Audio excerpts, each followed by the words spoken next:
Excellent. Great. So happy to see everybody here. Those that don't know me, my name is Brian Beatles. I'm the Deputy State Historic Preservation Officer for the state of Wyoming. I wish there was a way I could take a few words off that title. I feel like it takes so long to say that title. But yeah, I'm so excited to have Preserve Wyoming here. This is the first time we've done this since 2016. And it's amazing that none of us have aged over that time. So it's wonderful to see that. But thank you everybody for being here.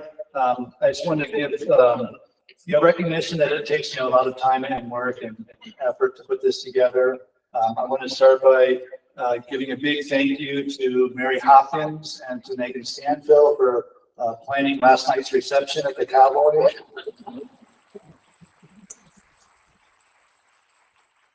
Thank you very much for that. It was a great spread. I took home a little box and it was there's still more.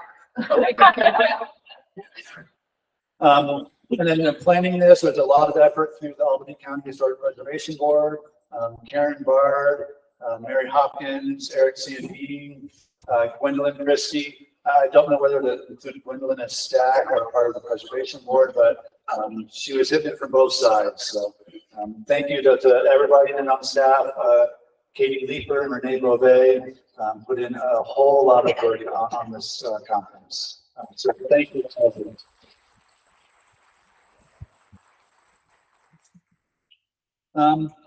And then one other big piece of information that we need to talk about.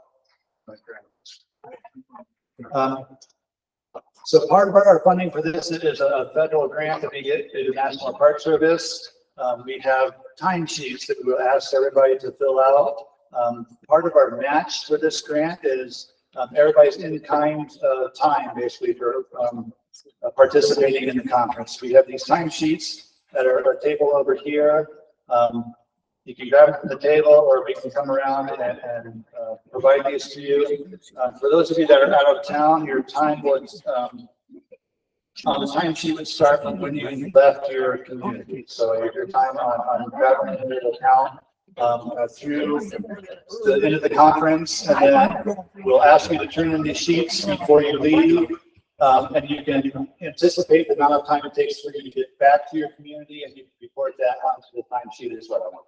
But we will ask you to turn those in before you leave so that you can get that counted and hopefully make our match for this grant and through all the time. So we're going to jump into our first presentation.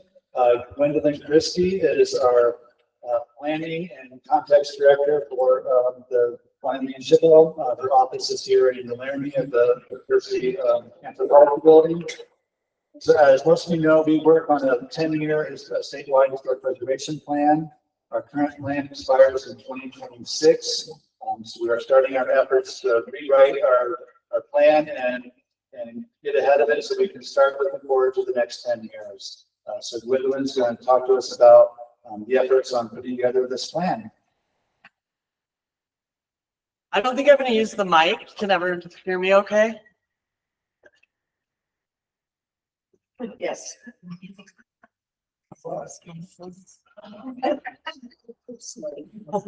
Okay, as Brian said, I'm the Chief of Planning and Historic Context for the State Historic Preservation Office, and I'm based here in Laramie. So this morning, for the next hour, I'm going to give a brief presentation on what statewide historic preservation planning is, and a little bit of an overview of our previous plan. It was in all of your packets. However, I didn't expect anyone to review that last night. It's just a resource for you to have. So I'm going to go over some of the highlights from that plan, and then we're going to jump into some workshopping, because a major part of these plans is public input from around the state. What do people want?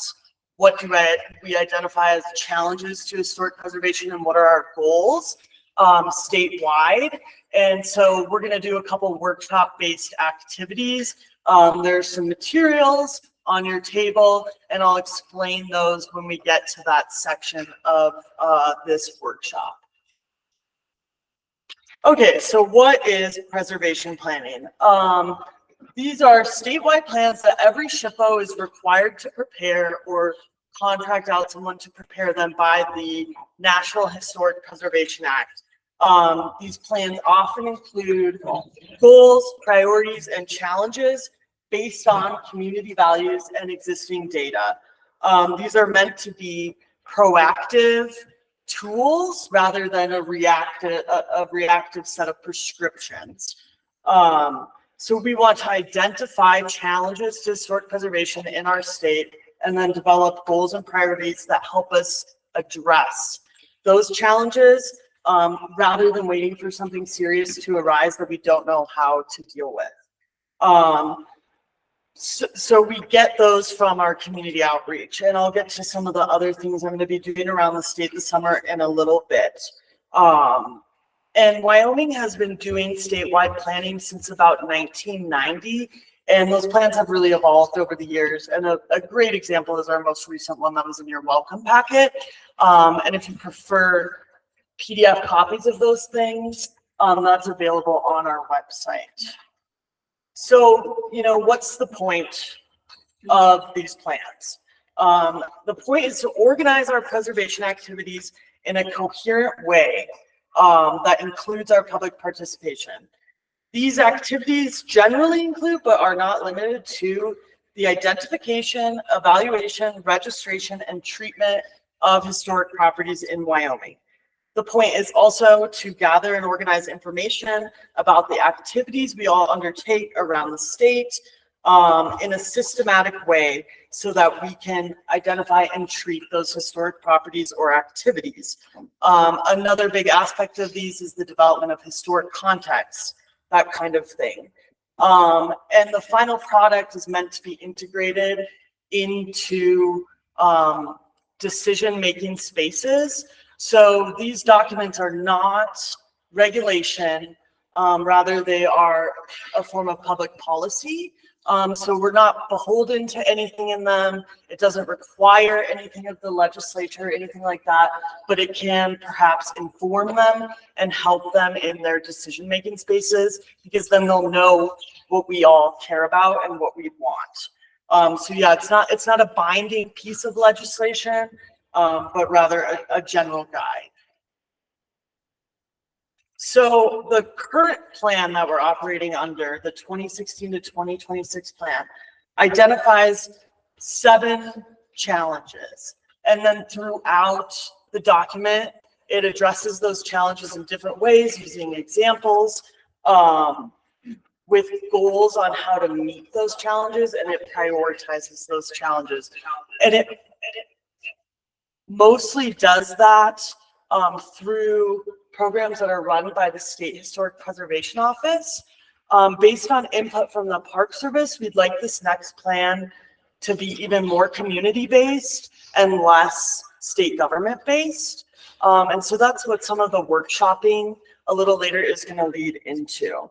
So some of the challenges that are identified in the plan are things like increasing public education and outreach efforts, or strengthening site stewardship, artifact curation, and record preservation capabilities, preserving and protecting cultural resources from the impacts of energy development, population growth, and sprawl.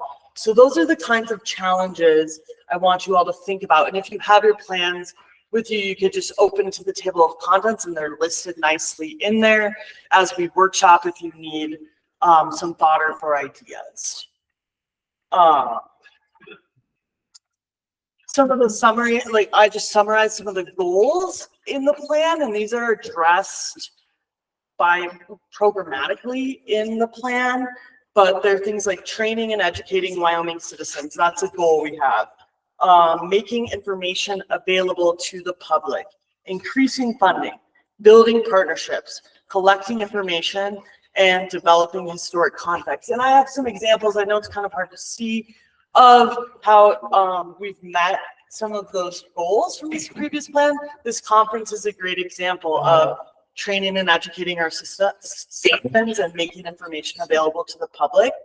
We also have our National Register database on our website, so you can look up any site that is listed on the National Register in Wyoming, just on the SHPO website, in an effort, to make that information easily available to people. And we've also developed numerous historic contexts. The most recent one is a historic context on the history of irrigation in Wyoming. And we're actively working on some contexts right now. So that's just a summary of the kinds of things that are in that plan and the kinds of things that meet those goals. The future plan will have to have an analysis of our success. And so this is kind of a start of that analysis. So moving forward, as I work with people around the state and our staff to develop this new plan, they're typically going to include things like a forward and mission statements, the strategy and methodology for developing the plan, so workshopping and public presentations. It'll have an analysis of the previous plan. It'll address goals and challenges, and those challenges and the goals are going to come out of these workshopping sessions. And they also include a lot of background information and resource information, like what acronyms mean, the history of the state, the prehistory and the history of the state, different historic preservation legislation, so that it's also a tool for you to be able to look things up and easily reference information that might help you preserve resources in our state.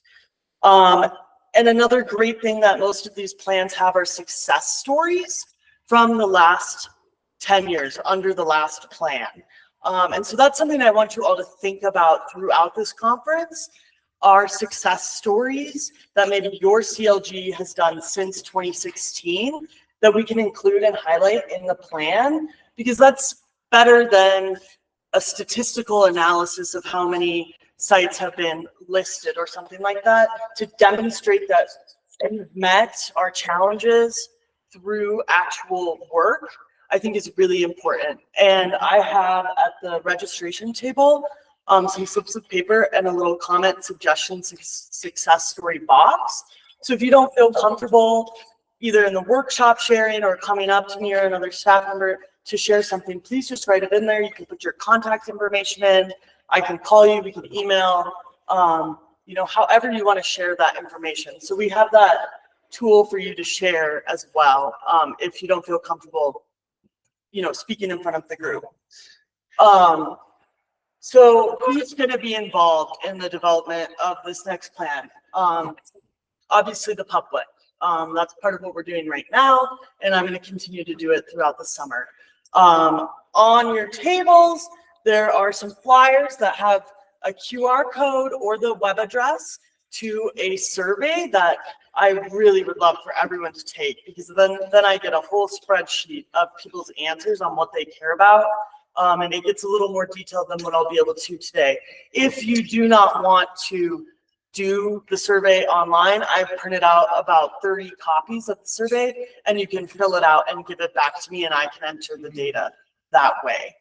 So those copies will also be available throughout the rest of the conference. But a really typical way of gathering information is through a public input survey.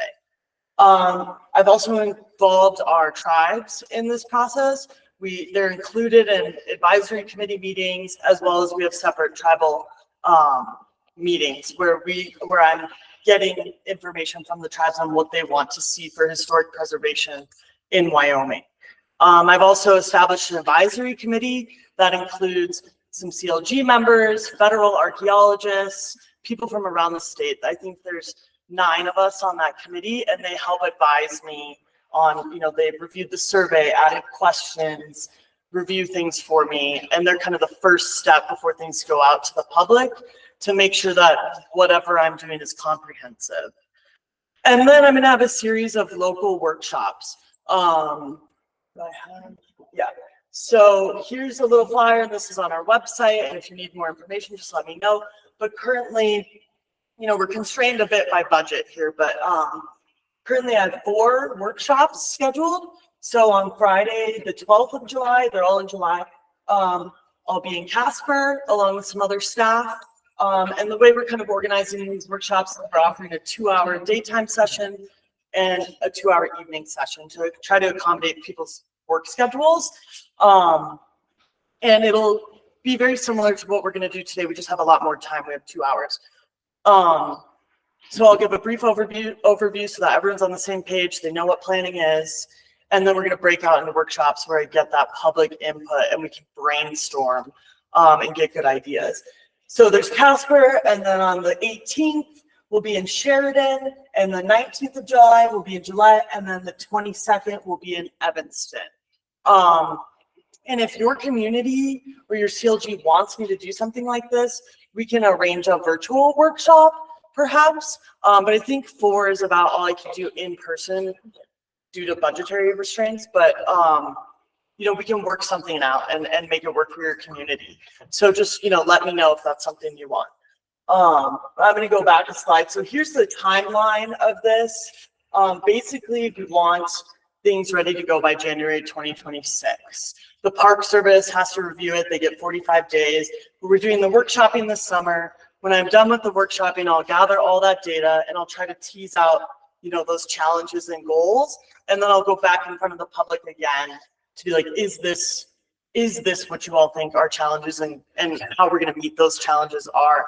I'm hoping to do some virtual workshops for you know, for people who the in-person ones don't work, and those will be more statewide. And then we have a variety of players who have to, you know, write sections of this plan. Okay, does anyone have any general questions at this point before we move into the first little part of our workshop? Okay. So the first thing I want to do, and I'm gonna just because we have about 40 minutes to get all of this workshopping done, and I don't want to curb anyone's creativity, but I'll have to put a, you know, timer limits on this. But the first thing I want to do is just find out what people love about historic preservation in our state, and I'm just going to jot them down.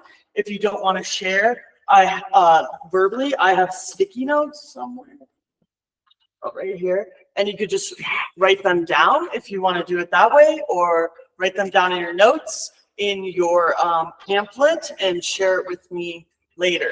But I just kind of want everyone to start like spitballing, and I'm going to write things on this giant Post-it note about what people love about historic preservation in Wyoming. Yes. I love that people still care about history and science. People still care. To say that not working.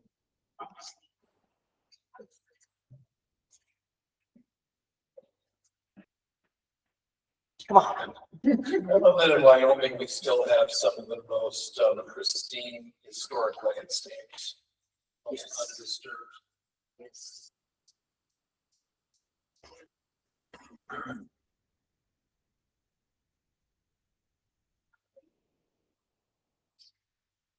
You guys can just yell at me and I'll just keep writing.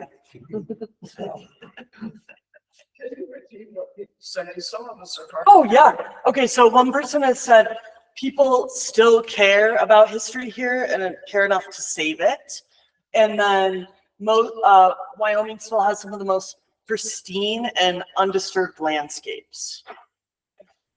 Yes. I think it reminds us of how amazing the people were who came, lived such a difficult life, but still appreciated the past. So she said, reminds us how amazing the people were who came here because of how difficult it was. How amazing the people that were already here were to survive the way they did.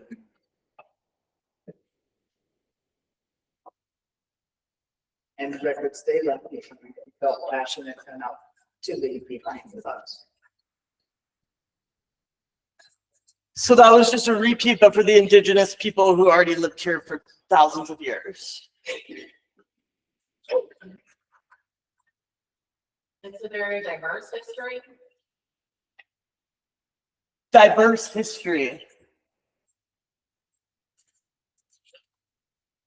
The continuation of our cultural heritage through some of the, intangible culture, like rodeos and ranching.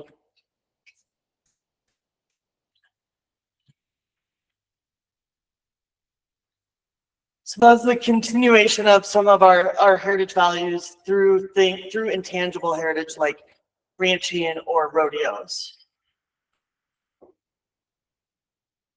Or reenactments. Reenactments. On the trails. Pony Express, it goes through our county. Hand carts and hand cart sites. So she's mentioning some other like reenactment of intangible heritage with the Pony Express and hand carts, that kind of thing. There's a real attachment to place. Yes, that's a good.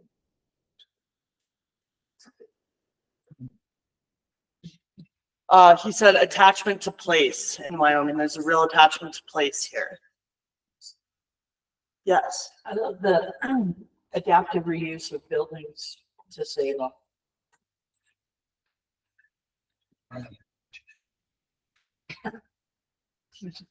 So she mentioned adaptive reuse. We have a lot of really great examples around the state of adaptive reuse of historic spaces.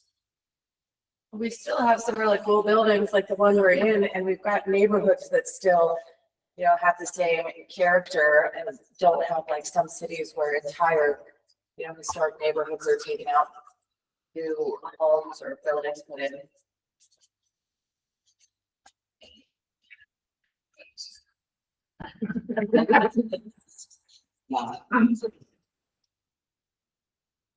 I think the shift of caring about community and cultural preservation and community. So she said the shift towards caring about community preservation, is that what you said? Yeah. So not just like built environment.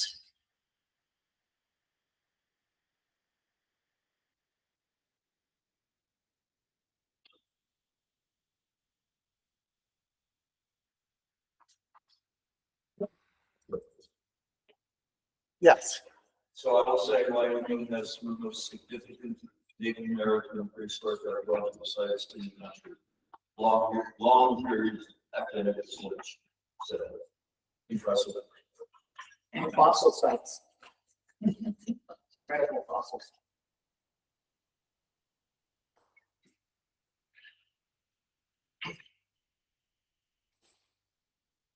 Wyoming played such a key role in westward expansion. So many people from so many places came through Wyoming during that period. So he said westward expansion and how Wyoming played a key role in that period of history.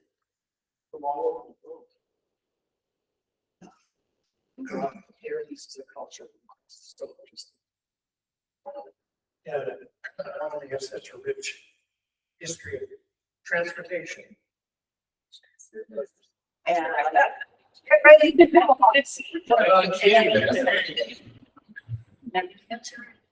It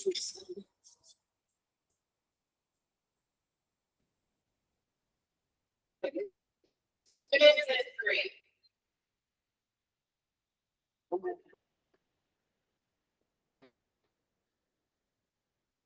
All right, I'm going to give our what we love about another minute. So yell it out if you have something to say.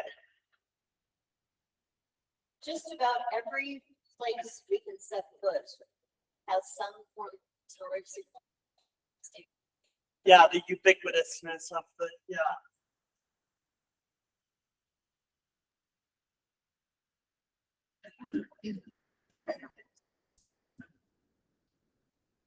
Yeah. First, of course,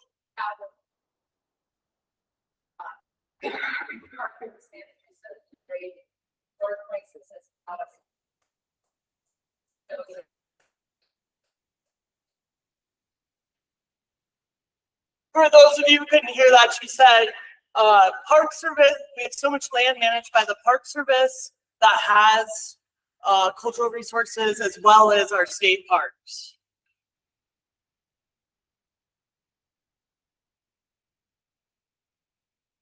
Okay, if you think of anything else that you'd love, you put it in the suggestion box. Okay, so now we're going to move on to things that need improvement. So what don't you think is going well about historic preservation in Wyoming, or what could we work on, or what don't you like about what has gone on in our state over the last 10 years? Yes. State legislation.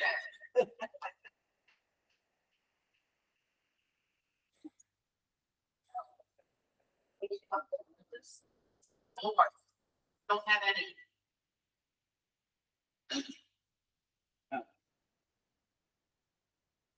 Yes. So availability of resources, like finding contractors to work on historic buildings or materials for fixing old windows.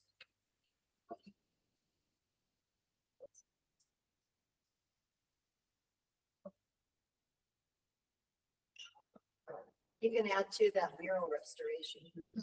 We have a lot of ghost murals that could really stand to be restored. Yes, throughout the entire state.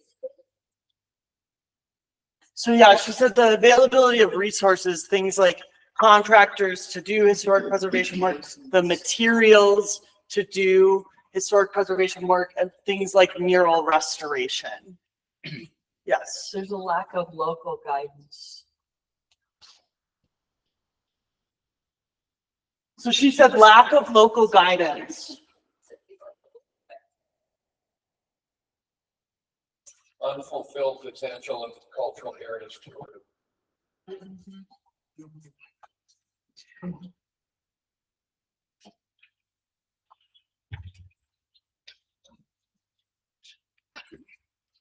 Current historic facts that are being, desecrated, they're not working. They're not kept better. It's vulnerability.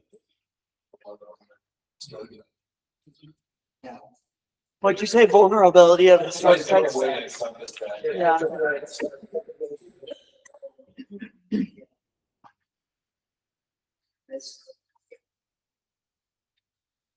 Understanding of historic preservation by our local governments, or lack thereof. And not realizing what projects are historic preservation and should include like SCLG. Name and purpose recognition. Honestly, people don't know about this. We would benefit from a statewide marketing plan. Like a serious one. Like a drill.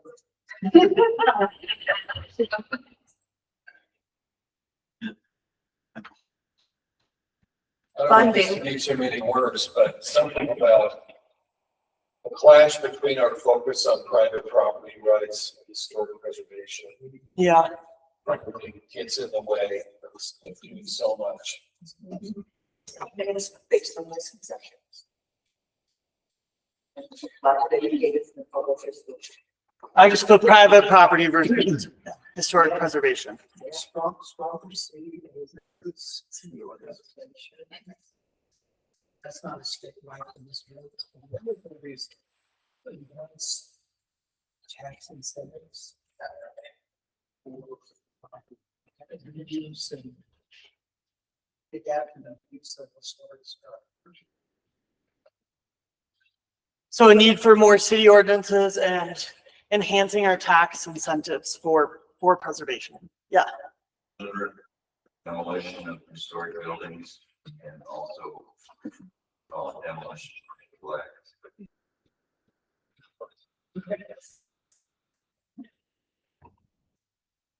Yeah, so you said demolition by neglect or purposeful demolition. Lack of funding for brick and mortar projects.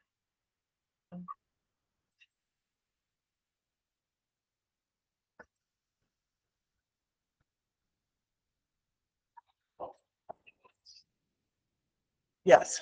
Challenges associated with getting younger generations interested in the street. engaging the younger generation. I think on that line, some of it is our school system and cutting out the time to teach history in our public schools.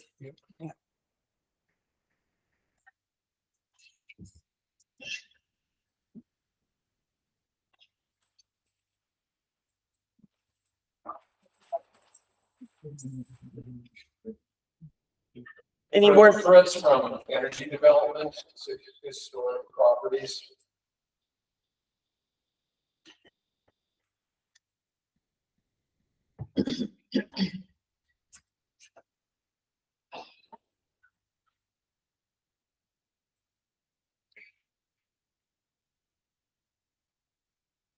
I Yeah. think one of our big challenges is we have a lot of small towns that don't know their history. They've kind of lost their way.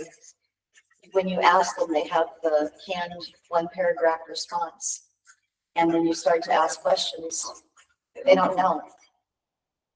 There's been some loss in the translation from generation to generation.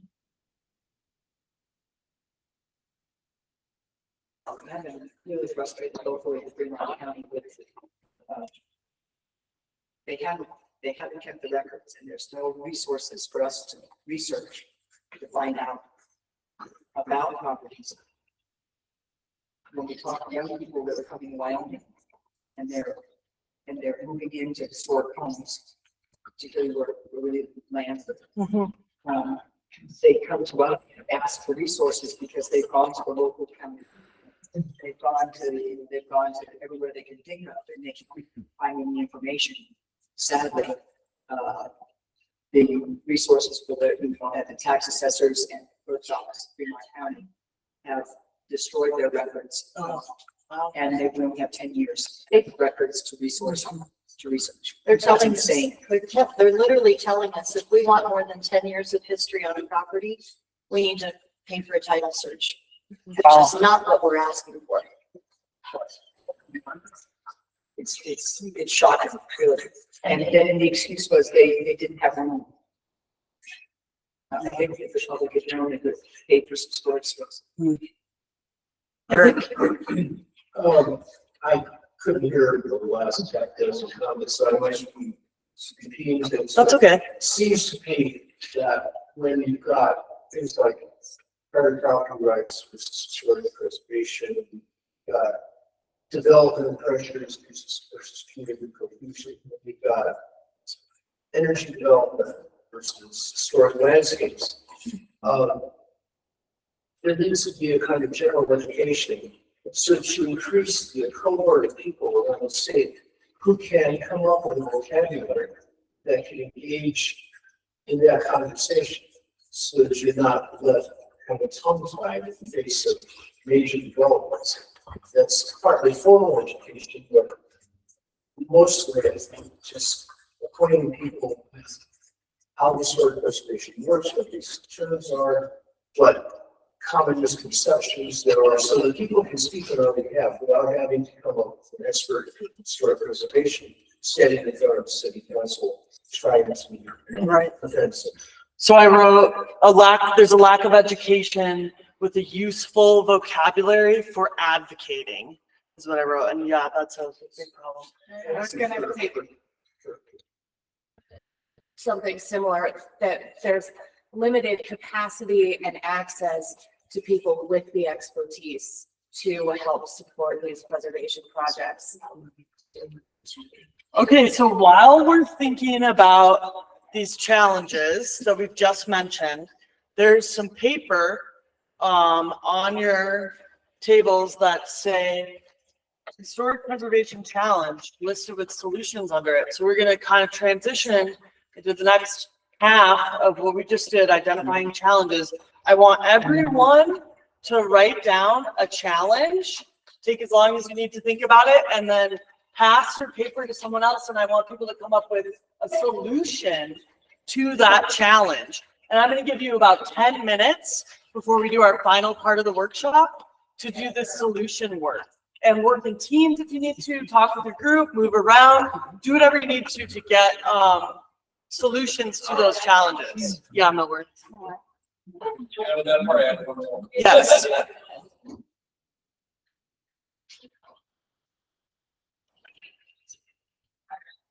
It's an underdeveloped heritage interpretation.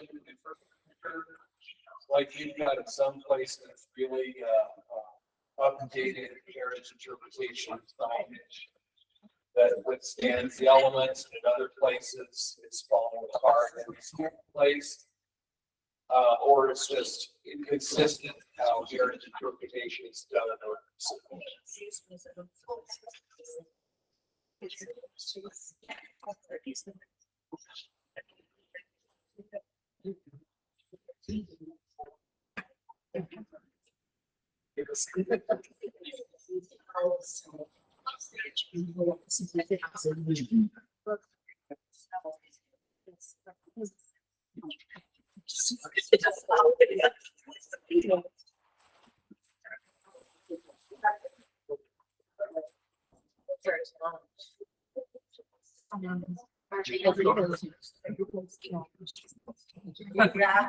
You know, it's not what you sign handwriting. Yes.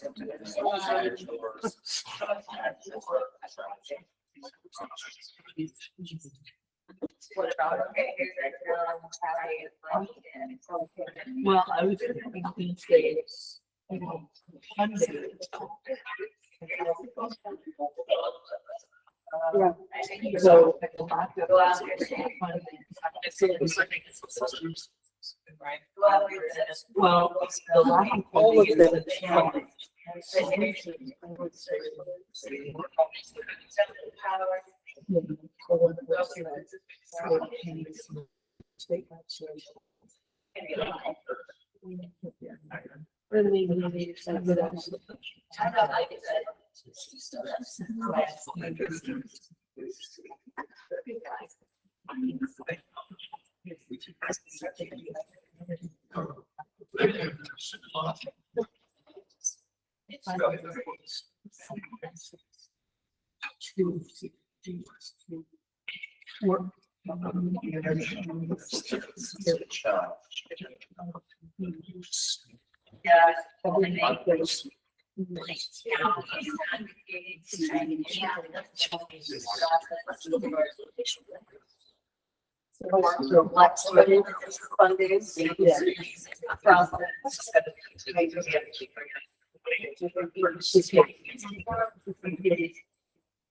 After we write our question, we're supposed to pass it around and get up to the Yeah, contributions to your challenge. Yeah, yes. Or if you do it as a group, it's okay. Yeah. The point is just for me to be able to collect and see what you guys select, see our solutions. Yeah.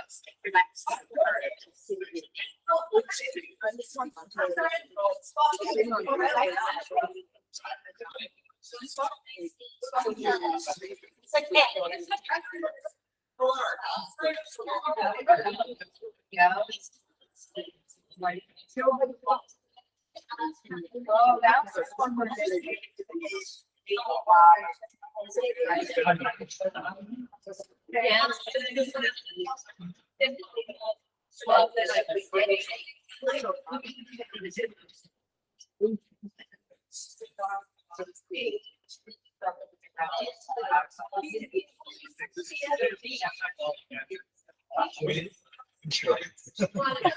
You might as well just finish any vote.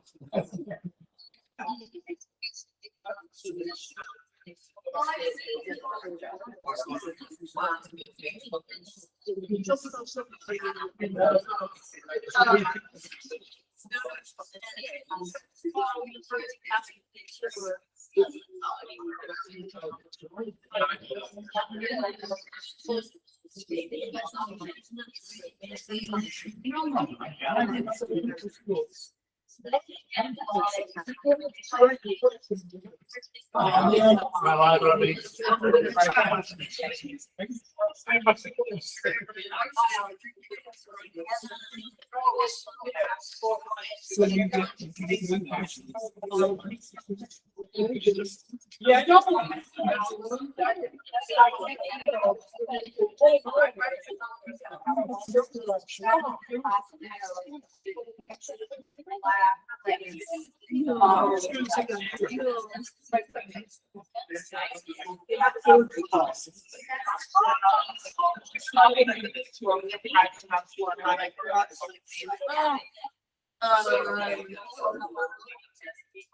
I didn't realize there was a clock there. Watching. That's really nice to have that there. Well, if you have.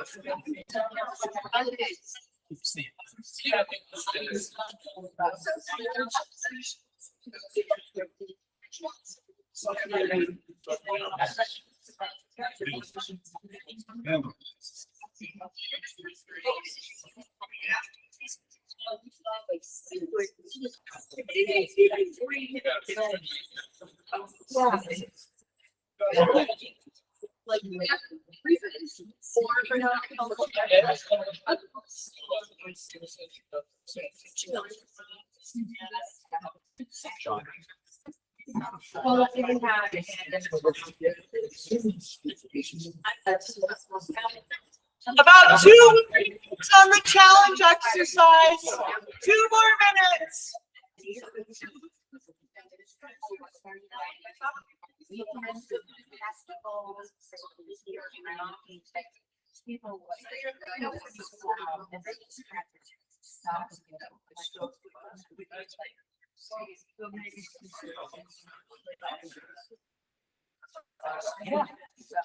That's what we get.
Oh, yeah.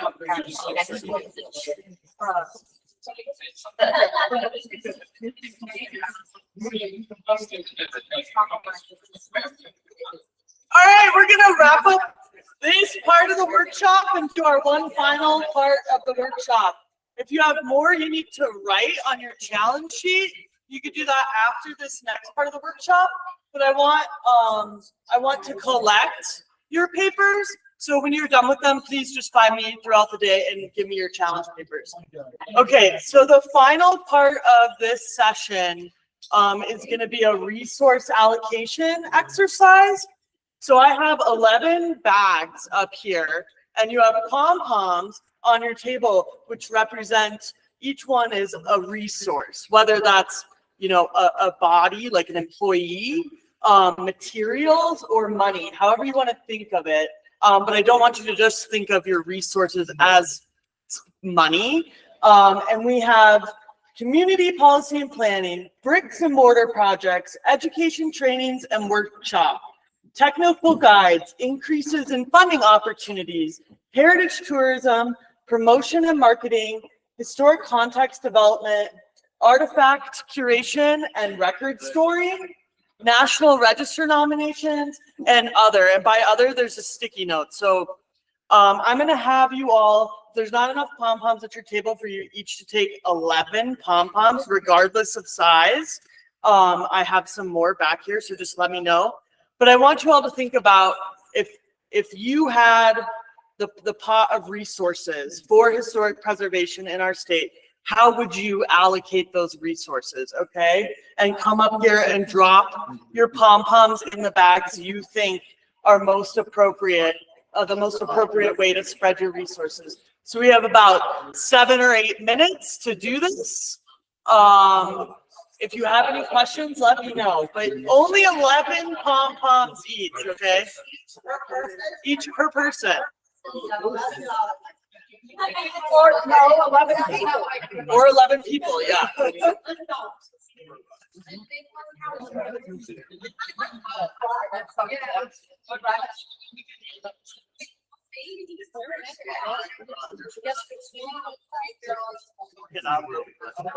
Oh.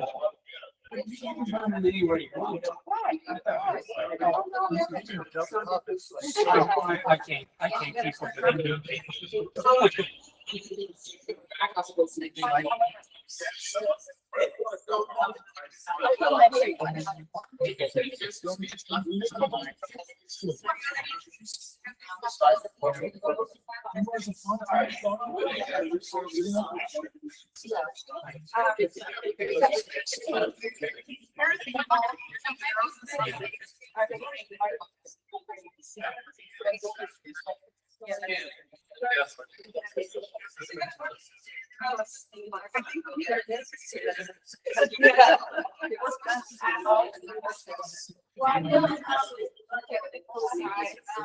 Exit that way. Stuck in here now. It's just an exit that way, maybe that'll work. Oh, we're going to exit. Fine.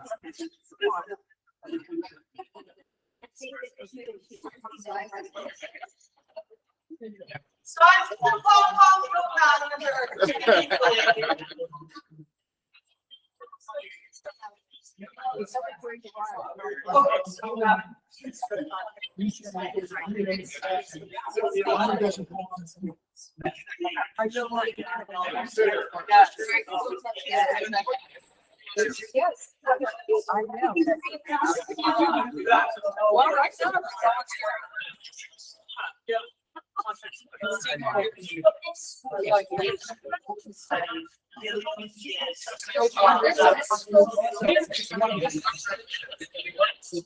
Going the wrong direction. Very difficult.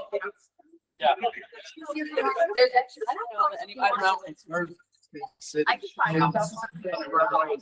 Yeah.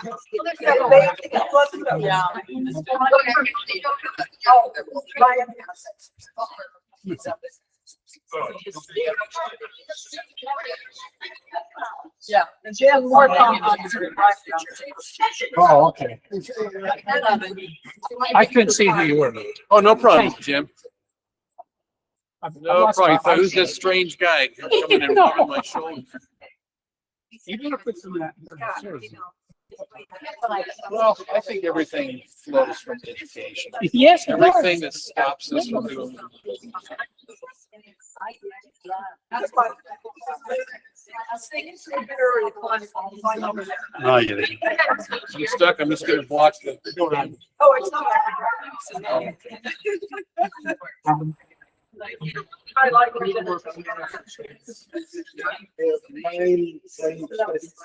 They've never done a single thing. Right?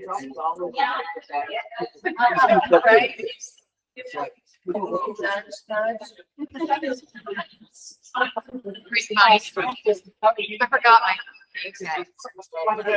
I could wear cards. If I could go scribble, make one. Yes, I don't. Okay, do I need it? I can run it. Yeah. You're in the station. So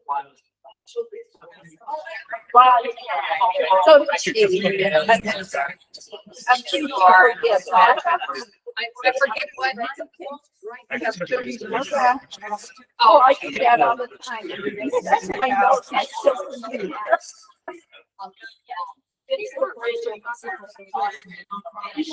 Yeah, this was just a.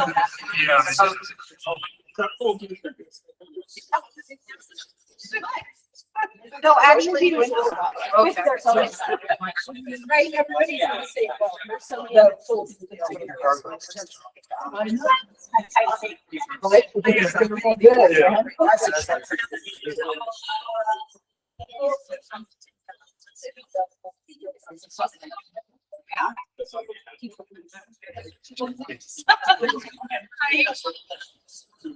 Get to drop one.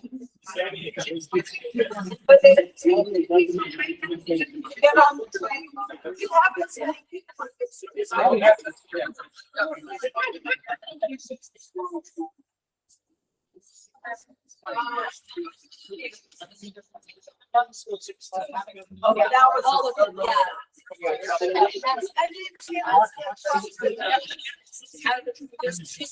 Shocking. I'm waiting on my.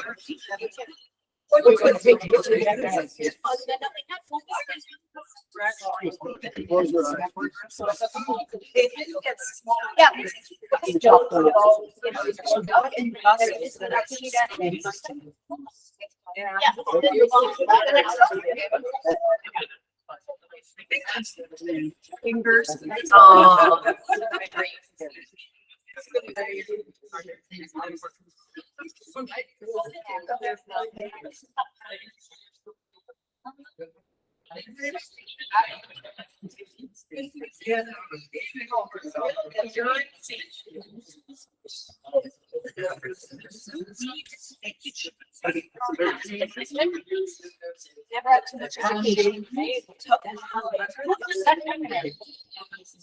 And then you kind of.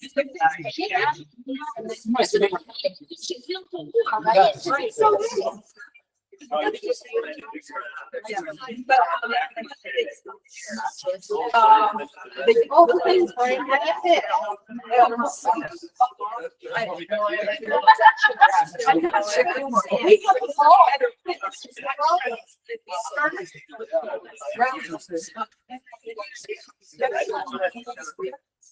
And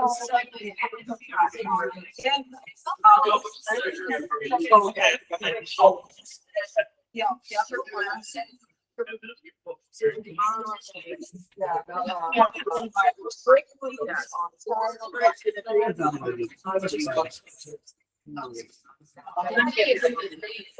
careful, please. Back here.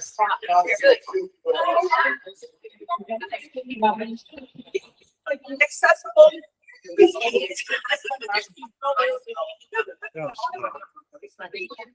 I'm hoping for it. Be a long haul all the way. Yeah, that's true.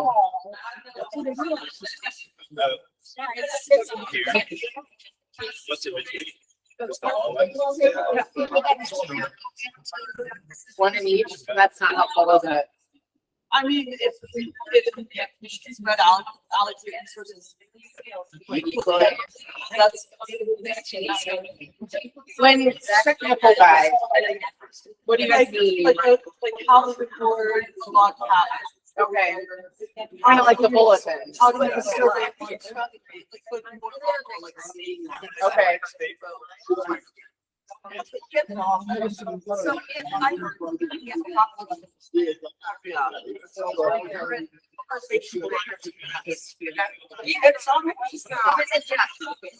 Well, you can write something if you feel like I missed a category that you really strong about. I'm speaking. So I you can write it down. It's so much more fun than the sticky dots. We walked in and saw pom-poms, we were like, did you get weird? Yeah. Yeah. Just throw these like the ship on. Oh, that's just their corner. No. What's the difference?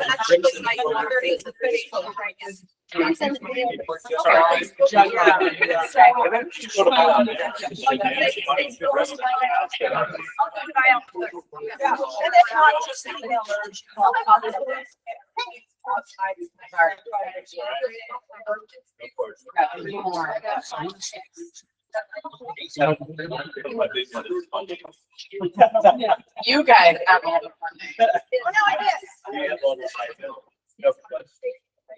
Have you heard about the, yeah, with that one, the Southbridge, they're revising that. Well, you see the proposal that consultants did. With the different locations? Yeah, you were part of that too. Yeah. I was.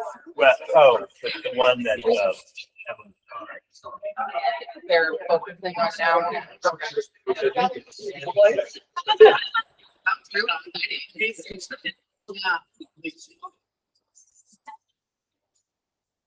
no questions.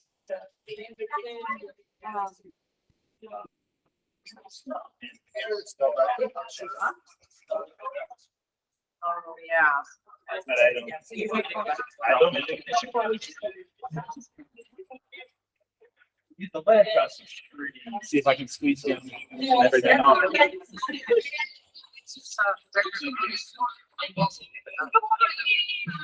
How are you? Oh, so that's here. I changed my space. Sorry. That's one little update. That's all right. Okay, thank you.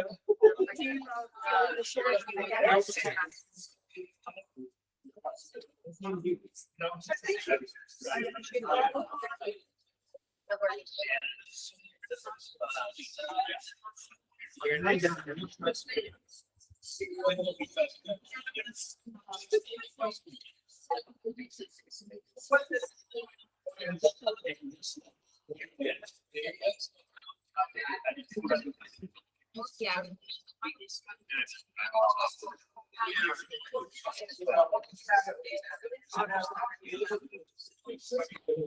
Did I know we had? Well, let's discuss the future times, but the concern from the federal highway association. No, and then it falls down. Right. And it's not. It is. Well.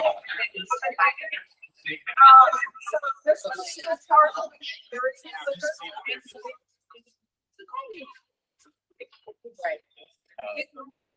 Like I said,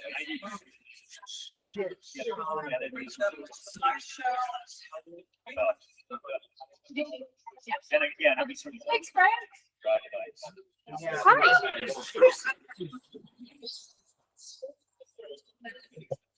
It certainly wasn't like that. All right, we're gonna get Moving on to our next session.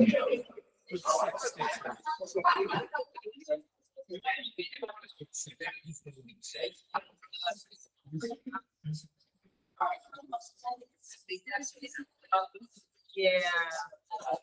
And before we get started on this next session, I have two more announcements I need to make that I totally forgot to make before the last session, so I'm making up for it now. At 5:30 today, so just before our awards banquet tonight, the Depot Association, member of the Depot Association, has volunteered to give a quick tour of this building, including over to the museum area.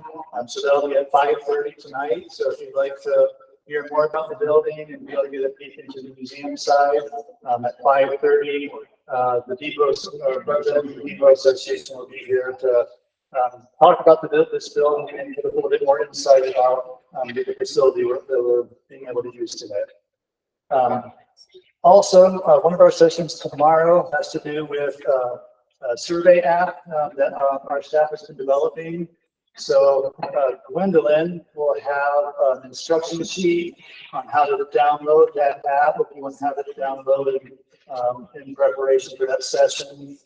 You can see Gwendolyn and she'll be able to give you an instruction sheet on how to download that app. All right. So now that I'm caught up on my announcements, we can get into this next session. So this next session is the Show Me the Money panel. So we talk about funding constantly as one of our challenges in the state of preservation. So for this panel, we have Caitlin White. Caitlin is the executive director of the Albany County Public Library Foundation, who will be speaking on the basics and opportunities of community fundraising. And we have Megan Stanfill, who is passing out some information. Megan is the executive director of the Alliance for Historic Wyoming. She's going to speak on the National Trust for Historic Preservation and the Alliance's ability to be a resource for you, and what the kinds of resources that the Alliance has. And we also have Cindi Martinez. Cindi, Cindi is the Brownfield and Orphan Sites Remediation Program Supervisor with the Wyoming Department of Environmental Quality, and she'll walk us through opportunities available through the Brownfields Fund and other related funding that they have to offer. So let you kick it off. I think, Caitlin, are you going first? Yep, I'm going first. Awesome. All right, good morning, everybody.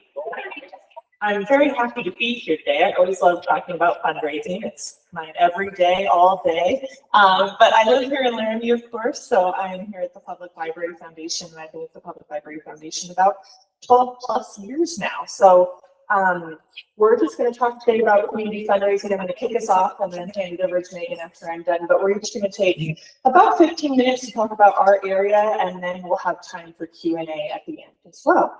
But we'll get rolling. Is it not? Okay, there we are.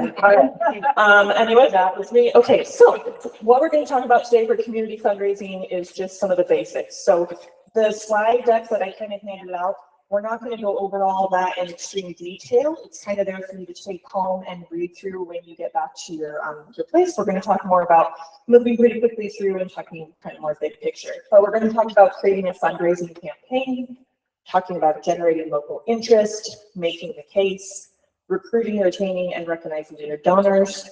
And then we're going to talk about if your organization's ready to actually do a fundraising campaign. And then finally, we'll end with some resources.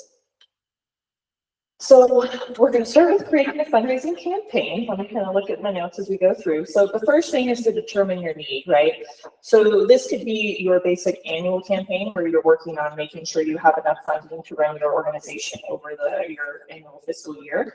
This could be the specific project that you're taking on, whether that's, working on a big historic preservation project or partnering with another organization on some sort of project in your community. But first you need to determine that need by doing your research, right? So making sure you do all of that background planning and not just jumping in too quickly, because that can help you to make sure everything really goes smoothly as you carry on with that campaign. So some things to think about when you're researching, which Megan and Cindi are going to talk a little bit about today too as we move on, but you can think about a facility or a project assessment. We can do a community needs assessment within your community, a feasibility study, and interviewing stakeholders. So when we're talking about interviewing stakeholders, though, I really encourage you to look outside of maybe the people that you kind of already looked at to your stakeholders. So bring some of your regular people in, but really look around your community for voices that you haven't heard from before. It would really open your eyes to maybe some different things, some different background for the need when you're looking at it, and possibly give you a great avenue into figuring out what type of fundraising avenues and campaigns might work well for people that you haven't considered before. So then this is just your area where you're still going to gather all those facts and figures as we go through. And with that information, then you're going to work on identifying your audience or your constituents. So I just want to talk a little bit about where we are in the nonprofit field right now for giving. So individual gifts, they make about 76% of the giving sector, which is awesome. So when we're looking at individuals, the interesting thing about that, of course, is individuals usually have the capacity to maybe give a little less than some of our bigger grants, businesses, things like that, but they still make up altogether 76% of the giving sector. So that's a huge amount. So make sure when you're thinking about your campaigns, you're looking at some of those individuals that potentially you could encourage to become bigger donors or donors that you can encourage to start giving. So again, who is the most likely to give to your organization or to your project? Really thinking of having to put those audiences into sectors so you know how to be able to contact them and in which ways that they'd be most likely to donate or contact back. And then the other thing to consider when you're doing this is how healthy is your current donor pool? So you might be saying, ooh, we don't really have a donor. Oh, we don't really have a donor pool. Can everybody hear me okay if I just, testing. Sorry, we have a loose connection that's happening, so. Oh. Yeah, so we're looking at your current donor pool.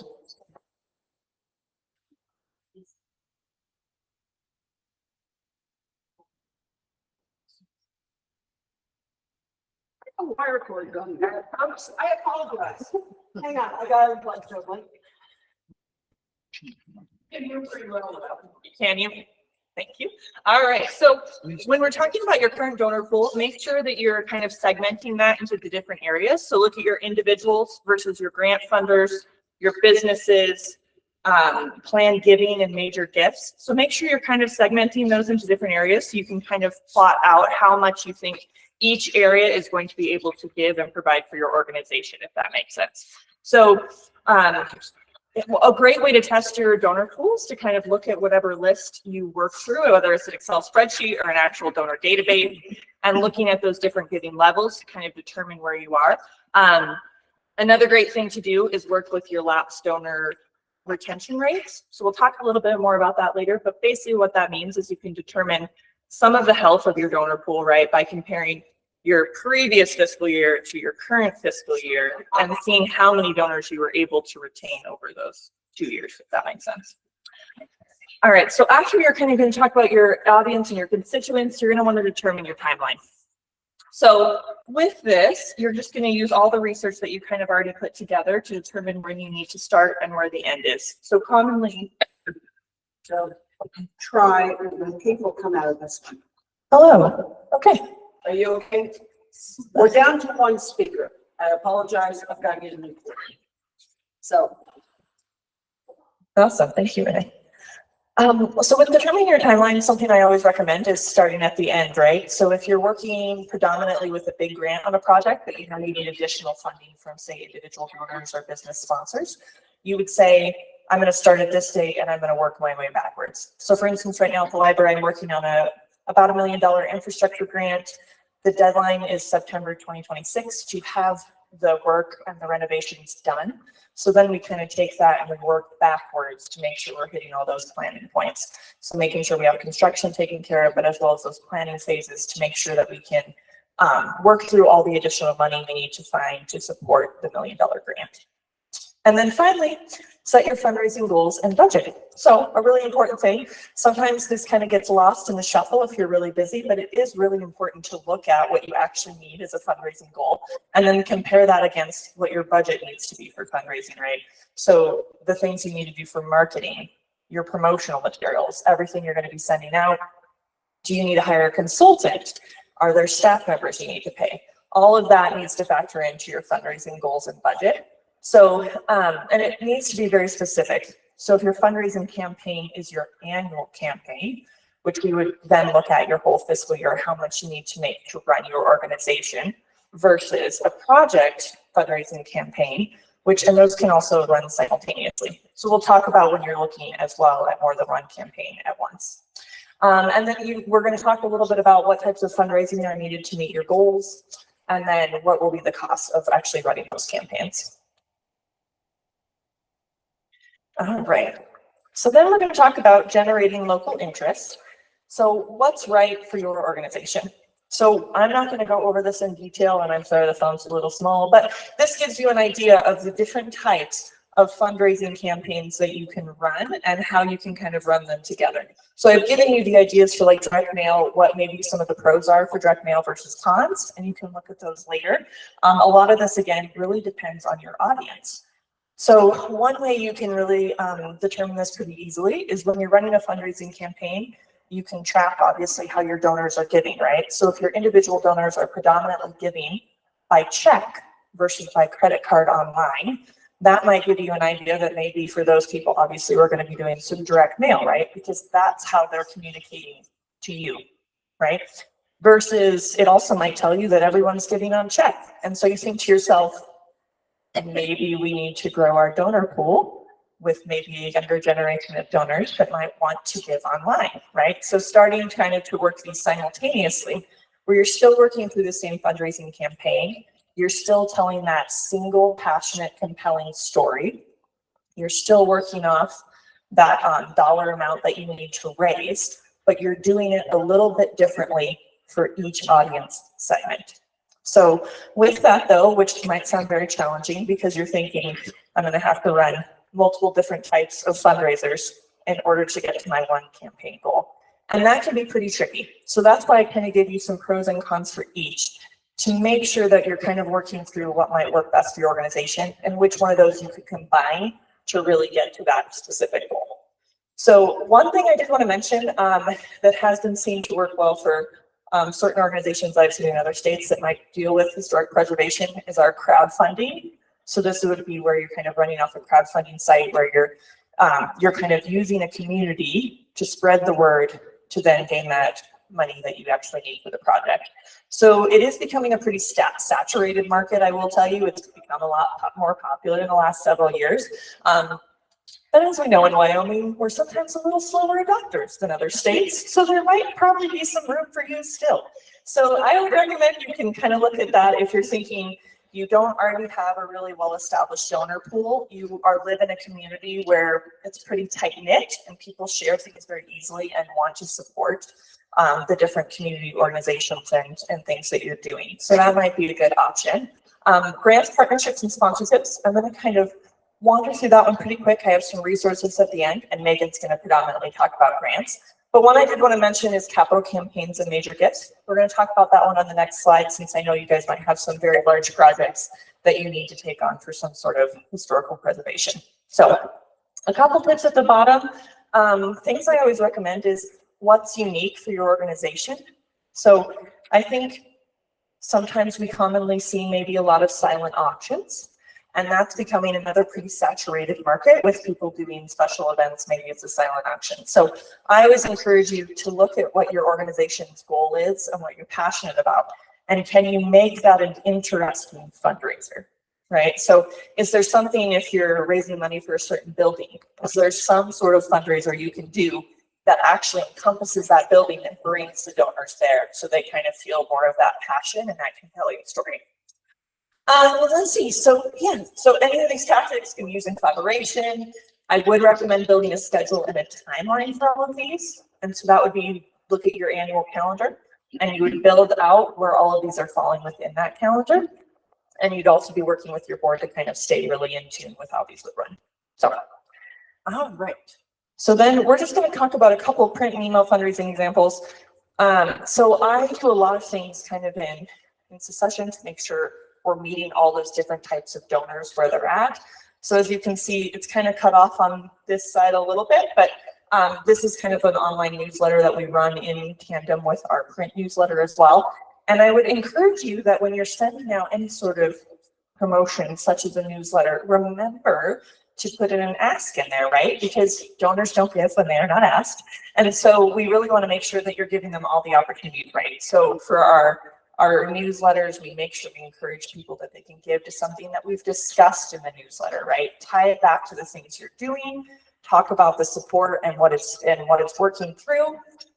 In the middle, we have our holiday insert. So we always include something with a QR code to start kind of moving some of our donors as well online and to give them those opportunities. And the last one I wanted to talk about here is this is a snippet from a newsletter we did. This is the print version that then was converted to online. But the really interesting part about this, right, is so I had a donor who every year he donates to us in memory of his parents, but he donates the amount that his parents would be on their birthdays if they were still living. So every year it goes up $2. And the really fun thing about this, right, is this is really unique. And this is a story that he wanted to share with me, but it was a story he also wanted to share with our total constituency.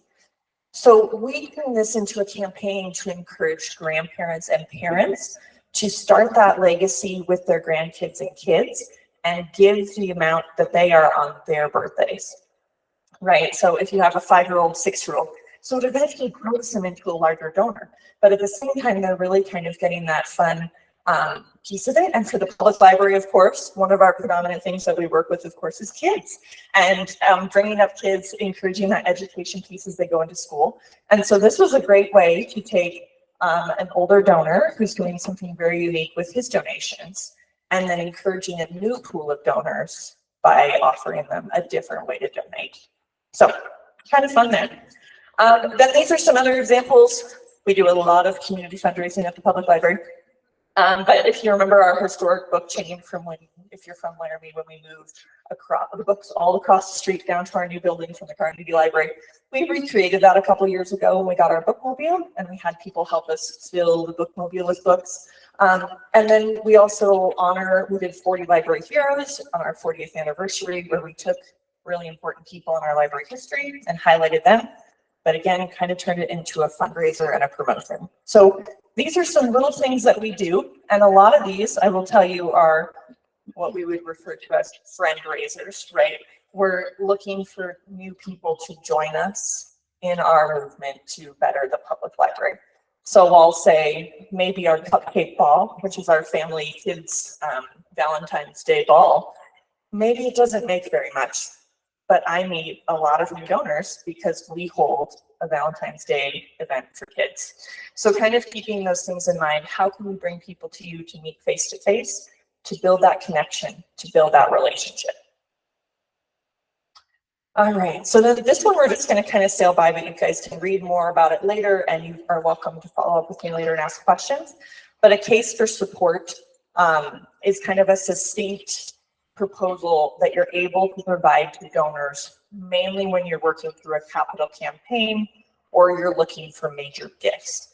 So a case for support is also great when you're wanting to get your volunteers, your board, and potentially your staff all on that same page together to understand what the fundraising campaign actually is. Because I know sometimes as a board member and as an executive director, I want that information to be able to go talk to people, right? So it's a lot easier if your board members are prepared to make that ask. So it just goes through a different things. So the reason, the problem, the solution, your organization, and the impact. Commonly, these are about 1 to 2 pages, print and online, so you can reach donors in different places. But this is what you'll commonly see executive directors or board members take with them to meet individually with people that you're looking for a capital campaign. So this is an interesting piece. If you have more questions about it and you're at that stage with your nonprofit or your organization, I'm happy to talk to you about it. But mainly, this stays true for all the things that you're going to be writing and producing for your organization. So you keep the narrative donor-centric. So use a lot of you, not I. You know your audience, so making sure that you change it per audience. You write with passion and you avoid jargon. So I'm sure your groups, as well as libraries, can understand this. A lot of times we talk about different things at the public library and people are like, I don't know what that is as a normal everyday citizen. So make sure you're breaking it down for them. Talk to them on their level and don't forget to actually ask. I get this a lot. You know, you kind of get through your spiel and you're very happy and then you realize, I didn't actually ask them for anything. And that can be a barrier, as we know. So focus on emotions, not your reasons. Focus on the donor, not on you. Focus on educating, not selling, and focus on listening, not talking. We're really bad about filling silence when the donor's thinking, and you just need to let them have that moment to think through the process, right? And when they're ready to talk again, you can move forward. All right, so then recruiting and retaining donors. Finding donors, the best way to kind of do this is on this prospect of linkage, which means they have a tie already to your organization. Ability, which means that they actually have the ability to give, and that can be based on your organization and what levels you want people to give at. I will say at the Library Foundation, any donation is very important to us of any level, and so we make people know that, and then we make people feel very valued for that. And then interest, of course. So why would they be interested in you? What about them personally, or in their family, or their children? What ties them and makes them potentially passionate about what you do? And then for building relationships, obviously very important. I really encourage you to get to know your donors. I adore my donors. They stop by the library all the time. We do a lot of chit-chatting over the phone. It's just really important to engage with them the way that they want to engage with you, right? So if they stop by, make time for them. If they call, that's the way they like to be communicated with. Text is becoming more of a thing. I'm still pretty nervous about this. I'm just very old-fashioned, I guess, and I'm like, I shouldn't text a donor and just out of the blue say something, but you know, a lot of them really like it. So I meet them where they are again. So then I want to talk a little bit about retention is far easier than recruitment, right? So what we're looking at after the pandemic is that there are, previous to the pandemic, there was about 1.1 million nonprofits. Now there are 1.5 million. So it has dramatically grown in those years, which means as well with inflation, for the first time at the end of 2022, giving has gone down, right? So we saw that incredible surge during COVID, and we are trickling back to kind of those normal numbers. And what that tells us, along with so many new nonprofits, is that you really have to be engaging and retaining your people, because there's so many places for them to give and so much information they might be getting elsewhere, that make sure you stay at the forefront of their mind. Make sure you know who they are, make sure you know how they give, make them feel important.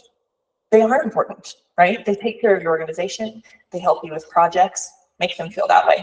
But the average donor retention rate across the nonprofit sector is 40 to 45%. Whenever I hear this, I'm like, ooh, that doesn't sound good. That's not even average. It's not even 50%, right? So things that I do for this is I run a lapsed donor appeal every year, which means that if people don't give by their anniversary date of their last gift, I contact them, we talk, I see where they are. I know a lot of you will kind of commiserate with this, that it's hard sometimes. Lots of people move. They move to different communities, and your organization is probably not going to be something they support because they're supporting organizations in their new community. But keeping track of those things, making them feel important, can kind of help you retain those donors. And then asking donors. There's some options there for how you're going to ask different people, but I always just say make sure it's the right person asking. There's always kind of a secret sauce to that, where if someone knows that person and can make the ask, sometimes you're not the best person. Sometimes it is someone else that's part of your organization. And then just some info on engaging and recognizing donors. My organization, we have an entire organization recognition plan, which outlines exactly how we thank every single donor.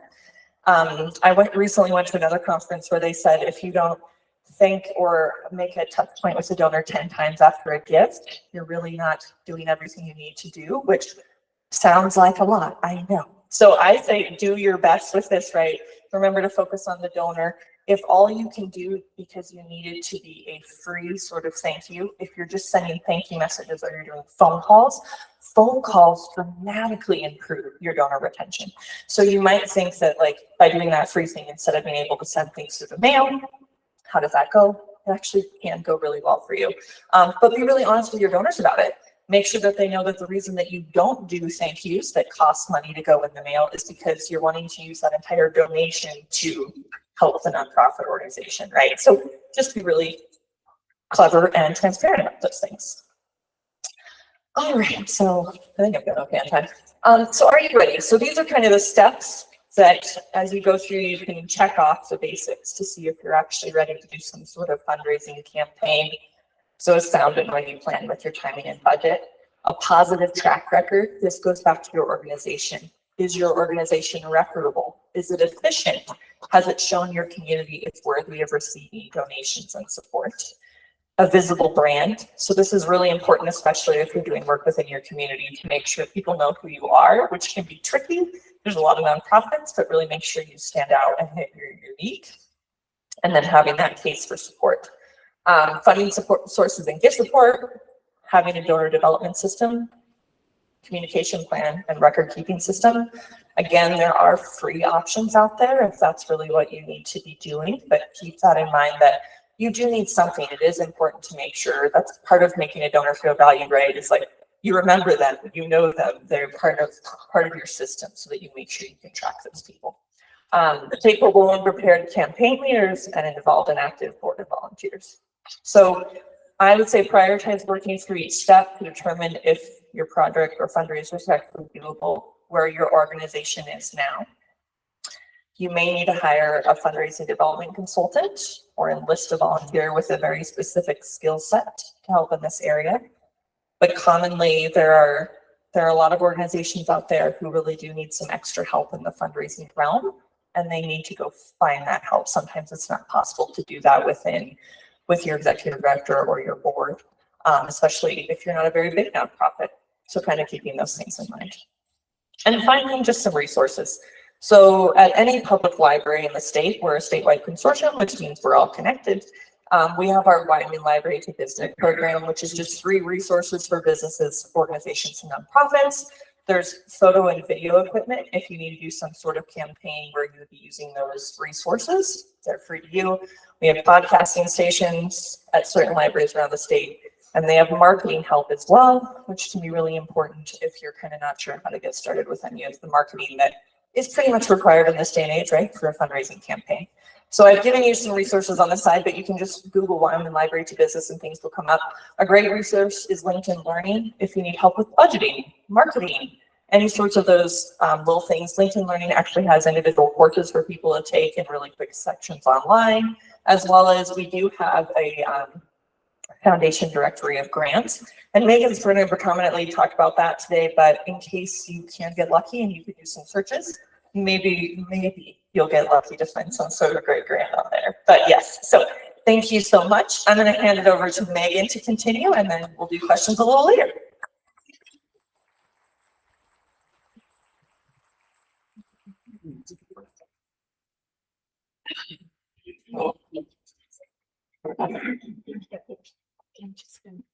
I'm going to stay still.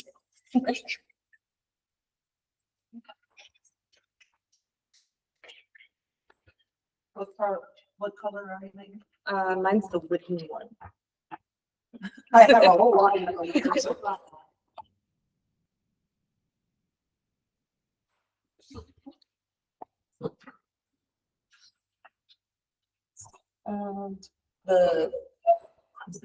The second one. The second one?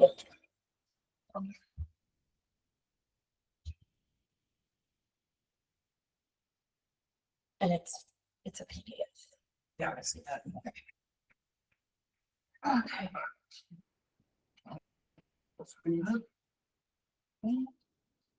Awesome. Good morning. Morning. I'm really excited to talk to you about preservation funding sources that might not be like top of your radar, or maybe just a little bit outside of your realm, but there's ways that the Alliance can definitely help with securing funding like that. So I want to start off with a little interactive discussion. So how many people here have heard property owners, or they've had property owners come to their boards and say, oh, well, my property is historic, where's my money? Yeah, it happens all the time. And the reality is there just isn't that much out there. And you got to think about it in a creative way.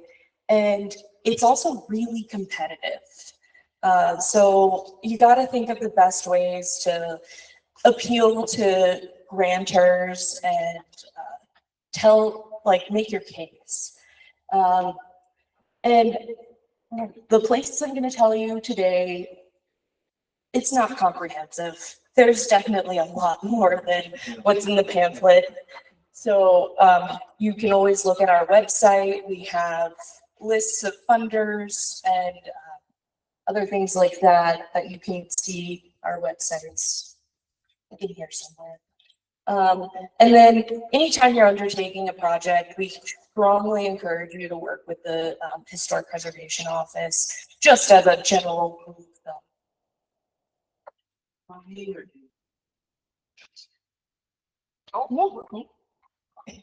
All right, so statewide funding sources. So everyone knows the Wyoming Cultural Trust Fund, 2 competitive grant cycles a year. Renee is the one to talk to.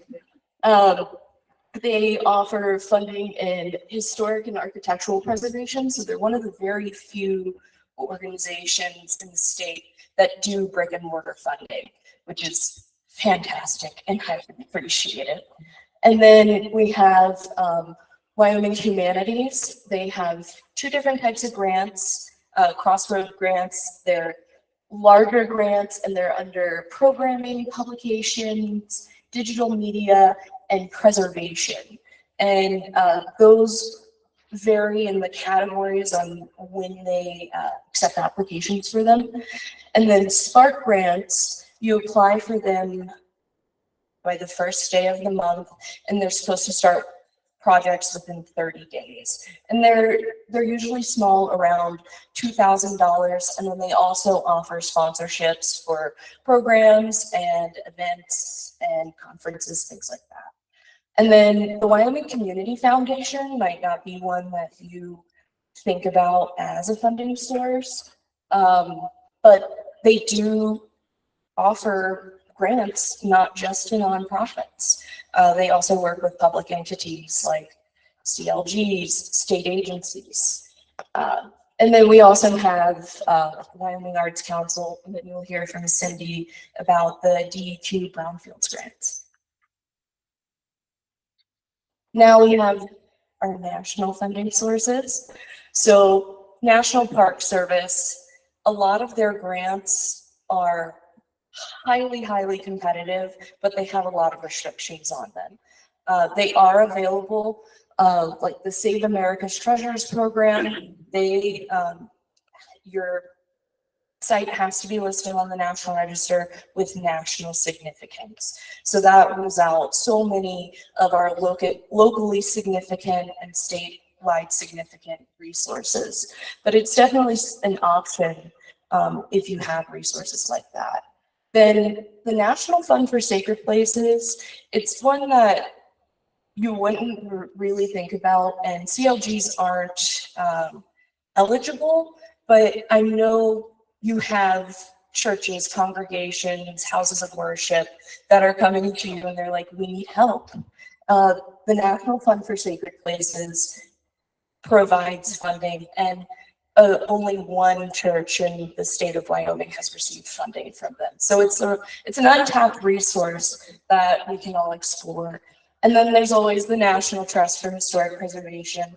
They have multiple grants that Wyoming is eligible for. So the Hart Family Fund for Small Towns, that is a planning grant to support communities that have a population of less than 10,000 people. And Wyoming is primed for that. And then the Cynthia Woods Mitchell Fund for Historic Interiors, that is one of the few funding sources anywhere that actually provides funding for interior work. Most of the time you're going to see funding only available for public spaces, exteriors, facades, but this is one of the few that you can actually do interior work with. And then the Joanna Favrod Fund for Historic Preservation, that one is also highly underused by Wyoming entities. I think the last organization that received funding from that was the Raptor Center in Jackson Hole. And then we also have other organizations, so the National Endowment for the Humanities, National Endowment for the Arts, Main Street America, and then the USDA has rural development loans and rural development programs. And so it's something that hasn't really been explored for preservation work, but they like to work on energy efficiency and community building and gaining access to new programs in rural communities. So it's something that you can look into, but there isn't anything super specific for preservation.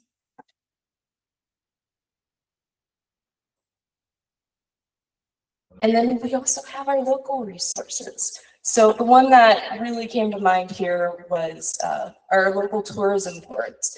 These are the people you can work with to create brochures. If you don't have a website, they can help you create a website. They're going to be a resource on the local level to help you get connected with your community. And they have funding available. And most of them, it's usually small, but it's people that you would know. It's people that you probably see every day. And there's always going to be other ways to think about it creatively. Maybe like a local art board. You might work with them on a mural for a historic building, things like that. And then how can the Alliance help? So we offer, we can write you a letter of support for a grant application. We can look over your grants, especially because a lot of you don't have professional grant writers that you have access to. So it's going to be y'all writing them, boots on the ground. I'm here to help as a resource. I'll look over your grant and maybe give you some grammar tips. You know, what are these grantors looking for? We can also serve as a fiscal sponsor on certain granting activities. So if you can't access funding, we might be able to, because we're a 501c3. And then I also wanted to say that we can collaborate. Definitely reach out. We can work with you. We want to be involved in your projects.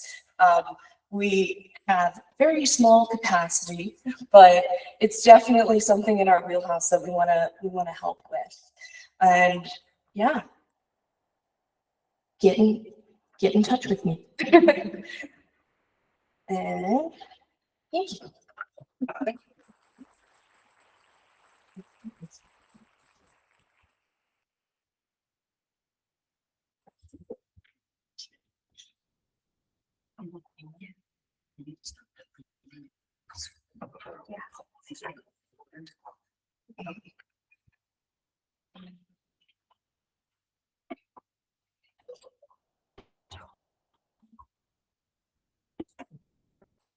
Did you find me? I will in a moment. Okay. Sorry, we're playing with so many little It's okay. thumb drives right now. Did you want to say? So That looks like that's it. Okay. Great. Well, good morning. I'm Cindi Martinez. I'm the Brownfields Program Supervisor for the EQ. And I wanted to describe our program. It's grant funded through an EP or a variety of EPA grants. And it's the State Partnership for Urban and Rural Redevelopment. And I got my clicker.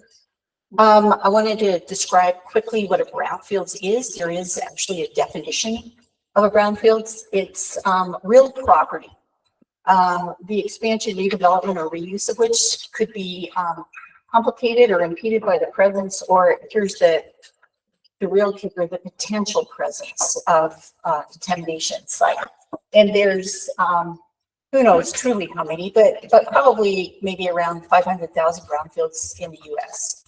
And generally, when you see a brownfield, you know it. It's a blighted building. Maybe it's just an ugly building. Maybe it's a site that's fallen into disrepair, or whatever the case might be. And also brownfields resources, this is my definition, but it's a source of supply or support that hopefully we can provide. A natural source of wealth or revenue. A natural feature or phenomenon that enhances the quality of life, or computable wealth, money, or a source of information and expertise. So hopefully we can provide some or all of those. And that picture on the right, which you can't really see very well, but that's a brownfield site here in Laramie. It was over on Cedar Street. It was part of the old Midwest Standard Refinery, the former yttrium plant. The Laramie Rivers Conservation District purchased that property with the express intent of cleaning it up, which they did. We provided resources, as did EPA. They applied for a cleanup grant. They cleaned up the building. They applied, I think, for a CDBG demolition grant, demolish the building. Part of the property was purchased by YDOT for the Hardy Street Bridge. And the rest of the property, I think, is in redevelopment, like the Napa Auto Parts shop. So it's a classic brownfields redevelopment case study. And let's see, what we hope to help with is to provide job creation and revenue through redevelopment of brownfields, addressing the sites themselves, and promoting redevelopment and public-private partnerships. And I'm not sure if you can see this very well, but we have a variety of grants. We have a community-wide assessment grant, and that was originally awarded for $2 million. Right now, we have about half of that encumbered for 50+ projects across the state. We have the Bipartisan Infrastructure and Jobs Act contract for free phase 1 environmental site assessments, hazardous building materials, lead paint surveys. We have technical assistance grants. We can provide things like, as Caitlin and Megan mentioned, we can fund feasibility studies for your projects. We have a revolving loan fund for cleanup if you do happen to find contamination or asbestos in your buildings or your projects. And we can do that through zero interest loans and very particular tailored loans for your project. And cleanup funding, if you do find contamination or asbestos or lead paint in your building, there's a lot of resources out there right now for cleanup. Okay, and some of the things that we can offer are those free phase 1 and phase 2 ESAs. And I should mention that there's no match, there's no commitment, there's no really risks to the entities that we work with. You just have to contact us. We already have a contractor on board. So if you have the patience to wait on us to get you in the queue, we can certainly take a look at your property or your project. We can do cleanup planning. We don't do community health assessments, but we could if the need arose, I suppose. We can work with you to identify cleanup grants, low interest loans. There's a lot of resources out there, maybe not so much within Wyoming, but certainly federally right now. There's a lot of funding through the Infrastructure and Jobs Act. But I should make sure that folks know that those funds have an expiration date. Basically, that money will not be around forever. So if you have something that you're interested in, now is the time to think about that and to contact us, and we'll see where that goes. And we can do things like planning code evaluation, land use assessment. We have through our contractors some really great landscape architects that can do 3D site renderings and animations, which are really useful as you pursue other grants or you have community workshops or visioning sessions or talking to your local government folks or your city council or whatever. If you have those things in place and you show that you're serious and you know what the next steps are, then maybe it's a little easier to get buy-in. Also, we can work on leveraging funding resources. We can do things like, it's called resource roadmaps. We can identify different grants, strategies, partners, timeframes. We can provide that roadmap through our grants. And then redevelopment. When you get to that point, we can also do site reuse assessments, market viability, market studies, site disposition strategies, revitalization plans. So there's quite a list of what we can provide through these grants. And also, as we spend down our $2 million grant, we intend to apply for the next one, whether it's this year or next year. But keep in mind that we are looking for partners, community partners, for a statewide coalition grant, such as the one that we're working through right now. So if you have a project, large or small, please contact us and we can talk about timing and what we can provide. So the little finger snapping, maybe it's not that easy, but there's, like I said, there's no commitment.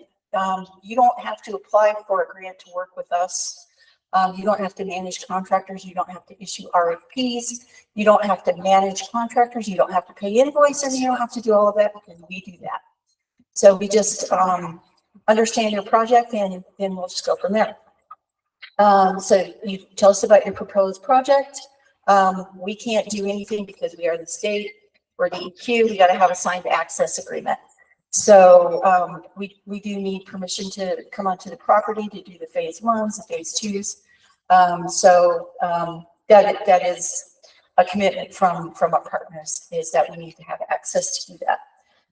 We fill out the paperwork. We get the site approved in terms of site eligibility determination. We have Ayers and Western Water, our consultants.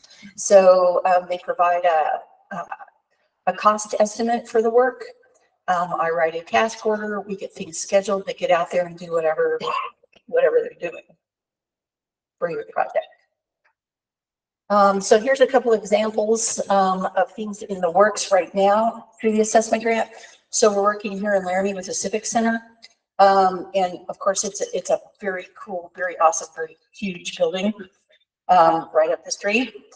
And so we're providing mechanical engineering and plumbing evaluations. We're going to do asbestos and lead paint evaluations and surveys through the building.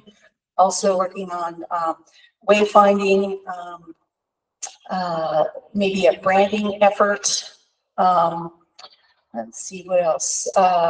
We've done a couple of concept board presentations, like during like their Christmas potluck, and so we kind of utilize like these local celebrations or other kinds of things that they have planned, and we just kind of tag along and provide like these renderings or concept boards for input from communities or the people that are in the building. And so we're in the middle of that effort right now.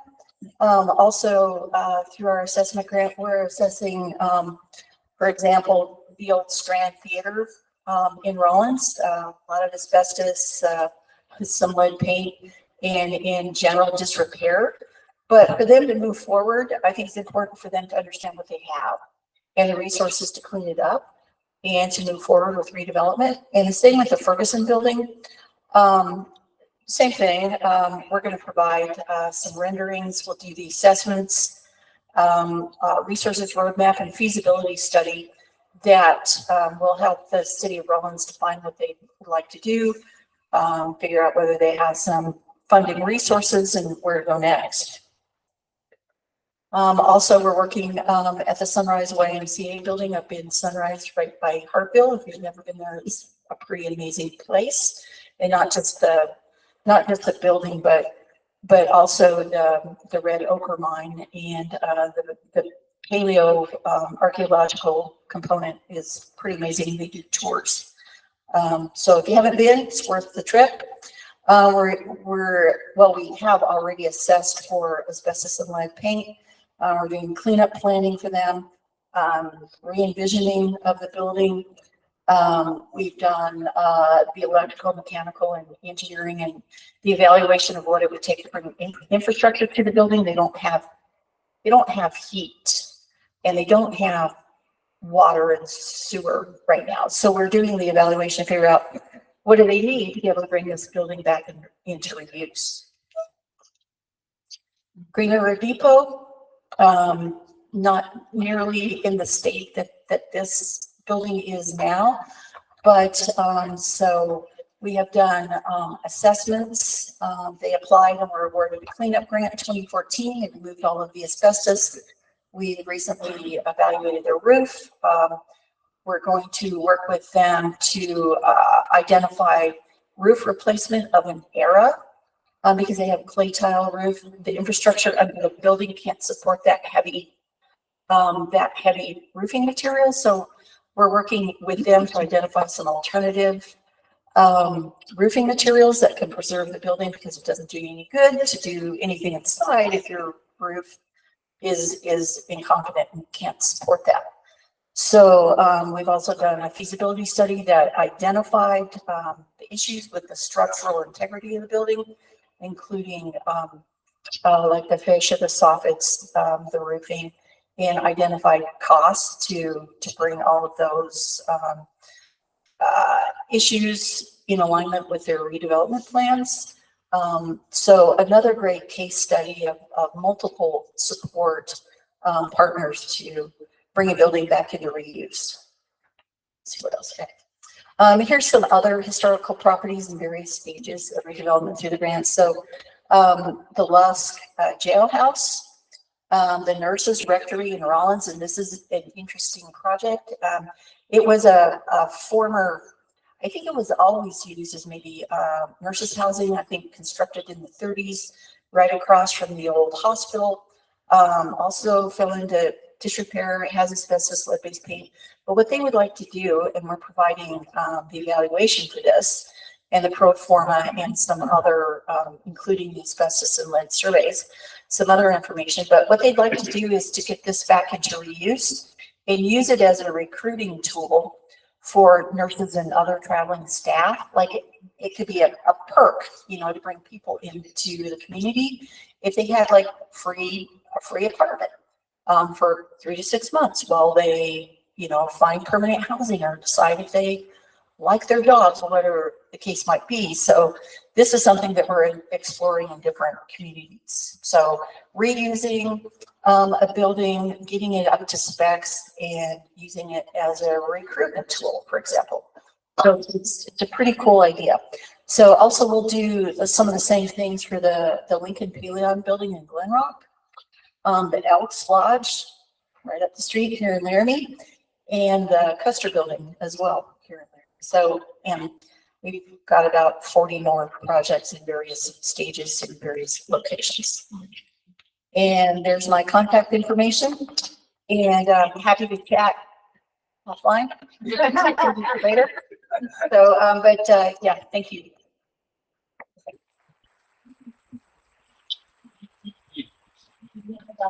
4 minutes for questions. Yeah.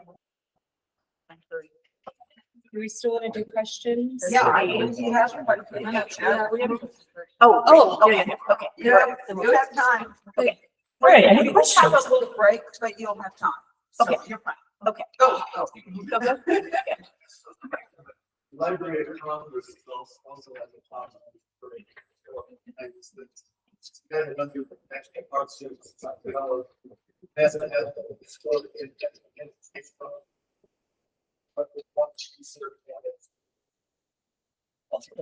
Library of Congress.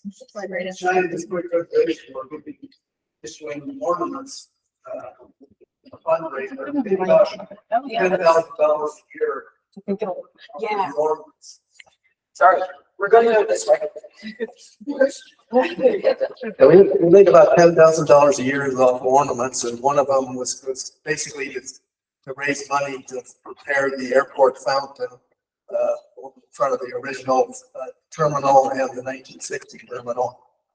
And as a result of that too, we had a person donate part of their, when they died, they got like $160,000 on top of the $50,000 that we raised through the ornaments, which we can also use to get a 2-to-1 matches and stuff. So it was a big amount of money. So, and so that's what I had to say. The point about the Library of Congress. Oh, the Library of Congress, yeah, they have a pot of money too for historic preservation, but and they can help with research, but it has to have both a historic and kind of an educational value. But they've got lots and lots of books back there that you can find information on projects. So That's cool.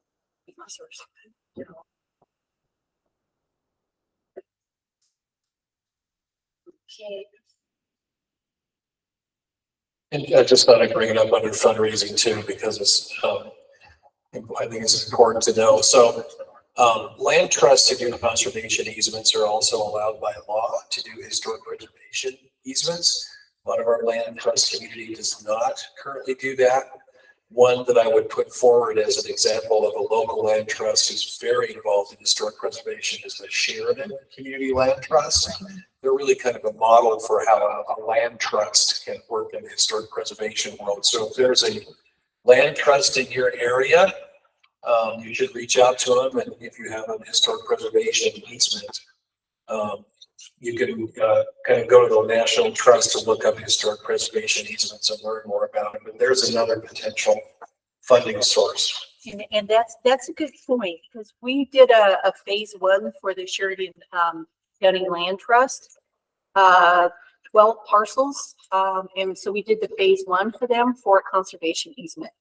And also I want to mention in addition to land trust, conservation districts have been great partners. And if you're interested in more information. And the previous speakers were David Benner and Milred Simpson from the Cheyenne Historic Preservation Board for those in online. I just want to put in another plug for the Wyoming Cultural Trust Fund with this group, because you're our advocacy group and your voices would make a major difference in the funding level that we have with the trust fund. Currently, there were just under $30 million that the legislature has dedicated to cultural resources in the state, which do include the arts community, theater, libraries, etc., the whole gamut of what we call culture. But historic preservation is one of those key components that you can apply for funding. And if we had the equivalent amount of money that the Wyoming Wildlife Natural Trust had, we would be able to grant close to $5 to $6 million a year, which would make major change in preservation in our state. And you have to be a nonprofit, and the property has to be owned by, it can't be privately owned, but you can partner with a 501c3 in some way. But it would make such a significant change. So if we have your support to increase the amount of money that the legislature devotes to the trust fund, just that one thing would change the landscape of what we can do here. Thanks. So how much is the difference? Oh, It's about 150 million difference. Wow. And if you win, I don't think, There's legislation headed this year before the trust specifically, but it doesn't hurt for you to go home and tell your legislator, I want to support the Thompson Trust Fund. And if you need projects in your community to say, here's what the trust fund is funding, call Renee. Also, that was Mary Hopkins with the Albany County Historic Preservation Board, and this is for me. Sorry. I have one voice. I'm not going to talk about the Cultural Trust Fund, but just a couple of the other ideas that are happening in the state. The Institute of Museums and Library Services has 2 significant projects happening in Wyoming right now. They're working with Fort Casper on the repairs and restorations of the historic camp cabins, the officers, the stable and all that. And then the Institute of Museum and Library Services is also up working on the Tsetse Museum. Believe it or not, that project is going into roof repair. So some of these things you may not think of immediately, but surprisingly, you can kind of twist them a little bit and they actually work. So wanted to share those. Yeah, I'm Kristy Campbell from the Schamerhorn County Historic Preservation Commission. And I was just gonna put in a little plug. I know we're talking about how we can find money, talking about partnering with a nonprofit for some of us for the CLGs. One way we can really support those partners like the Alliance for Historic Wyoming is to become a member, like our Preservation Commission is a member of the Alliance, and we use our county budget to do that. So nothing's too small to help with that support.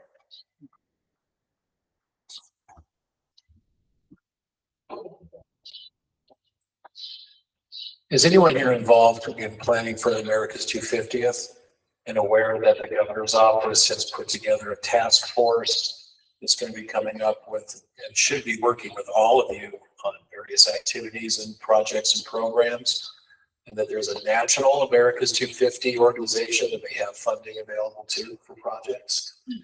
But that's going to be the big historic preservation opportunity, I think, in the next 3-4 years. It's the 250th anniversary of the Declaration of Independence.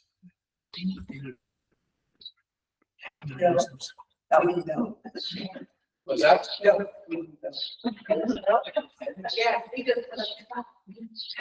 Are there any other questions for speakers or comments tonight?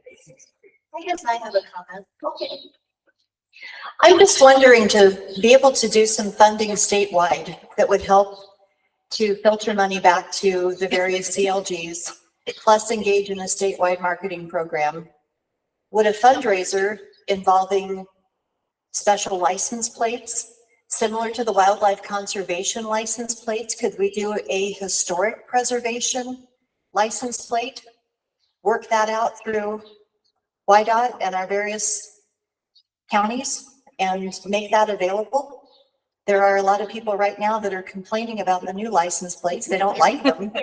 So maybe for a little extra money that would benefit each of us in this room and all of our projects, we could give them an alternative.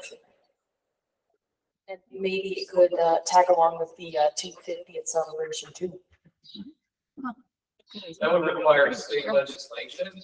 So that'd be another thing to talk to your legislator about. They have to pass a bill.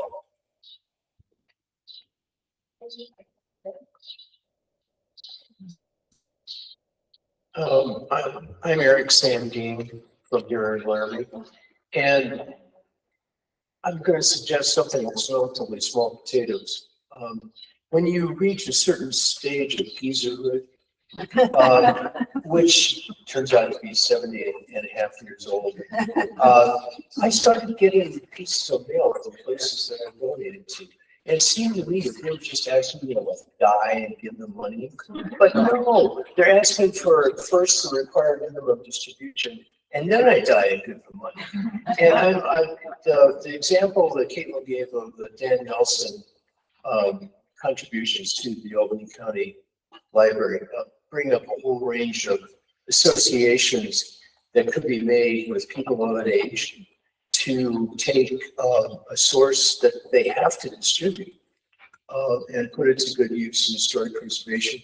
I know that the power of story is great in historic preservation, and I've been proprietor sort of all of the hazards of home ownership with none of the equity for 34 years in the Cooper House, a building that has a rich folklore. And let me tell you, the stories that pertain to the Cooper House and all of its manifestations have a lot of power in making sure that it's not a parking lot next to a roundabout. And also gave me a real leg up in establishing, say, historic preservation track through our master's program. And that relates to individual stories. So if you could couple the stories with the enforced RMD moment where you look back on your life and figure out what you're going to do to get rid of the money that you have to. It starts out with a relatively small amount, but boy, you're making an investment in the stories that are more powerful than money.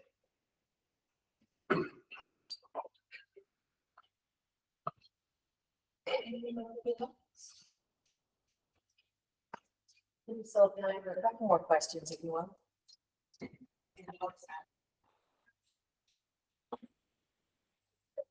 I'm Carly Ann Carruthers. I'm with Wyoming State Parks, Historic Sites and Trails, and our Deputy Director, Nick Nealon, is heading up the charge for the, hate me if I said 250th, so it's semi-centennial. I can't say it, so I use 250. I just shot him a note to connect with you, Katie, so that they can get information distributed.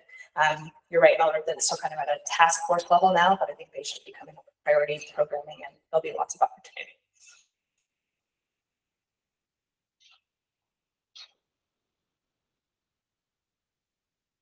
Maybe the last couple of questions. Get them in when you have time. Oh, okay. Paula Hines, Fremont County Historic Preservation Commission. This sounds really naive, but we're all very new at this. Our commission was dead for a lot of years, like a lot of years, since maybe 2009, 2010. And we all got appointed and we're really excited, but we don't know as much as we'd like. So, question. Can CLGs get donations and accept them? Yes.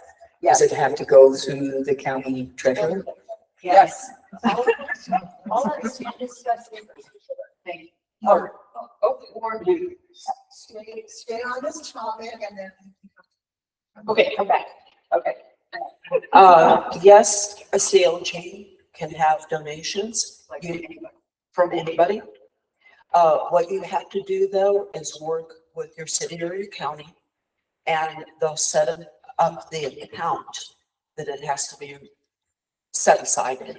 Is that different from what our commission gives us? If the county's giving you $1,000 a year, you probably have the framework for what would be the donation account. It's just like a sub account that they'll put in place for you. And then you have the ability to draw on that sub account without the county authority to approve a bill. Yeah, but you still have to be tied to the county because technically that is where your nonprofit status resides. Thank you. This is just information for everybody. I'm going to put on my other hat. I'm a member of the Daughters of the American Revolution, and we have funding opportunities. Okay, so we have 3 objectives, and one of them is historic preservation. So all you need to do, if you have a DAR chapter near you, is to reach out to them and get their support, and then they can go after funding from DAR National, and it may not be that much. I think the grants range between $10,000 and $50,000. So, I mean, it's money, but you'd have to go through and partner with your local Daughters of the American Revolution to go after that money. So it's an opportunity. What if we don't have a local Daughters of the American Revolution? You're nearest. You're nearest. What, if you don't have a local chapter, whoever's your nearest chapter. And you can identify those. I also. Yeah. We have with us from FEMA, from the Federal Emergency Management Agency. I'm so dependent on acronyms that half the time I don't know what the acronyms actually stand for anymore. So you'll have to forgive me if I stumble over that. We have Charles, Bello, and Martin Thompson from FEMA. Charles has a vast experience, including 14 years at FEMA, and also the consulting archaeologist in the U.S., South Pacific, and Africa. Martin is a historic preservation specialist and structure specialist, and is a certified floodplain manager. Prior to his 14 years at FEMA, Martin's background is in architecture, working as a senior project designer with projects throughout the Western United States. So with that, I'll bring up Charles and Martin, and we'll hear about disaster preparedness.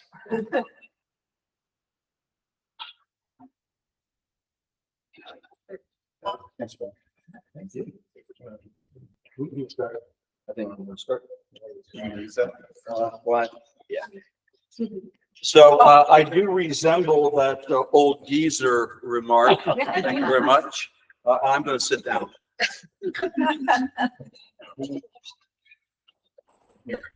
And you can move a little forward in slides, at least for me.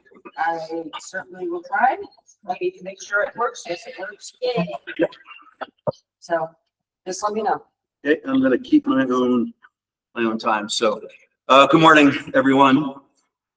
Good morning. I do have a loud mouth, so I think people can hear me. If you can't, just raise your hand or something. So I want to thank Gwendolyn, Kristy. Oh, let's see. Okay, I see someone raising their hand already. Gwendolyn, Kristy, and others from the Wyoming SHPO, the Alliance for Historic Wyoming, and the Certified Local Government Group for the opportunity to participate in this important and interesting conference today. Thanks. It's really nice to be in the Union Pacific train station. And if there's anyone here, happy 100th birthday, I guess. Yeah, this is very, very nice. I'm Charlie Bello, and my co-presenter is Mr. Marti Thompson. We're both from FEMA, Federal Emergency Management Agency, Region 8, Denver, Colorado. And we are part of the Environmental and Historic Preservation EHP section. You can do a next slide, please. So I want to say we have a whole lot to cover right now. It'll be sort of rapid fire. I use notes, the script, because I don't want to forget anything. I want to keep myself on track. So just bear with that. I say our focus today is going to be on disaster preparedness at the community level. Steps historic preservation boards and others can take to protect historic properties and collections ahead of disasters, and then repair restoration of damages. I'll say also the reception last night was really terrific. Thank you all for that. And Mary Hopkins, we did go to the Buckhorn Bar. We had a great time. Wherever Mary is, thank you. What a great establishment that is.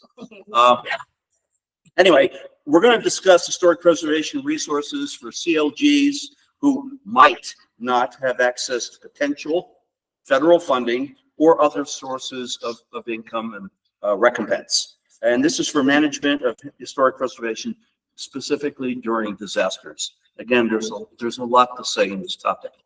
I'm sure you all see how disasters can impact variously historic properties. And I'm talking about disasters of all sorts. So you can talk about aberrant or cyclical weather or longer term climate change. You know, that's a loaded term. Some people like it, some people don't. Any of those things that precipitate natural activities such as riverine, coastal flooding, wildfires, seismic activities, avalanches, cold heat waves, drought, hail, hurricanes, tornadoes, other strong winds, ice storms, perhaps landslides, lightning, or even man-influenced catastrophes, such as chemical spills, fires, power outages, and civil unrest. They're all around us pretty much all the time. Love the trains. Yeah. Background too. So I want to say FEMA builds capabilities with state, local, and tribal governments to ensure the country can withstand current weather hazards and those we reasonably expect to occur in the future. The changing climate is a priority for FEMA, again, working with state, tribes, and tribes are very good partners, working with their emergency managers. The increasing numbers of storms, floods, fires, and extreme temperatures clearly threaten the well-being of people across the entire country. Everyone agrees with that. When emergency managers invest in climate adaptation measures, the effects from disasters are certainly less severe and recovery can start sooner, and everyone wants that. That's one of the missions of FEMA. So the associated aspects of death, injuries, emotional trauma, property destruction, financial implications are clear. And disasters are now occurring with increasing frequency, severity, scope, and impact. That is irrefutable. Charles? Yeah. Can you go to your microphone? Okay, yeah. Train. Good, long train. Yeah. A wide variety of federal agencies and a growing cadre of state, regional, tribal, and local emergency managers are, in fact, standing by to assist. Have faith in them.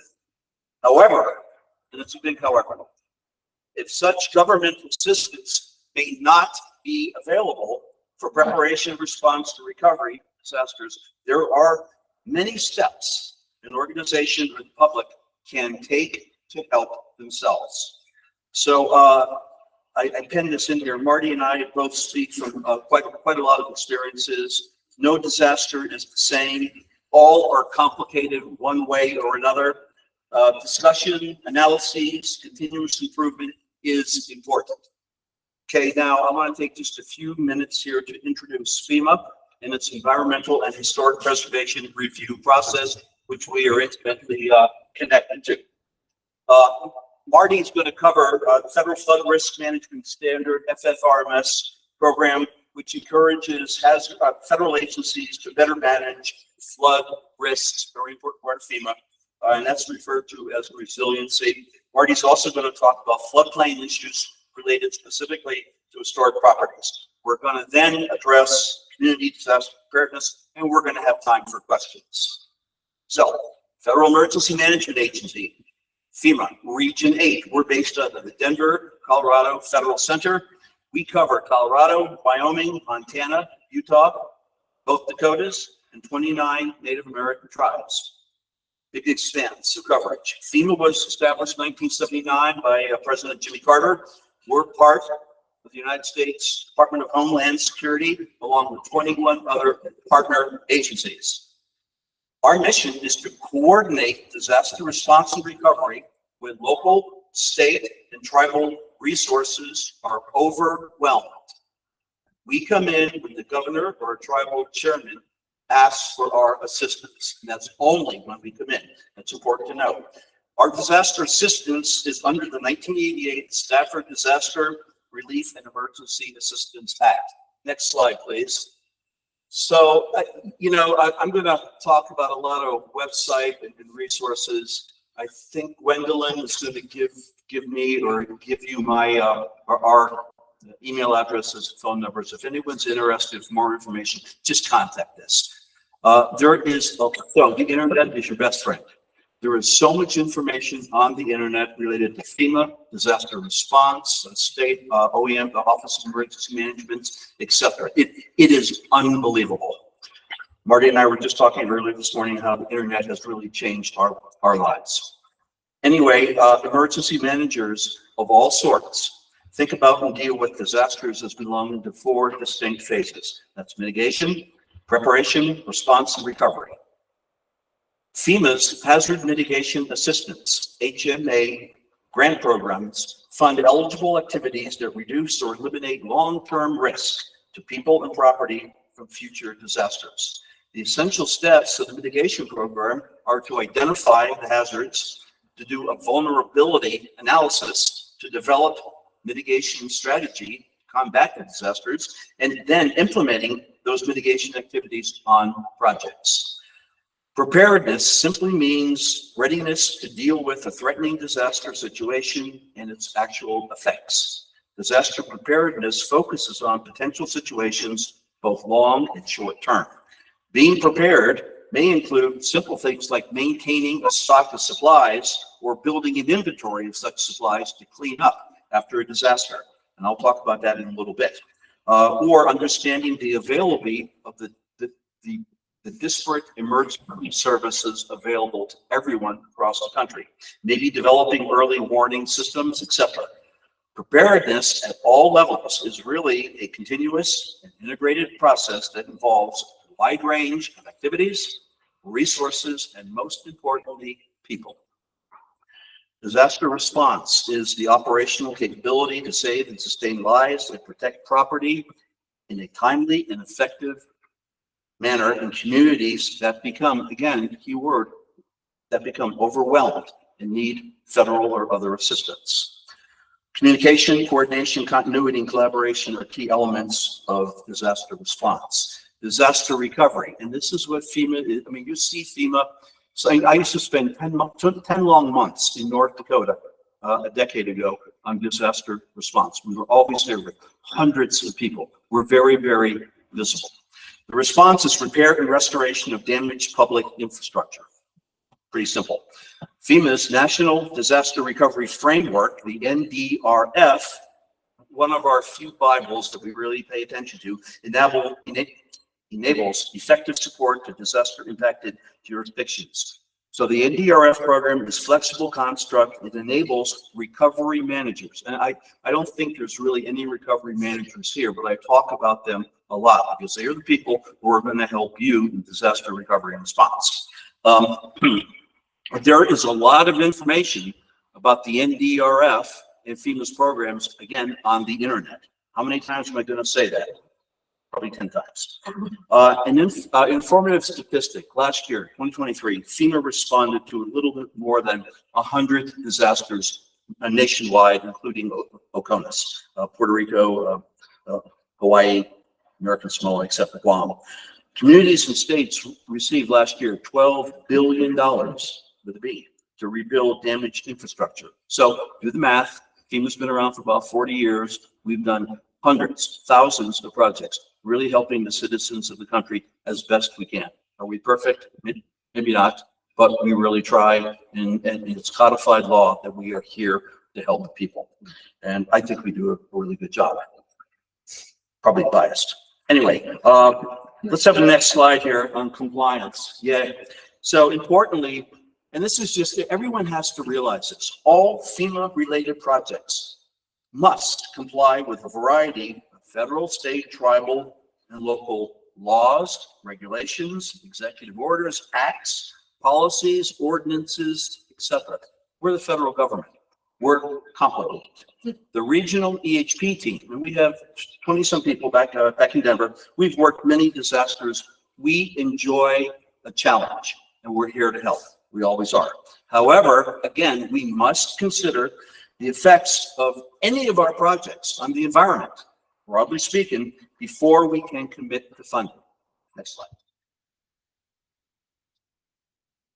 Okay, so we have a long established and excellent relationships with our state, tribal Office of Emergency Management partners, and then with State Historic Preservation Office, SHPO, Tribal Historic Preservation Offices, TIPO, Fish and Wildlife Service, Army Corps, Environmental Protection Agency, Natural Resource Conservation Service, Housing and Urban Development, Department of Ag, Bureau of Indian Affairs, etc., etc. This all makes our life in project reviews a whole lot easier.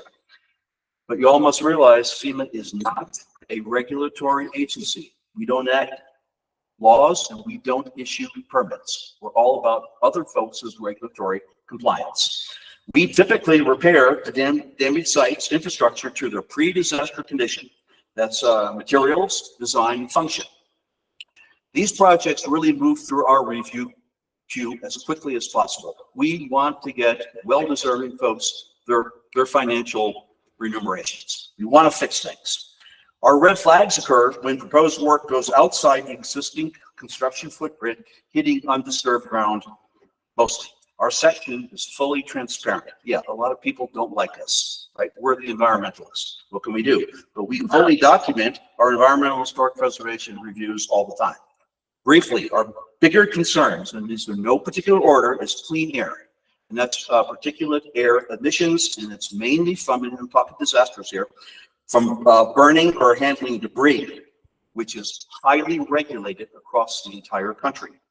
And all aspects of the reduction and disposal of debris are reviewed for potential floodplain, wetlands, environmental justice relating to minority populations, clean water, clean air, endangered species, and historic preservation. Really, we look at about 21 or so different laws, regs, presidential executive orders, etc., for every single project we fund. Permitting is required, absolutely required for all work in waterways, wetlands, and floodplains. And compliance with all federal and state laws is absolutely required, especially with the Army Corps of Engineers. We also look at short, long-term effects on floodplains. We assist with map interpretation, local floodplain development permits, and we're happy to do it. FEMA projects are also subject to the 1973 Endangered Species Act. So consultation with the U.S. Fish and Wildlife Service and related state and tribal departments can sometimes be a lengthy and honestly frustrating process. We have a lot of streamlining mechanisms for those project reviews. 1966, National Historic Preservation Act protects historic buildings and structures, archaeological sites, and work on Native American reservations. I am so happy to say we have reviewed hundreds of projects related to historic preservation, and we have a truly great relationship with all our state historic preservation offices and staff and all the tribes. We have effective streamlining documents for the National Historic Preservation Act called programmatic agreements. So our section gets involved with all projects as early as we possibly can. We always look for potential impacts to a variety of protected resources. Yeah, some people don't like us pointing our little noses into their business, but we have to do. Again, our mission is to get money on the streets and to fix things. We're pretty good at it. We're part of a team that supports the overall missions of FEMA with federal partners, tribes, state, local officials, sometimes the private sector, nonprofits, which I'm going to explain a little bit more about later, and the public. And again, I assure you, we are here to help. So I'm going to turn this over to Marti, who may or may not need help moving slides. I need help. I would like this board. Yeah, you can point it in here. This one here. Oh, Yeah.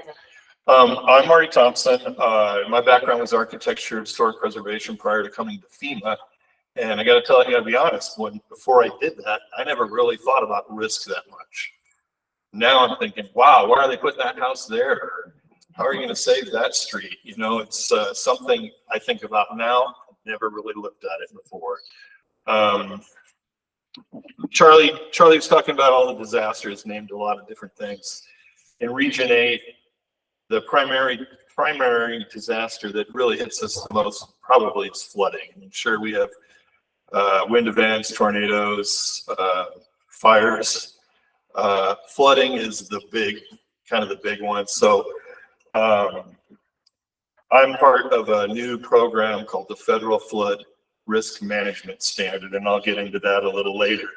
But one of the things that FEMA does besides doing grants for either pre-disaster mitigation or fixing things is we are part of the National Flood Insurance Program that maps the floodplain. So people can look. I don't know if anybody's ever looked at the maps, what's called Map Service Center, Map Service Store, but you can look and see if your location, your house, your downtown historic district is in a floodplain or not. And that will give you an indication of whether you're at risk and if you should do something.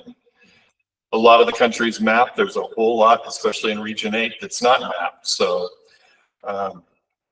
that's kind of what we do. I found an interesting study that University of Colorado did about 2019 or 2020, somewhere in there.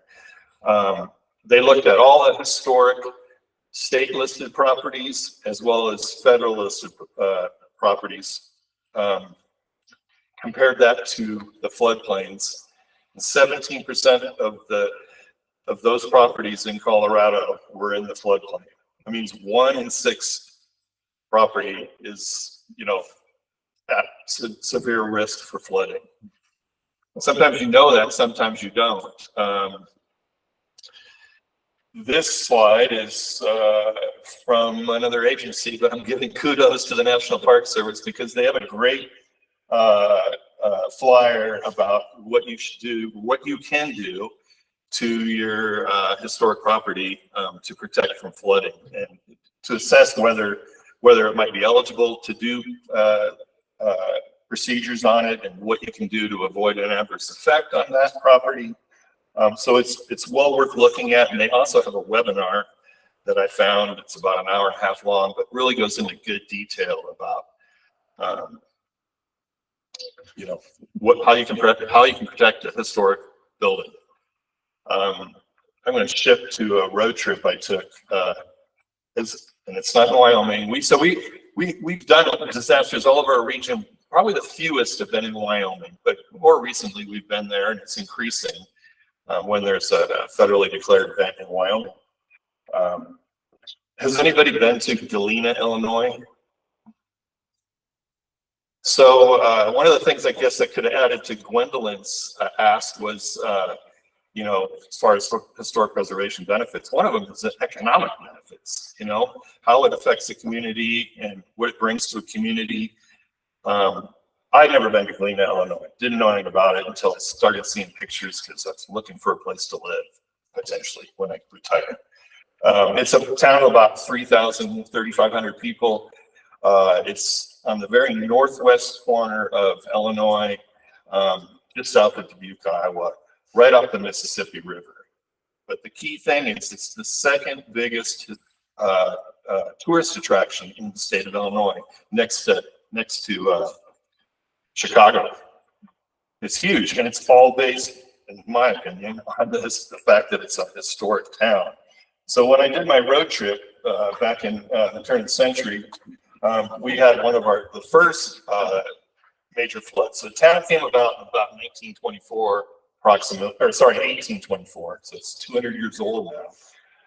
And it was a mining town for Galena, which is a component of making lead, from what little I know about it. But and then there was a major flood in the turn of the century. There was also a big flood in 1937 when I was through there. And then this last Memorial Day weekend, I went there and saw what they kind of did for some flood protection prevention. So back in the 50s, after they had the big flood in 37, one of the residents, I believe, was on the state legislature, but he got them to do a huge flood levee. I don't know if you can see that, but it's right in the bottom there. It's kind of light in here and hard to see, but there's this huge levee. The town, the historic district, is about 90%, or about 90% of the buildings are in the historic district. I mean, it's ridiculous how much historic things are there. Ulysses S. Grant used to live there. 8 other Civil War generals lived there. It's a fascinating place. If you haven't been, it's worth a trip. And the other cool thing that they did was they installed these floodgates, which is these 20-foot gates that they close when the flood comes, and it protects most of the downtown. So it's pretty neat to see something, some mitigation efforts that happened back in the 50s that are still to this day protecting the town. So what's the federal flood risk management standard? So we have, and I'm going to go through this fast because it does provide, or it does apply to historic preservation, but right now it's centered mostly towards new construction. But the gist of it is that we have what's called the base flood elevation on floodplain work. So there's a 100-year flood level, and new structures should be built to the base flood elevation in most communities. Sometimes communities have higher standards, but that's a 40-year standard that came about, you know, right when the flood insurance maps started to be created. I'm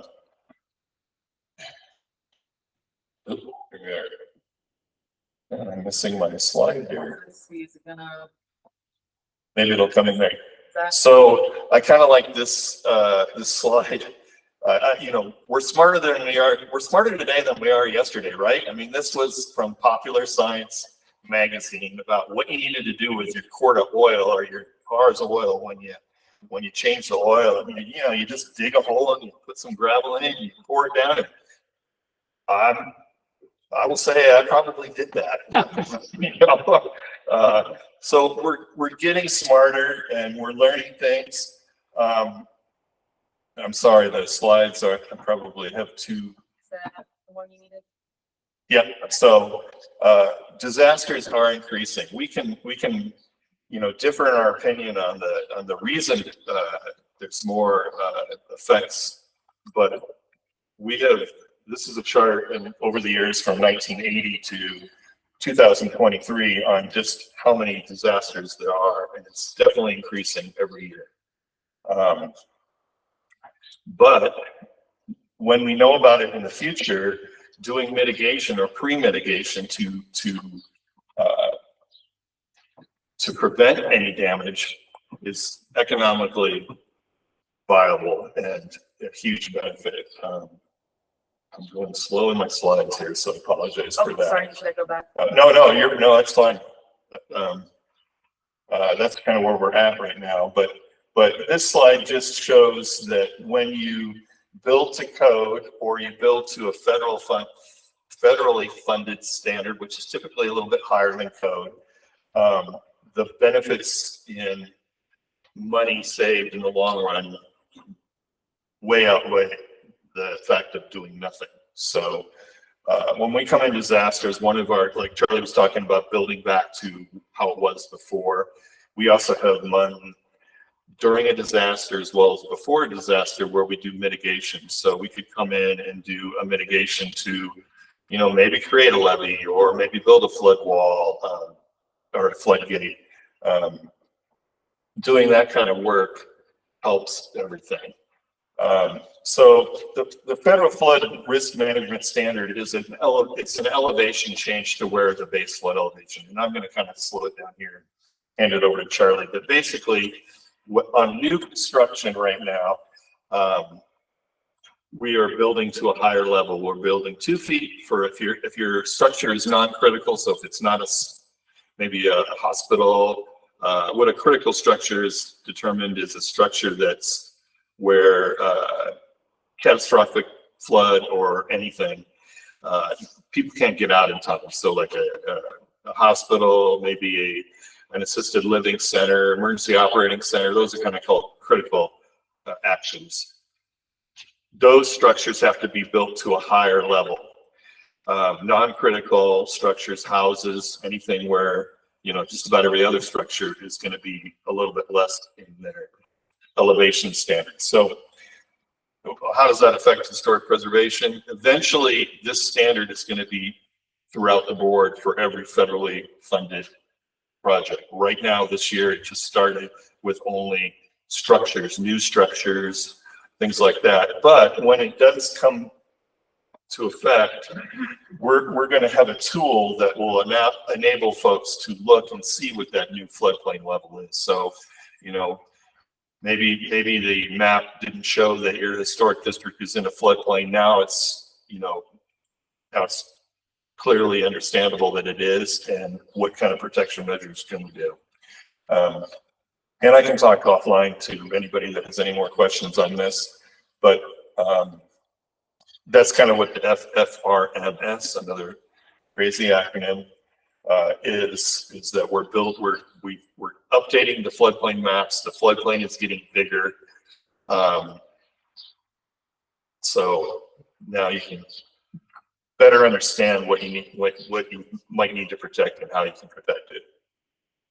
So Charlie, give it back to you there. Okay. Next slide.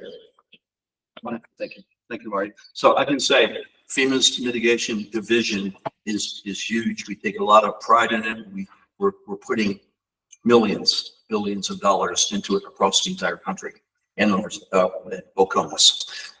So again, thanks, Marty. So OMG, as the younger kids constantly say, whatever that means. I want to say that disaster preparedness for local communities is an incredibly important topic, and one that I will say is reasonably achievable at the grassroots level and without a lot of related expense. FEMA regularly works with SHPOs on damage to a wide variety of historic properties, and collectively, we gain knowledge concerning proactive measures that can be taken, first aid given, and then repairs that are truly effective. And this is all related to historic properties. I want to say that throughout the recent, I'm going to skip down to Colorado, to the recent Boulder County, Colorado wildfire response recovery. Horrible disaster. 1,100 houses burned to a crisp almost overnight. I was in direct contact with the Colorado Cultural and Historical Resources Task Force. Does anyone know that organization? Probably some do.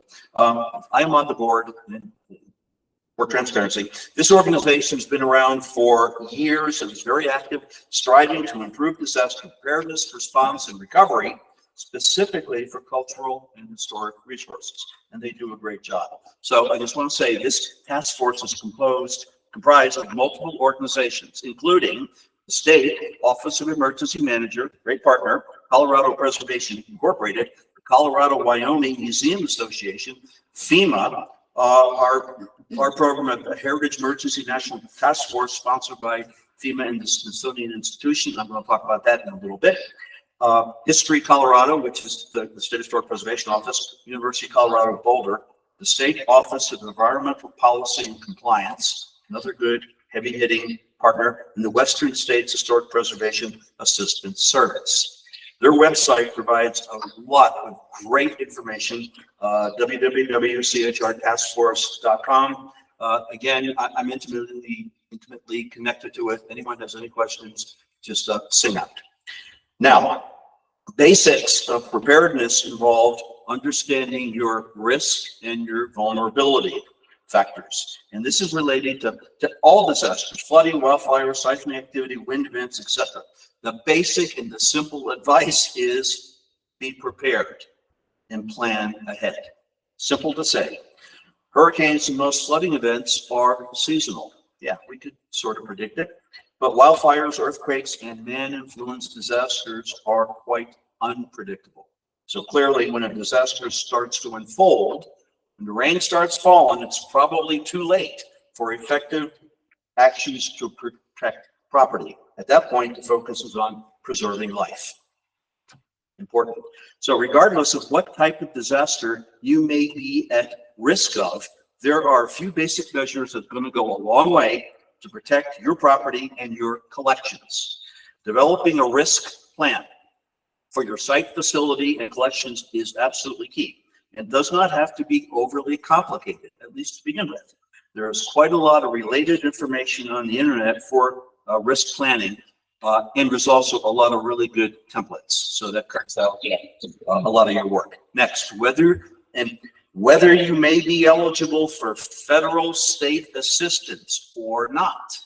It's important to get your, and I'm sorry to talk about this because I don't really like insurance, but get your insurance coverage in order. FEMA always looks to see if there is related coverage. Understandable that for small museums, libraries, and historic sites, this expense is often tough to bear. Flood insurance is required pretty much across the country to initially support a mortgage. That's fine. But collection coverage is, however, optional, slightly expensive, but it is so practical. Take the time to investigate the intricacies and nuances of the coverage. Again, consult the internet. I did last week in preparation for this presentation, and there's just a ton of information related to insurance, relating to insurance on disasters. Correlated with a risk plan is developing an itemized inventory for property facility collections, including photographs and descriptions, conditions of items, acquisition records for artifacts, archives, art, books, etc. And the more information you could have to hand, the better off you're going to be. Regularly update this information and keep copies at various off-site locations. I have a lot of stories where primary archives were flooded, were burned, and they weren't held, copies weren't not held up. I mean, that's crazy to me. I can give examples. But you should also maintain dates and expenditures of site facility capital improvements and valuation of your collections through regular professional appraisals. Again, the more documentation you have, the faster insurance claims or other support, FEMA, may be resolved. I've seen this a lot of times. Don't be guessing at the value of your collections after they're destroyed. You're not going to get very far. Because of extreme weather, fluctuating temps, flooding, wildfires, there is a need to regularly update and maintain your facilities to ensure not only the public safety, but the protection of your collections. I'm talking HVAC, temperature control, flooding, pumping, etc. And I'm not telling you stuff you don't already know, but this is, I'm just saying based on a lot of my experience. Have an evacuation plan to remove your collections. Set up a telephone, text, email tree for emergency communication. Let SHPO know, police, fire, EMS, etc. Key them into your evacuation plan. Right? They're really great partners. Really, I've said there was so much more to say on this topic, but you all know your own sites and your collections, and you can and should act accordingly. Okay. If you are FEMA eligible organization, including a PMP, and I'm going to talk about that really soon, please become familiar with FEMA's policies, rules, etc. A very good reference is the FEMA Public Assistance Program and Policy Guide. Again, available on the internet. I can steer you in the right direction. That's about a 280, 300-page document right now. Very thick, but the information is there, especially concerning private nonprofits, what's eligible work, eligible applicants, etc. Mind-numbing, but it is the Bible for public assistance. If you are not an eligible FEMA applicant, please look into what is called the Voluntary Organizations Active in Disasters, VOADs. Anyone ever heard of them? Ever used them? Okay, they're around every state, all over. It's a program that provides local emergency response and recovery services, I think ostensibly free, and their website is www.nvoad.org. Again, I have information. I work with them a whole lot, especially in Native American reservations, but other places too. Also, please familiarize yourself, whether you're an eligible applicant or not, with the Small Business Administration's low-interest loan programs for disaster relief. Last I looked, and that was just kind of recently in Colorado, it's about a 3% loan. It is a loan, you got to pay it back, but it's cheap money, okay? And in times of disaster, when you really need critical help, that SBA is there for you, and they are really knowledgeable people. They're set up at every single disaster at big tables. So right now, I am going to, can you move this slide on? I'm going to provide some details on FEMA's Heritage Emergency National Task Force, HENTEF. Has anyone worked with HENTEF at all? Ever even heard of it? Okay, you will now. So you all know that historic properties, museums, collections are often held in public trust by a wide variety of cultural institutions. Some are really good, really sharp. Others are kind of mom and pop that need help. HENTEF helps prepare for emergencies and disasters. It's about 30 years old. It's a co-sponsored public-private partnership between FEMA and the Smithsonian Institution. It's right there. Today, there are about 60 national service organizations and Fed agencies working together within HENTEF. Can you go to the next slide? And that's a big, long, yeah, that's mind-blowing, but that's our partners who are here to help you. There's a toll-free number, email addresses, you could contact them anytime. They work together to address cultural heritage concerns during natural disasters and other emergencies. They are dedicated and mission-focused, and they're part of FEMA and the super impressive Smithsonian Institution. So importantly, HENTEF has created an extensive response capability throughout the nation by supporting FEMA's emergency support function, number 11, not to get too technical, but that is the protection of natural and cultural resources and historic properties. It is related specifically to the NDRF. And again, a quick Google search will help you on there. But it's codified. So NTEF's help and FEMA, it will occur. All you got to do is be kind of proactive and reach out. Next slide, please. Yeah, 5 strategic objectives. NTEF provides education, training, technical assistance to cultural stewards, first responders, and emergency managers. They coordinate collection and sharing of disaster incident-specific information with all parties.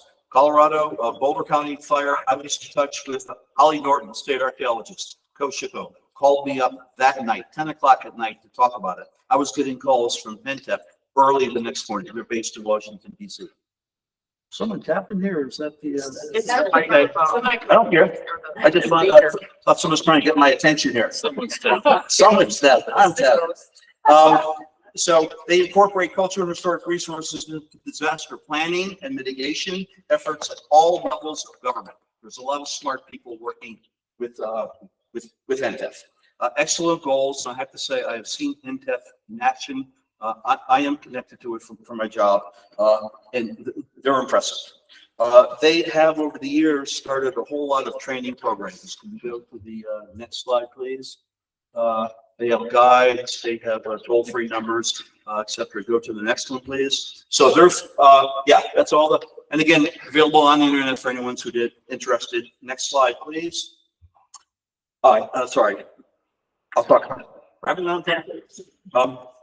Their flagship program is called HEART, and that's Heritage Emergency and Response Training, which establishes first aid network of people from a wide spectrum of specialties trained to document and provide cultural heritage support in times of need. It is a really good program, and it's essentially free. You may have to go to DC, but there's a lot of grants available about it. HEART. So I've witnessed this training in person recently when I was deployed to Hurricane Ian in Florida. I witnessed it in Puerto Rico, Virgin Islands, and Hurricane Matthew along the Georgia coast. It is impressive. They work really hard. The director is a personal friend of mine. I can put you in immediate contact with her. So let me just keep kind of going on. I just want to check my time here. Where's my timer's not working? Again, I cannot speak more highly of NTEF and all its programs. So now to wrap up, because my throat is hurting, my lips are burning. I want to do a shotgun approach here, just kind of random. There are, so the people who were talking before, Marty and I, gave a really good presentation on all sorts of things, especially funding. I want to say, I'm not a CLG expert, but I do work with them a lot. There are a variety of grant funds available, only the CLGs, and that do not require a cash match, and that can be used for survey, planning, nomination, and educational activities. Free money, go for it. I don't have details, but they can be found out. CLGs can also receive technical support from the SHPO and the National Park Service. CLGs can join national organizations such as the Alliance of Preservation Commissions that provide great information and then access to a very wide national, maybe international preservation network. I was watching local news the other night, and I saw a thing that the very small Denver Firefighters Museum flooded over Memorial Day. The reporter intimated that their backs were up against the wall. They didn't know what to do, hit the panic button. I don't know if they had a disaster plan or not, but they went immediately to a GoFundMe campaign, and they were asking over the television for volunteers to come and muck out the basement with collections that were just covered in mud. And Dave, there has to be a better way. And I see this all the time. You know, I'm just saying. PMGs, yeah, private nonprofits. Maybe telling you stuff you don't know or whatever, but it is it's a hassle, often a hassle with FEMA. So a wide variety of private nonprofits are in fact eligible for FEMA reimbursement. As Marty said, mainly those involved with critical services such as medical care, education, utilities, and emergency services. However, PMPs offering non-critical, but otherwise essential social services. And if that's not federal government speak, I don't know what is. Confuses me. But these are facilities supporting various community education and aid programs, museums, libraries, zoos, etc. They're eligible. 44 CFR 206.221, which is the federal guidelines for emergency management assistance, they do outline eligibility criteria for PNPs. Quick Google search will cover that. The Internal Revenue Service, just saying, they have a code that defines specifically all sorts of PNPs. It is. I looked at it over the weekend. My eyes, glazed over, and I stopped looking at it. It's complex, but there's all sorts of tax implications for PNPs. I say to myself here, if you all are a PNP, please talk to your state Office of Emergency Management, maybe SHPO, FEMA, the IRS even, and get to know your eligibility status, because when disasters strike, you don't want to be messing around. Am I eligible PNP? Am I not? Am I, critical? Am I non-critical? Etc. So, but we do. The point is, take-home point is, we do fund some PNP work, and we like doing it. National Center for Preservation Technology and Training, NCPTT, Foundation for Advancement and Conservation, FAIC, they have a lot of useful online recovery programs, and they're really professional. Their target audience, by the way, is staff in small museums responsible specifically for collection care. Some other good modules I just looked at was insurance considerations for cultural institutions after disasters, establishing and maintaining an emergency supply cache for response efforts, and how to adapt the incident command system, one of FEMA's Bibles, structure to cultural organization. Like it or not, when you're in a disaster and you're connected to FEMA, you're part of the incident command system. It's a military-based operation model. Just be aware of it, and it's a good thing to know. They have videos on health and safety and disasters, etc. Is anyone keeping time? Brian? Okay, I'm gonna let you okay, anyway, I just want to say, FEMA has wildfire mitigation projects. Wildfires are increasing. The grants we have that are most applicable to historic sites and collection repositories are what we call the defensible space projects, addressing fire risk by creating safe perimeters around improved property of all sorts. But even without getting such a grant, they are competitive and complicated. A few hardworking folks can create an area 30 to 100 feet away from a structure to free things of anything that will ignite and burn. Wood piles, leaves, brush, trees, bushes, etc. Creating fuel breaks using driveways, walkways, etc. is also helpful. There is a tremendous amount of information on the internet relating to wildfire mitigation, and believe me, it is really important. Remember also that if you have collections that are paper, books, paper collections, they're highly susceptible. Yes, they will burn, but if the fire doesn't get to them, they're susceptible to getting inundated with smoke, water, dirt, chemicals, and general mishandling, all commonly associated with wildfire disasters. And we have a lot in Colorado, and FEMA has we participate in a lot of them. We had a recent fire in Grand and Laramie counties, right over the Wyoming border here, where the University of Colorado had a series of satellite campus in a very heavily wooded area. The historic cabins did not burn, but they were inundated with smoke, blowing dirt, damaged library, lab space, and the interior fabric of historic buildings. That was my project. I worked on it. I want to say, because it took a long time to get professional cleaners in that were acceptable to FEMA and the State Historic Preservation Office. But there was also insurance issues that weren't figured out for weeks or longer afterwards. So again, get your insurance together. If you have paper products, or you get a list and maintain the accuracy of this list for people who can come in at a moment's notice to help you. Okay, and that's a funding issue, it's a practical issue, etc. I can go on here. If you have a cultural institution, make sure your staff members, even if they're volunteers, are up to speed on your evacuation plan, plan of action, etc. Make sure you have emergency supplies, paper, cleaning solutions, polyethylene, sheeting. I can tell you, I've seen a run on Walmarts during a disaster because people didn't have the necessary equipment lying around. Incorporate the acquisition of those items into your yearly budgets. A simple thing, but it works.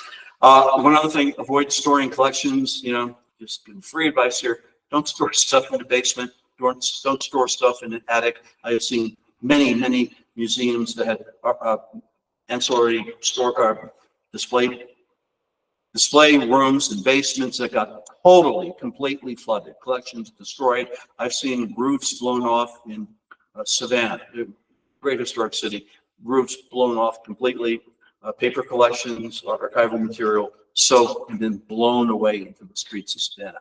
Just take a minute and find a better way to store your collections.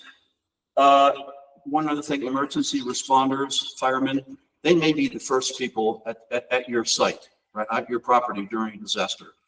Make sure they have a plan. They know where important collections are, etc. If you have a priority list to preserve a piece of artwork or something, give them specific directions where that piece of artwork is, how to handle it, have a photo, and they may not be able to say, is that the masterpiece or is that the masterpiece? So at that, I want to say,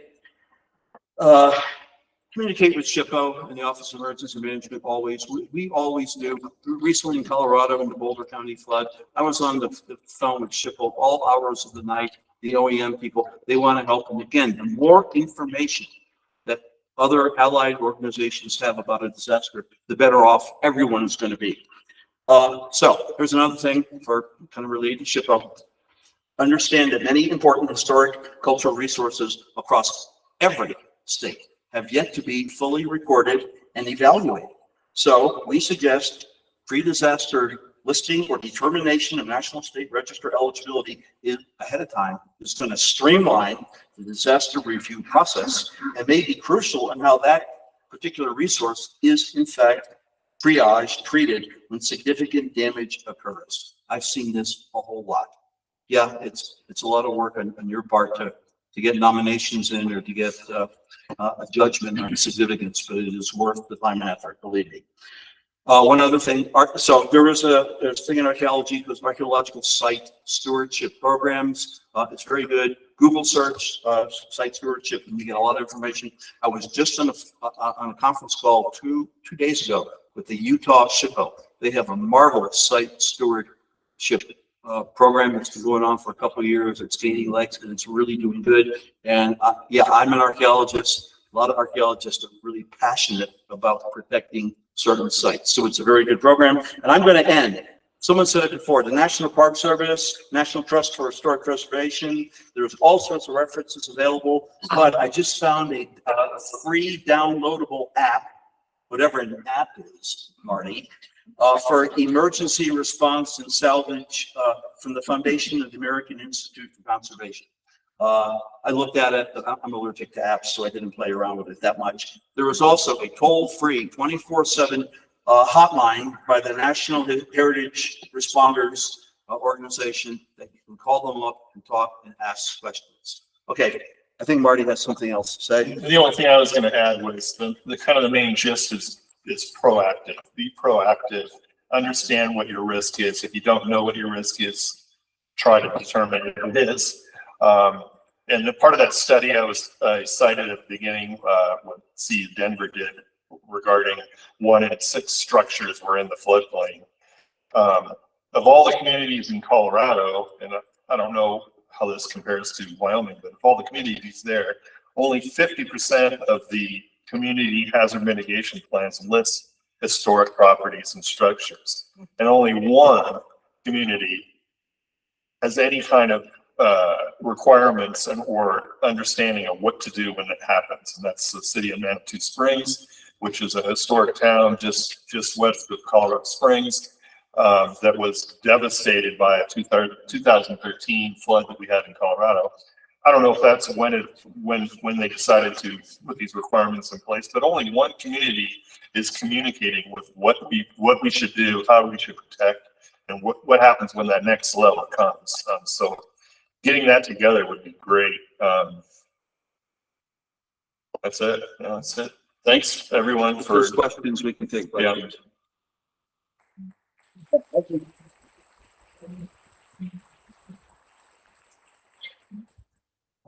Any questions? Yeah. Nice show.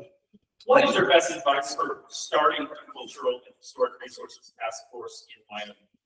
Yeah, so I would contact the Colorado CHR task force. I can give you the information. You know, they're active. They're willing to participate. Great partnership with SHPO and the State Office of Emergency Management. It is real. You've been working for 5, 6, 7 years. Yeah. Call them and pick their brain. Obviously, and I know Kristy came pretty well. Oh yeah. Yeah. We just had trouble finding partners, finding people to volunteer for such a task force. Yeah, that's our community's much smaller. age-old. So we're headquartered out of University of Colorado, Boulder. The university has given us some space. There's archivists. So a lot of us are professional people who just feel it's a professional responsibility to join. Getting other people to participate with a level of subject matter expertise is difficult. I wish I could luck. You know, you can call me or email me. Next, I think it'd be great for Wyoming. Or merge with Colorado. Possibility. Any other questions? Anyone?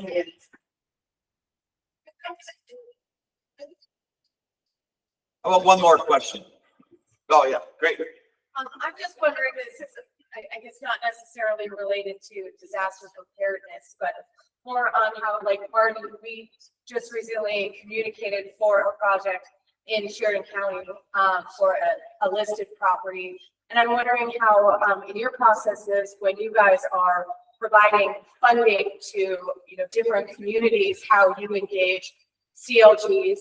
Is it only consulting and asking if they're listed in the National Register, or, you know, if they're work on any historic age buildings if they haven't been evaluated yet?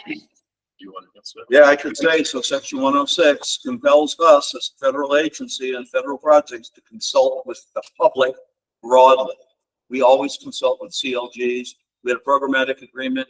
Colorado has a lot of CLGs, and I consulted with I think we had 350 interested parties speaking to our programmatic agreement last year. So we always do, you know, we try our best, but sometimes if we get hit with 40 or 50 projects, I mean, you know, we try our best. Thank you. So we have to contact you, just like we have to contact SHPO, you know, to get your opinion on things. Especially CLGs. And everyone's different. I'm dealing right now with a bunch of landmark buildings in Denver, the Denver Landmark Commission, which has a lot of things on their register or their listings, and the requirements that they have. So we have applicants, churches, right? A lot of churches, because that's something relatively new that we're funding, and a lot of these churches are wanting to do. This particular grant is for security enhancement, not for disaster stuff, but more like security. So we're doing, you know, we're replacing doors with secure doors, with windows, fencing. You know, that was part of your grant for Sheridan. In Denver, they have these really strict requirements where they have to come up with their permitting and their architectural drawings before we start the 106, but the people that are the applicants don't understand that, and sometimes don't have the money. All they have is the grant money that's not providing the architecture. So long story short, we have to talk to you guys first, and the requirements are all different around the board. So yeah, probably didn't answer you today. I can say our grant programs are growing. We're increasing numbers, types of grants all the time. So we're busy.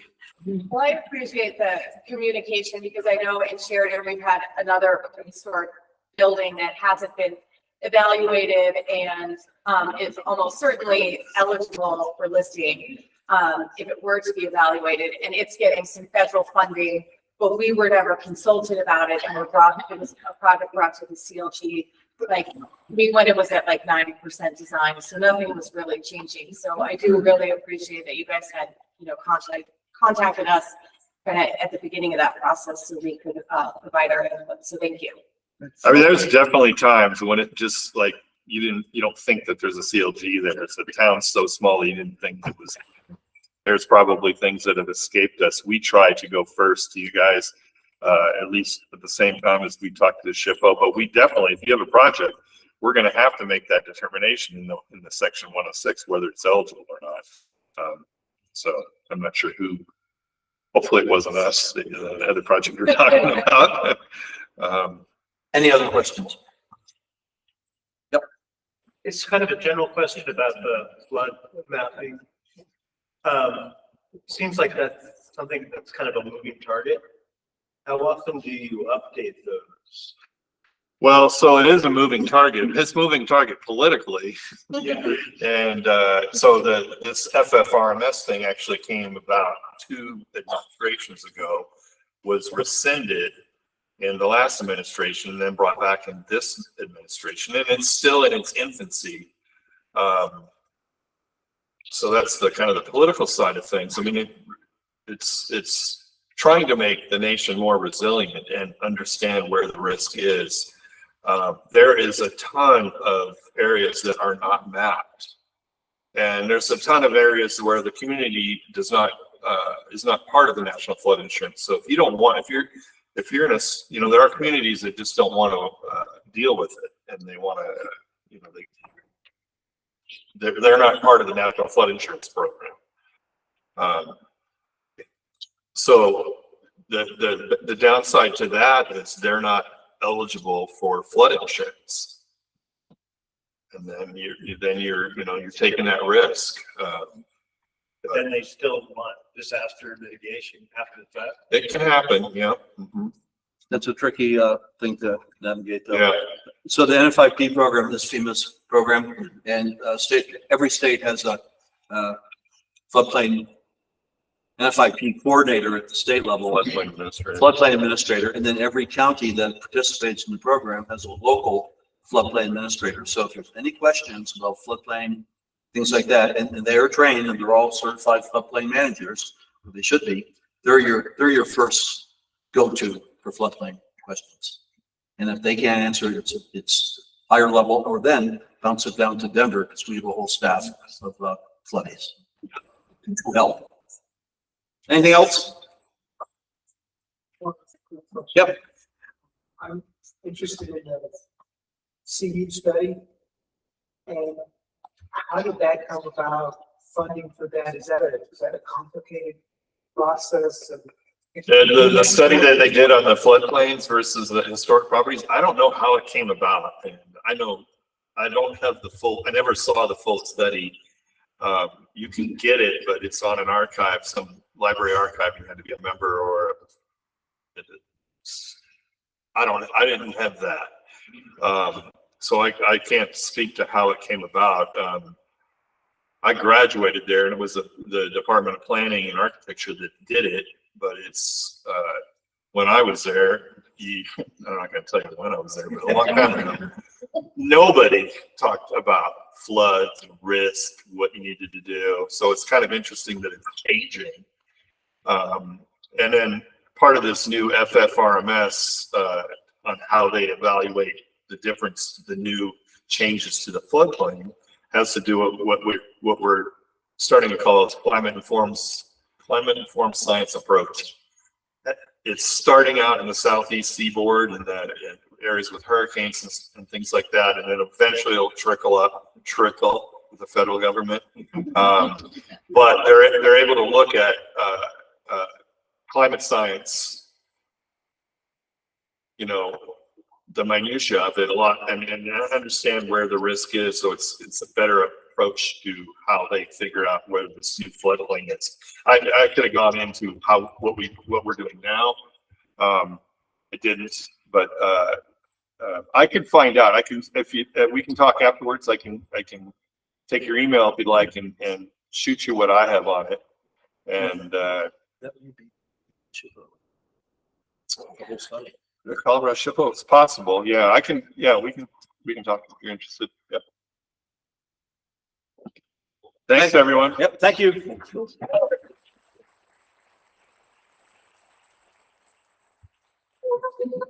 You went with the job.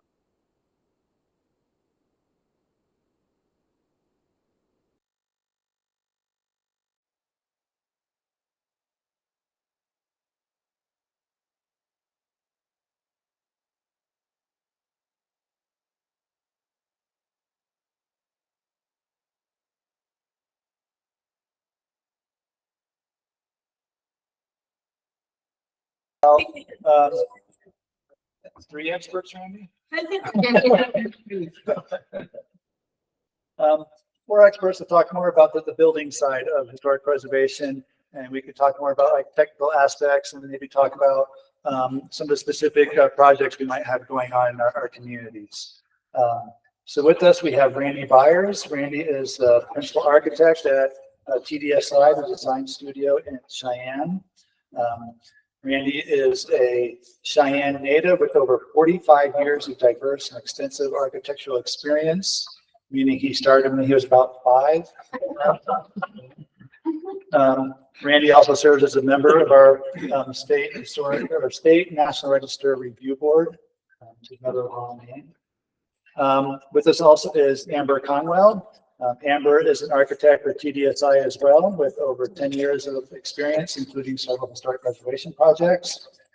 Amber is also the vice chair of the Cheyenne Historic Preservation Board.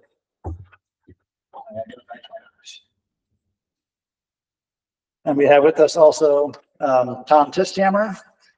Thom is the founder and president of Waddell & Daub Contractors, who specialize in preservation projects.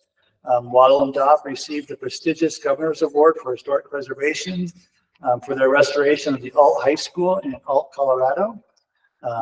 Thom is also a founding member of the Homesteader Museum in his hometown of Torrington and serves on the board of the Alliance for Historic Wyoming. And then last but not least, we have Jim Schamerhorn. Jim is with the Cheyenne Fire and Rescue, where he was the fire plans examiner and fire inspector. So his work involves the analysis of design, specifications, and document review for compliance with the International Fire Code. So they're going to give us some great information that we have built in, lots of time for questions so that any projects we have going on in communities, we can play Stump the Experts with our questions. So I believe I'm going to start it off with Randy. Yeah, and when we're just the front act, by the way. When the experts get here, we'll relinquish the microphone and let them take over. The sessions this morning were really focused on CLG duties, but this session is really going to focus on you as the conduit for information and resources back to property owners in your communities that are looking to do, that they own historic buildings and they're looking to do restoration work, or that buildings in the community that are underutilized, maybe have been abandoned and need some significant restoration work. We'll see a couple of those. So one of the things that we think is really important, and we think that you play a significant role in, is helping building owners and the community at large in understanding the benefits of historic preservation. Some of that was talked about this morning. Certainly the preservation of craft. Historic buildings, this one is a prime example, embody craft that we aren't able to utilize in new buildings much these days, based on cost, based on expectations of owner, based on scheduling, and quite frankly, based on the loss of craftspeople throughout the industry. One of the things that is worthy of reminding people about is the sustainability of using existing buildings, historic buildings in particular. The embodied energy that's in this building, the energy that was used to produce this building, the lumber, the masonry, the plaster, is still in use today. When a historic building or any building is torn down and all of that material is carted off to the landfill, all of that embodied energy, the value of those resources is wasted and gone. And then materials. Again, today's construction practices, economics, expectations of owners are considerably different than they were 100 years ago or even 50 years ago. And the material choices are significantly different. Some of them are better, but many of them have been compromised, at least from an aesthetic perspective.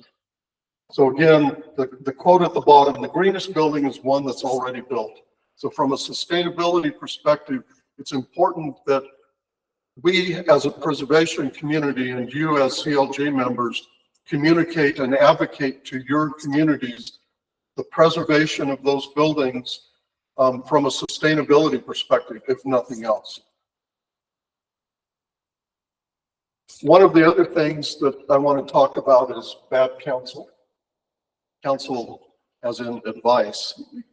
Because so often, I think, people have the perception or they get bad information about what does it mean to, what are the costs, what are the implications, what are the limitations of historic preservation, in particular, if my building is to be listed on the National Register.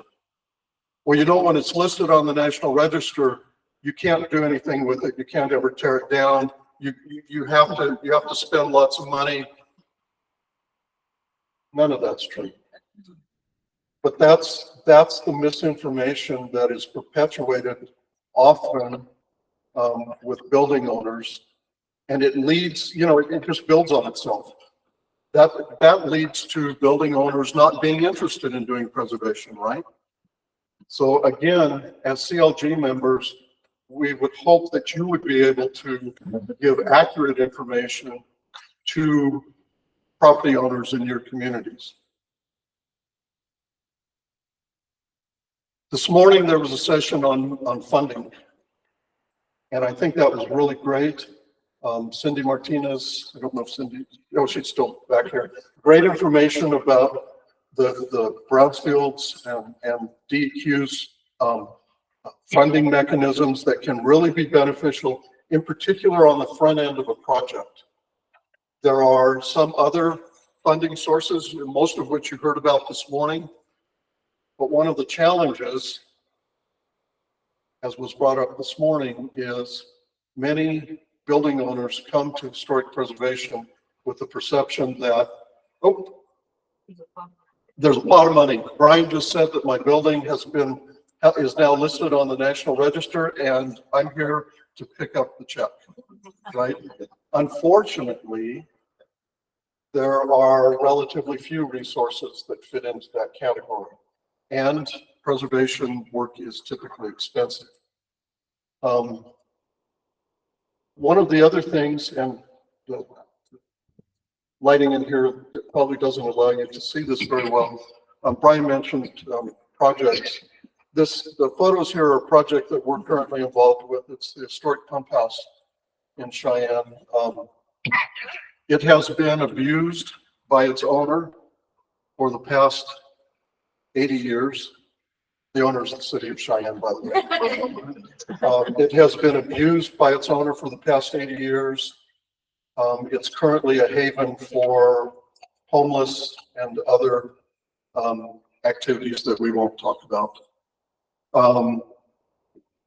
The building has significant historic attributes. The architecture, the sandstone similar to that used in the depot. It has been looking for an opportunity to be restored. We've been advocating for this building for a very long time. The first section of the Cheyenne Greenways kind of started right at this front door. We thought it might be a good Greenway headquarters. That never came to pass. That's now 34 years ago. It has finally found, we believe, it has finally found a potential tenant and is gaining some traction for restoration. So the point is that sometimes you have historic buildings in your community that aren't used any longer, and you need to look for an opportunity to repurpose them in some way so that they can be preserved. Brian and I were at the Daniel School, right?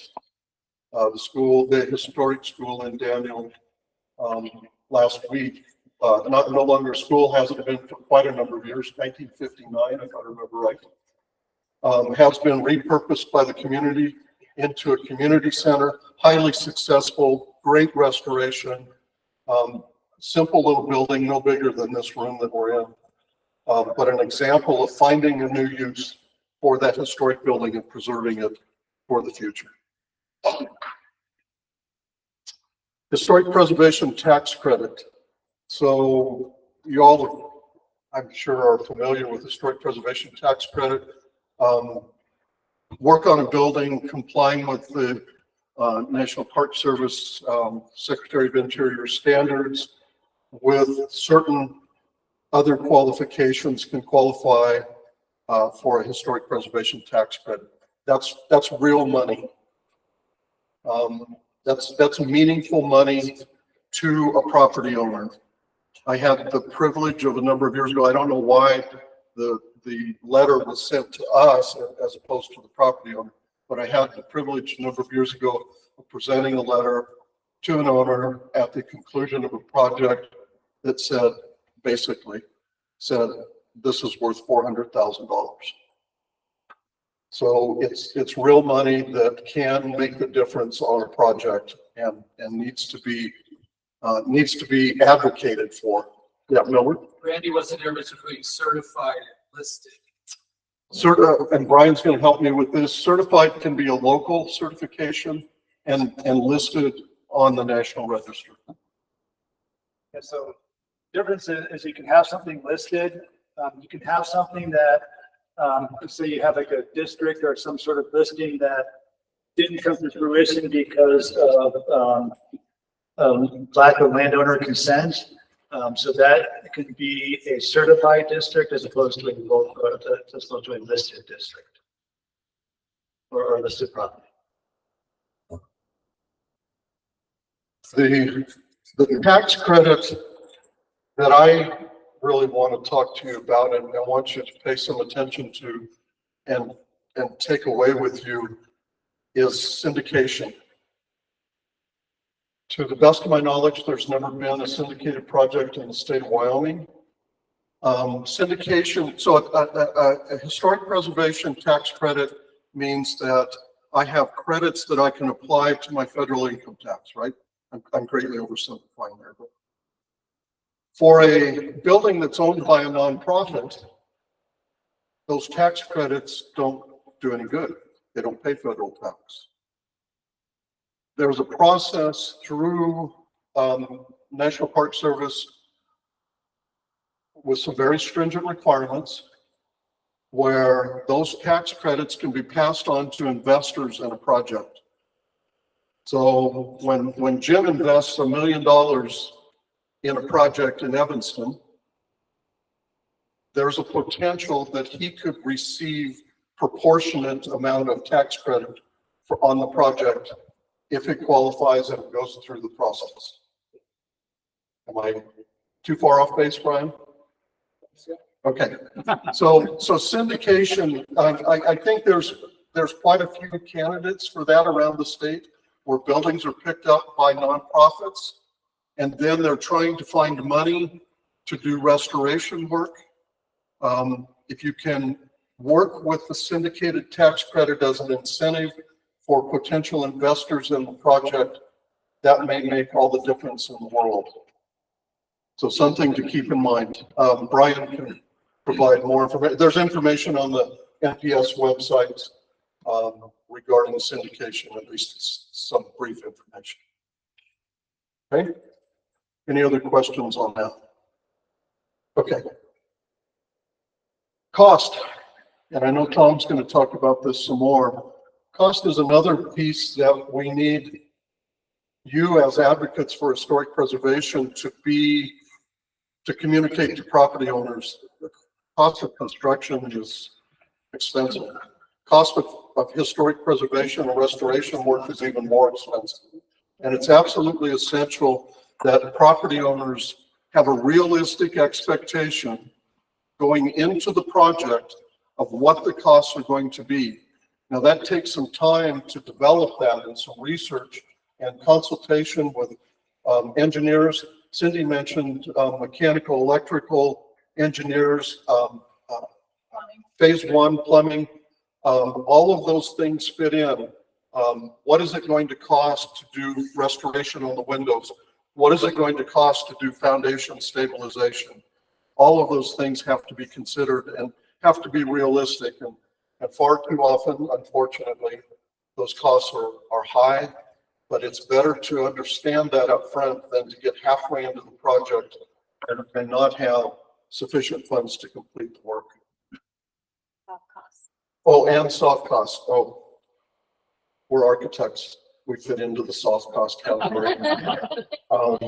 But soft costs are real too. Soft costs for architectural and engineering, soft costs for building permit, plan review fees, bringing a new water service to the building requires tap fees and system engineering fees that can be tens of thousands of dollars. Those are typically soft costs and are far too often glazed over and ignored by the owners as they get into a project. They ask a contractor and the contractor says, oh, I don't know, $200 a square foot. Okay, well, for what? And most of the time it doesn't include those soft costs. So things to keep in mind. Craftsmanship. Tough for you to see, but this is a very well executed sandblasted brick wall. Craftsmanship is essential, as I mentioned, and this is personal opinion. We've lost a lot of craftsmen, a lot of tradesmen that really knew how to do good work. It's essential, and Thom will delve into this more, to go through a process to make sure you're hiring qualified contractors. The guy that just went downtown and got a magnetic sign for the side of his pickup truck may not be a qualified contractor for your historic preservation project. And the great home builder that you used to build your house 10 years ago may be a perfectly good home builder, but he may not be experienced in what's necessary on a historic preservation project. Architects, the bane of society.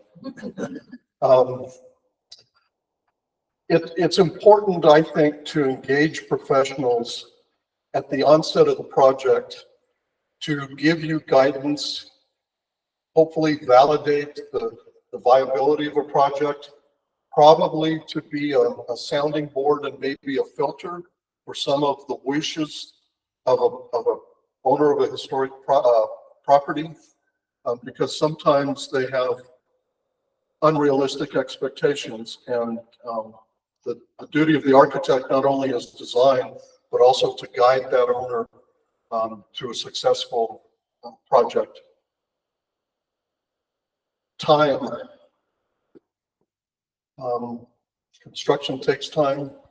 Wyoming's construction season with the climate change, we're now up to 4 weeks of construction season in summer. But it takes a lot more time than you may expect. I guess actually on 2 historic buildings that Amber completed recently. The delivery time for the HVAC equipment was more than a year. It all has to be factored in to make sure that you have a successful project. It takes time to do work, and it has to be done in the right sequence. Approvals. Working with the SHPO to make sure that the correct standards are being applied, and if it is a tax credit project, that the correct process and approvals are in place prior to the start of work. That's one thing that's critical in whether syndication or a regular tax credit project, is that those approvals have to be in place before work starts. We did one project prior to Brian's time where we actually got approval after the construction was completed, but I'd advise against trying that. Go back to that one more time. Existing building code is a tool, and Jim will talk a little bit about this. Existing building code, in addition to the regular building code, can be a tool for repurposing or restoration of buildings. That code is supplemental to the regular building code. One of the things that's absolutely essential at the onset of a project is the communication with the authorities having jurisdiction, the building code officials, the fire department, the SHPO, DEQ, if that's applicable. That communication, regular communication, honest communication, is the difference on many projects as to whether they are successful and enjoyable or not. Because if you sit down with the fire officials at the onset of the project and say, I don't know what we're going to need to do here, help me understand before we get started. Establish a dialogue so that they can help you and so that your project is well informed as to what those requirements are going to be. The last thing you want, and it happens sometimes, but the last thing you want is to have the contractor done, building officials come in to do an inspection and say, you need something. So if you have that communication and documentation, and it's important to both parties, document the discussions and the agreements prior to the work getting started. Okay. Amber, I'm going to let you, I'll continue from there on the screen, but let you talk about engagement of public. This is a picture from one of Amber's projects in Cheyenne. Yes, so we are actually currently working with our Cheyenne and the airport terminal. This is the 1960s terminal that's located in Cheyenne off of 8th Avenue. It is a, hopefully I say this correctly, I always mess up, hyperbolic graboid roof structure, which there's only a handful of them in the country and actually in the world left from that mid-modern era. So what we did is we have a bunch of ideas of what this could become, but what we really wanted to know is what does the public think should be in this building? So we went out, we did some surveys, we did an open house, we brought the public in to see the building, kind of see what's going on, and had some sticky notes and surveys where people could put comments. And this was also another way for people to put memories too, so we can kind of collect that information. Some of the comments were best steak in Cheyenne and those kind of things around that, which is great. We recorded all that information. Some of those activities validated what we thought that the airport terminal could be, and then there were some other ideas that got integrated as well. But what this starts to do is build community support. As we continue to push this project forward, we need funding. And the best way to do that is to get the community to back you. So. This is a repeat of. Yes. I'll go with. So research, you guys might recognize this one as well. This is the Masonic Temple in Cheyenne. We're currently doing an evaluation of this building. And as we go do the research, there's a lot of avenues that we were talking about in earlier sessions, through Library of Congress. Other areas to research is also Sanborn maps. And again, you can't really see this very clearly. We did have some original drawings, but we can see here from a Sanborn map in 1905. This was the original building, which you can see in this photo over here. And then in 1912, they actually did an addition to that building.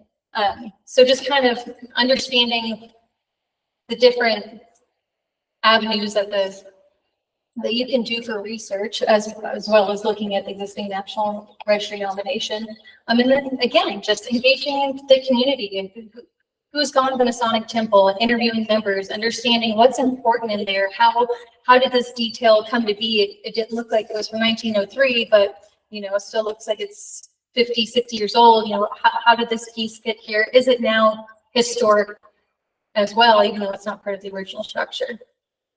So just doing the research on the building and understanding the materials, which has been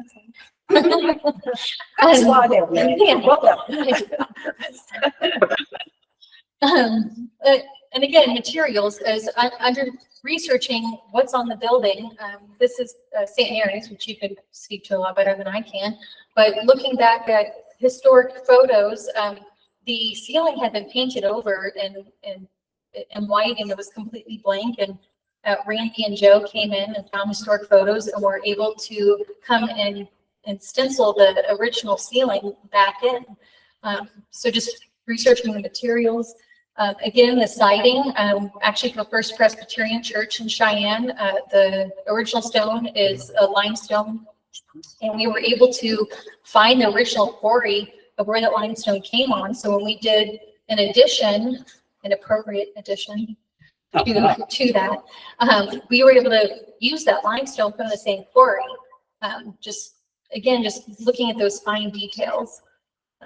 And wallpaper, I'm sure you guys have seen it over and over. You go into a place and you start peeling back wallpaper, and under that wallpaper is more wallpaper, and you get to that original. And to be able to take that original wallpaper and archive that, and sometimes if you've ever been to the Biltmore Estate in Asheville, North Carolina, maybe, they've done a really good job at taking that wallpaper, archiving it, and then replicating it, which is a really hard process. But just all those little details to bring that historic structure back to life. While trim is up there on the screen, I'll just mention something, an interesting story.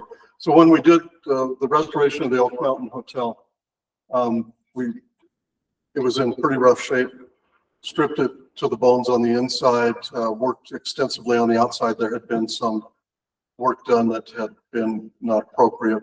Anyway, some of the balusters on the porch on the front were deteriorated, broken. We actually took those, we took a sample off of that, found a craftsman that could recreate, and we actually recreated exact duplicates of the original balusters to put back where others had been broken or were missing. You can do the same thing with trim. The trim on the paneling in here, even if the contractor can't find the exact molding, if there was need for that, it is never take no for an answer. It's pretty simple and not very expensive to have knives made for a shaper that would actually cut that exact trim if you have reason to duplicate that. Water, one of building's worst enemies. Now Jim's going to disagree in a minute. We know about your curse. We like to run buildings upstairs. Another example, going back to historic structures, of the pump house that we showed earlier, right? If you've ever been there and you've seen that stone, that sandstone is just deteriorating over time because the grading over the years has come up and it's kind of changed slope. And now all that water is just constantly sitting at the edge of that building. And that stone is just continuing to deteriorate. And we see this on a lot of buildings. And it's not just the grading, but it's also the water that's coming off the roof. Where is it going? You'll see a downspout come down, but it's just coming down and putting that water right against the foundation wall. We need to make sure we're pulling water away from the building wherever we can. I think in an earlier presentation, they were talking about the roof and having to get that roof secure first, and that's absolutely true. The first thing we want to do is try to keep water out as we're restoring the building. And fire. The aforementioned fire.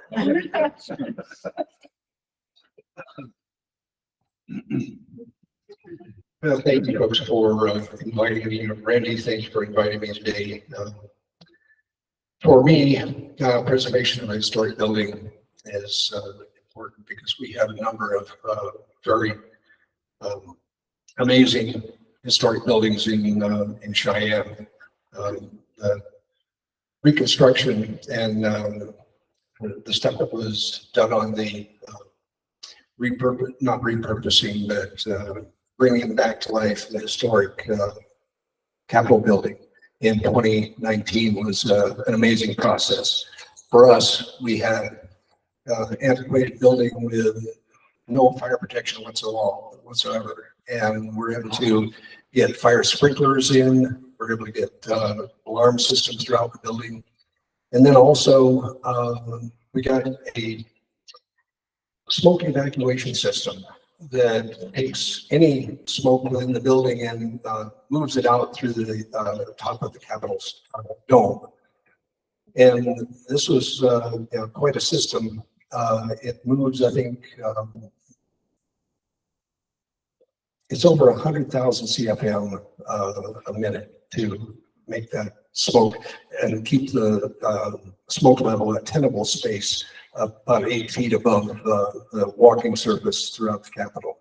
And that's a wonderful thing for us because it gives time for evacuation. They did a time evacuation study and to make sure that the furthest building or the furthest office from the means of egress and the exit discharge was taken care of and considered in I think it was a 40 kilowatt fire. But it was just an amazing process to start with an old building that had been renovated over time, but not really brought up to today's need for fire and life safety in our estimation, and came away with a gleaming new structure. I'm not going to address the Herschler building because that's an entirely different story, but I'm really pleased with what they did with the Capitol. It's amazing. So, when Randy mentioned that today's discussion, he asked that I would include if I wanted to include some slides. And the slide that I thought of immediately, or the fire that I thought of immediately, was the Great Fire of the Great Cathedral of Notre Dame. And that's an amazing loss. But then I thought about imagination and how it would impact each of you in your community if the most cherished building and historic reference in your community, if that were lost to fire, and what that would feel like and look like, and how that would change the culture, the fabric of your community. And so it's this kind of thing that we're trying to work through. For me, whenever I look at a new project that's coming in on a historic building, or even an older building of heritage quality, I look at ways that will allow me to say yes in whatever advancement or increases in fire and life safety are going to be provided, because there are a lot of things that we can do exiting.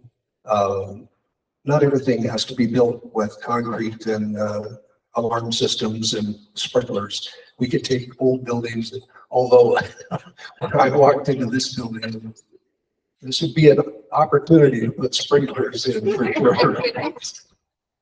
With the sprinkler systems the way they operate now, you could easily get halfway across each section and put a line of sprinklers down each side and protect this historic structure. It's a neat old building. I really like it.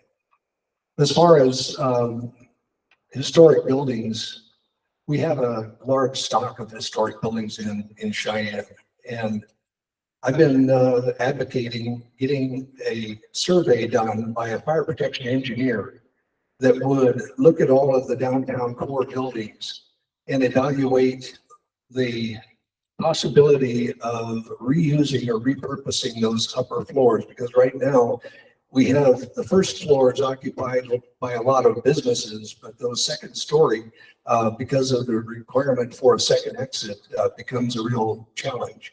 And as we have a historic downtown district laid out, I would think we could get a fire protection district laid over the top of that, that would allow for renovation of those historic or heritage buildings, that would discuss opportunities for exiting, maybe by using sprinklers in just the exit ways, so that it will allow people to get out of the building, or putting in a combination of alarm systems with sprinklers.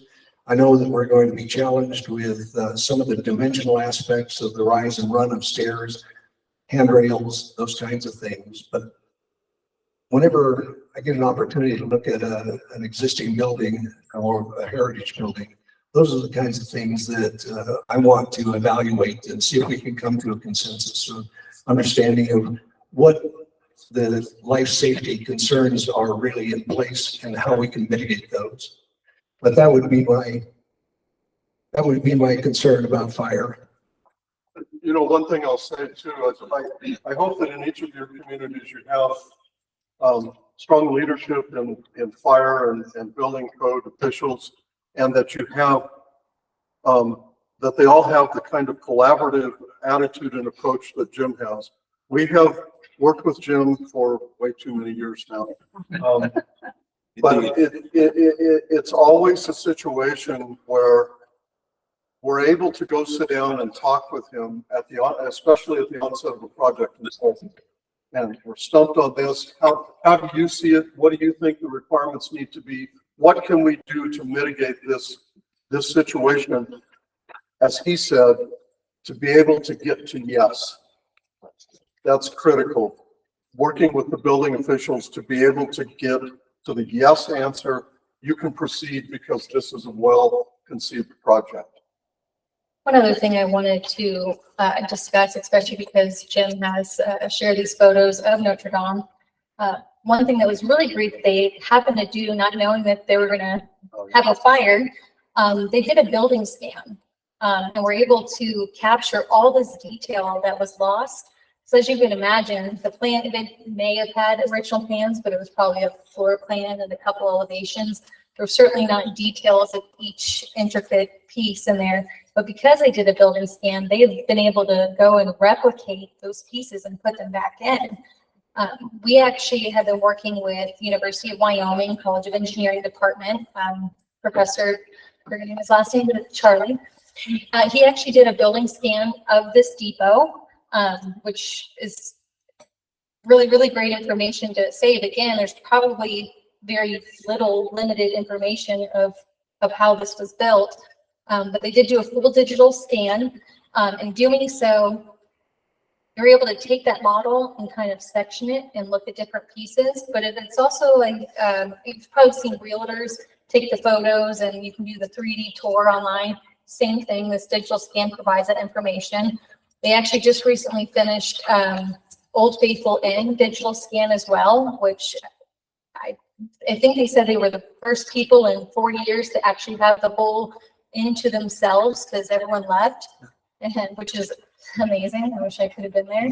They got to go to every little nook and cranny and get all that information stored, because as you can imagine, I mean, yeah, there's probably drawings, but each one of those pieces are just so unique. So we're, again, working with them to do several other projects in town, but that's just something to think about too. A resource right here at the University of Wyoming, and they're eager to get their students involved and get them that experience. So take advantage of that.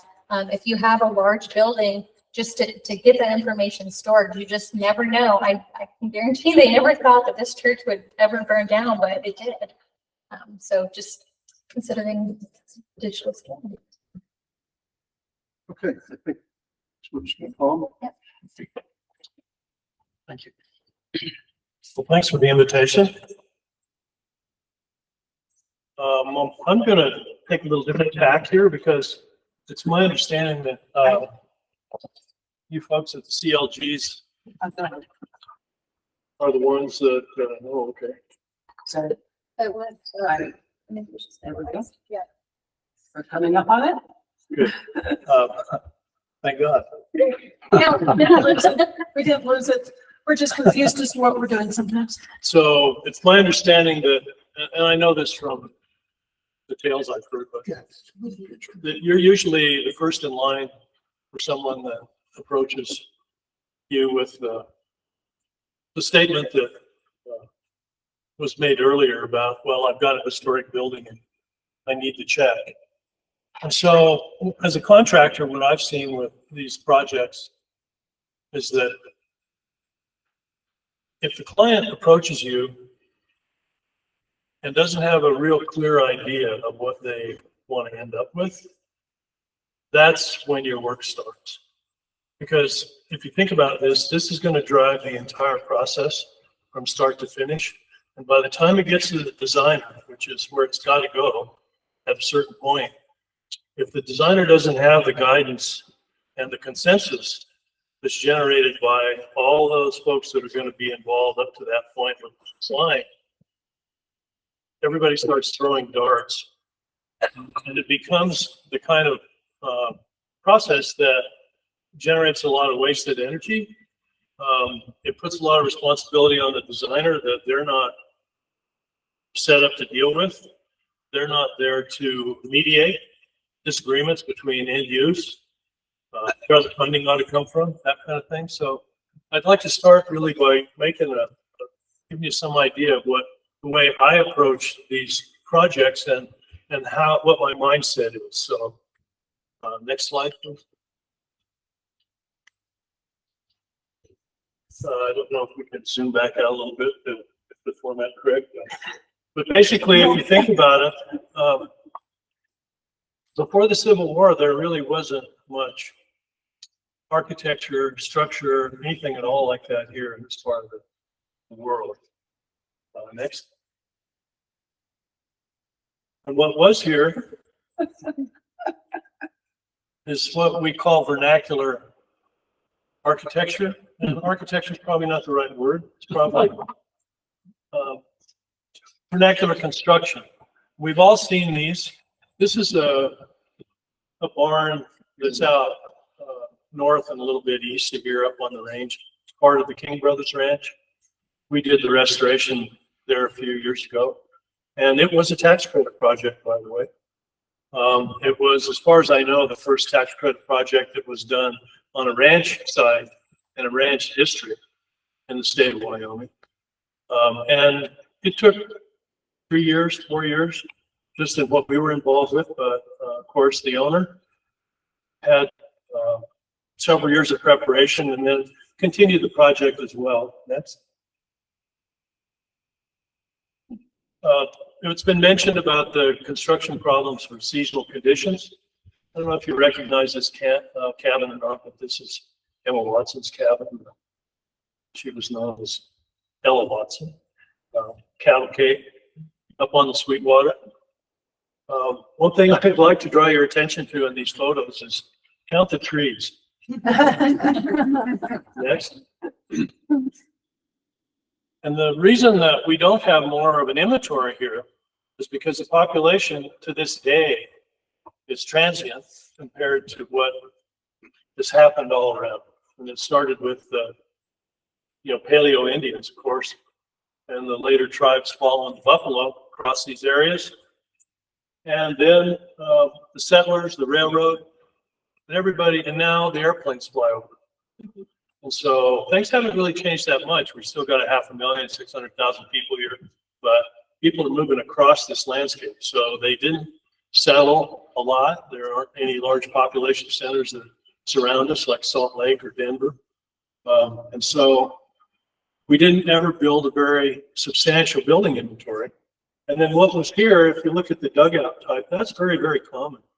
And I don't have any pictures in this one of the soddies and other types of construction that came along during the homestead times, but they're basically built by populations that moved across the landscape. Okay? So when the railroad brought new materials that could be manufactured elsewhere, and incidentally, if you think about the kind of materials they brought, They were materials that I guess what I would call nested. When we redid the roof on the Wyoming State Capitol a few years ago, and put the copper roof on, rebuilt the cupolas, we found during that process that the actual roof was what they call a turn-coated steel, lead-coated or zinc-coated shingle. And one of the reasons they used that type of roofing material was because you could stack a ton of them up in a real small area, put them on a railroad car and bring them out. If you look at the Capitol Dome, which you don't give it a second thought, it looks very ornate, and the masonry base around the building at the ground level gives you the impression that what's on up above is similar, but not. It's all stamped tin, and it's been painted for years, and with lead paint for it. And there's lead paint and gilding up there in the same place. So basically, the structure of that central tower there is cast iron, and then it's got lumber bolted to it, the roof deck. That's massive lumber. And then, of course, it's got plywood sheeting on it now and the copper. But the bottom line is that things aren't always what they seem to be. And so if you look at the photo on the right is the Frontier Prison in Rawlins. It's built the same way. The top of it's crenellated tin, but there is a masonry right up to the top. Well, what happens is when the roof starts to leak there, it gets inside that tin and masonry and the interior guttering and stuff. It collects and it begins to deteriorate. And the stone below it begins to deteriorate, much as Amber talked about the deterioration of the stone once exposed to the elements at ground level. So many times the problems in these buildings, now these are monumental buildings. They're not what most of the CLG folks are going to be running into, but I use this as an example to let you know how materials change when the railroad came in.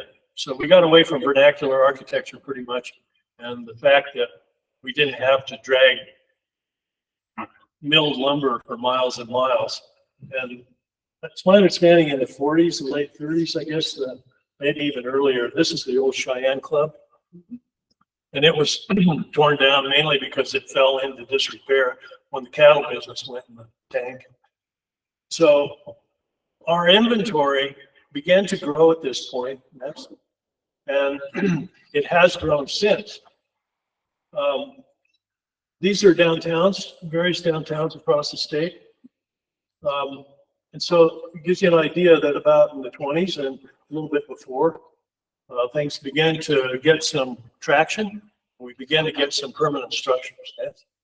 And we still today, well, now what we're seeing is that,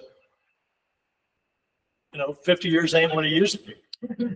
We're getting an inventory built up, but it's not what you'd see in Boston or Philadelphia, where they've had 400 years of stuff to go by, and they've had 400 years to establish the trades that can do the work, the suppliers for the materials.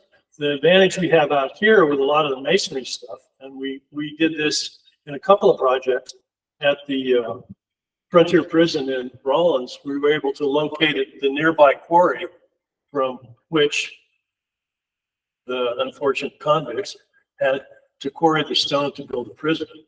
And so there's still a lot of, although it's passed away from memory, it's still possible to locate where a lot of this material came from simply because it was so hard to move it. Next. And I want to interject here what I think is probably the most important component of any project, whether it's construction, new construction, or whether it's preservation. But if you don't do your planning up front, your ability to influence the cost of the project becomes less and less and less over time. And so all the planning that you do that seems like it's keeping the project from getting launched if you're dealing with the folks at the fire department, you're dealing with the architectural people. If you make that investment at that time on the front of the project, it will pay off in spades by the time you get to the point of no return, because there is a point of no return in these projects. And when that happens, you either have enough money to stay on scope or you de-scope. And by de-scope, I mean you start taking things out of the project, or you move it into another phase, or you start looking for more money. But the bottom line is it creates the friction that keeps that project from staying on schedule. Next. And so in closing, what I want to talk about a little bit, and I'll address some questions if you have some nuts and bolts stuff for me, but if you're going to select a contractor, this is not a complex process. It's been made needlessly complex by the construction industry itself. But if you're in a CLG or you're an owner and you don't have the technical expertise that you think you need to make an intelligent selection, now this does not address the availability of the trades. My point is that by the time you get to the interview process, or when you're talking to folks about trying to select a contractor, there's a few really simple questions that you can ask that are real intuitive. They don't require any technical expertise. And what I found about these questions is that after a project is done and a contractor has delivered the product, the owner will be really honest about how they felt about how the project went. And so what you want to know is what the contractor's ability to manage the project cost is. How many change orders are there? And you're not trying to figure out why they happened or whose fault they were. None of that. All you want to know is that hard piece of information is that what was that contractor's ability to manage that cost. The second thing is their ability to maintain the schedule. And there are a lot of reasons that the schedule goes up and down and sideways, but bear in mind that a contractor that knows the business and has done a lot of preservation work and knows whether or not you've done your homework is going to be able to tell you step by step what that project looks like from start to finish. And so he can certainly give you a really good idea of upfront what the schedule is going to be like. And it probably isn't going to be the news you want. Because if you think about it a little bit, preservation projects, in my experience, have one really frustrating component. And that's that if you have grant funding or any kind of funding that you don't have control over, if you can't just go start writing checks, then you've got to wait on somebody else to process the grant. Or once you get the grant is for the project, and the project includes the soft costs. And so the design has to take place. And as time goes by with each one of these steps, you end up on a lot of these projects out at the end of a 3-year period. Now, as a contractor, I see what the costs are during that 3-year period. And even when they're just regular 3 or 4% inflation, which I guess we all look fondly back on. Right now, time is definitely money by default. And so maintaining a project schedule is really important. And the schedule itself, if you begin to get behind, people are going to want to start taking pieces of the work out, or they're going to want to take shortcuts. So it's important to know if the project, what the previous history of that contractor was to maintain schedule. Quality of workmanship, that's going to be purely subjective, right? I mean, what do you know about quality? I'll tell you what you know is if you're happy with it. That's all you need to know. Because you're going to have people in your group, some of which have they're really nitpicky, and some that have different priorities. But the point is that it just needs to be a satisfying experience in terms of quality for that previous client. You want to know about professionalism and ability to manage the project? This means, did you have to clean up after them? Were they in the way all the time? Did they have junk in the parking lot? Did the guys bring their dogs to work? I mean, there's all kinds of things that you see happening in these projects that you don't particularly care for. And that's just what you should be finding out, is whether or not that's going to be an issue. And people, believe me, that have had bad experiences, they'll be happy to tell you. They may not want to go on record, but they will tell you. The closeout process, this is really important when it comes to the nuts and bolts at the end of the project. And this will have to do with all the inspections and the sign off from the local authorities. If you have grant money, it'll be the reports you have to put in. It will be a whole, it's a soft cost as well. Communication, does everybody communicate well? This is something that you can head off pretty easily when you do your first, your first conversations with your team. And then you've got rules and regulations. We do a lot of work in occupied spaces, in secured environments. Could be a prison, could be military, it could be, historic buildings are everywhere. So rules and regulations, smoking on the job, where you put the trash, that kind of thing. And then the overall customer satisfaction, and would you hire the contractor again? I find this to be a really interesting question to get answered. That is usually where the cut gets made. But these are all subjective. They're all the responsibility of the team, the non-technical team, the people that actually have to live with the project later, and that's why they're important.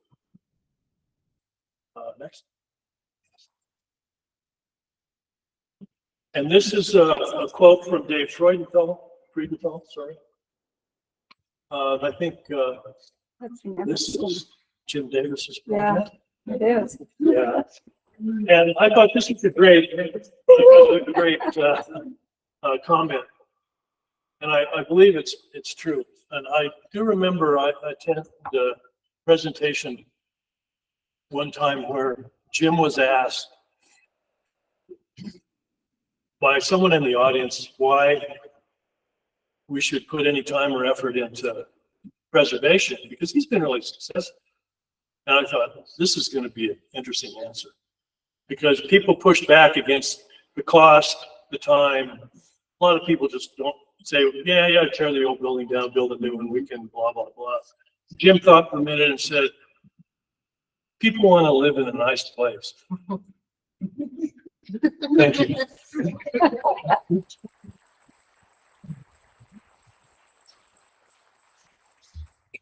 So questions, either contractor side, fire department, whatever. Yes, ma'am. I'm from Foster, and I just want to let you know that we have a very prominent citizen in the Yellowstone district.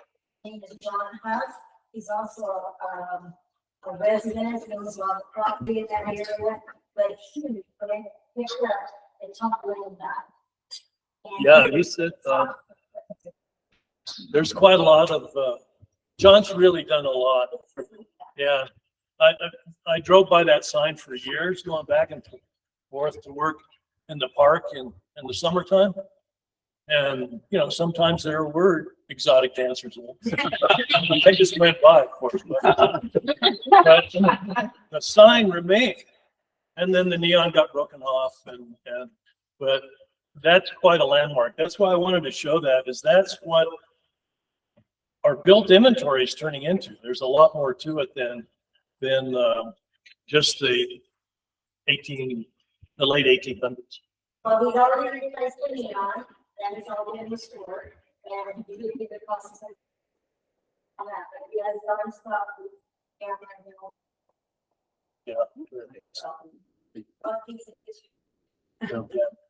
Yes, sir. Project schedule. A lot of grants have expiration dates, so you got 1 year to go and the grant expires in 1 month. That money's gone, you won't get it back. So I had a $250,000 grant and boss kept saying, no, I don't want to do this, I don't want to do that. And then 30 days before thing ran out, he said, we need to do this. And I said, well, you have to go to FEMA to get approval, which takes 30 days. And so that $250 million went back to actually California. So expectations and deadlines on grants, but again, it gets back to communication. If those requirements were communicated and documented upfront in the process to all parties, then that could have been dealt with. Either, maybe it couldn't have been met, but it at least would have been known. So. Micromanager lost and was afraid to make a decision. 23 months and finally said, well, let's do something. Mary? I have a question about fire safety inspections. So, and this is from. So a property owner is responsible for these, the fire code official requires that the property owner has to bear the cost of that and the design and the installation and the water service and it just, the cost just add up and up. And there's no support for private property owners in that public safety element in the building. Is there any solution to that with code officials trying to go somewhere to say, like FEMA or like DEQ with lead paint asbestos, that fire suppression is equally grantable? Could you get a grant fund for that, or? Yeah, and I don't know that answer. That's a great question because you're right. The cost of installing a sprinkler system or something of that nature is huge. It's not just the installation of the piping within the building, but it's also bringing that water service in from the outside, from the pipes that are in the street, and that can be at least a third of whatever the cost is. So I'm not sure of what specific fire, what grants might be available. I haven't heard of any, but I think that's something that should be explored because I think that's something we're certainly interested in, is seeing more fire suppression systems placed in historic buildings for better preservation. Well, and so your case in Cheyenne with second stories, it's probably impossible to do unless there is some sort of assistance to those property owners to be able to do that. And the thing about fire suppression, I understand why you need it, but it doesn't bring a dime back into my business. It doesn't generate any profit or value. It's just a cost that's borne on the business itself. Now, I understand it also preserves that building for future generations. It's going to provide a life safety that far surpasses anything else that's out there. We have a certain amount of time to respond to a fire, typically 2 to 3 minutes in Cheyenne. And if we have early warning based on a suppression system going off or a fire alarm going off, we're going to save your property, which is going to keep you in business. 3 out of 5 businesses that have a fire, 3 out of 5 don't go back into business. They take that money and are gone. So if we can provide a way of maintaining that business in operation, that's our primary goal. Even if there were a matching grant for that added element into a business. And I don't know. Like I said, I'm the plans examiner. I don't know what grants might be available. It looks like Amy is reaching for the microphone. No, you're right. It is so costly. And we were actually just discussing it over lunch. It's a huge hindrance, but as Jim said, I mean, unfortunately, you see the need for it. And I think it goes back to that planning in the beginning. I've got a property right now. It's still costly to do the fire suppression, but I've got a 4-inch line versus a 6-inch line. Well, that 6-inch is significantly more cost. But if I plan ahead of time and we work on designing it beforehand, then I might be able to do a 4-inch line, which is going to cost a lot less. So part of the planning. I don't know of any grants either. We were talking about that too. It's a lot of cost to the owner. How do you offset that? Brandy is reaching for the mic too. Well, I was just going to say that, again, sound like poor correction, but communication. I mean, if early in the project, the need for a fire suppression system is identified And all of a sudden, that owner's looking at maybe hundreds of thousands of dollars in order to do that. Well, before everybody panics, there's opportunity to sit down with building and fire officials because there can be some alternatives, right? So alternatives to consider. Is there a way to divide the building with firewalls so that fire areas are smaller and you get below the requirement where fire sprinkler systems are required? There's one item. Second item, again, communicate, work with the fire officials and the local building officials. We have recently done work on the Old West Museum in Cheyenne. That building is an original building in 10 different editions and not so great construction in some ways. And incredible collection is housed there that would be a terrible loss if it was lost. So we did a small addition and some renovation in the building. And with that work, we brought in fire service and fire sprinkler for the area that we were working on. But we have infrastructure in place so that when we go back to do the next phase of construction, we can add on and we'll have fire sprinkler in more of the building. Something is better than nothing. And by working with the fire officials and working out those details, we were able to come to an agreement to be able to do that piece now and more of it later.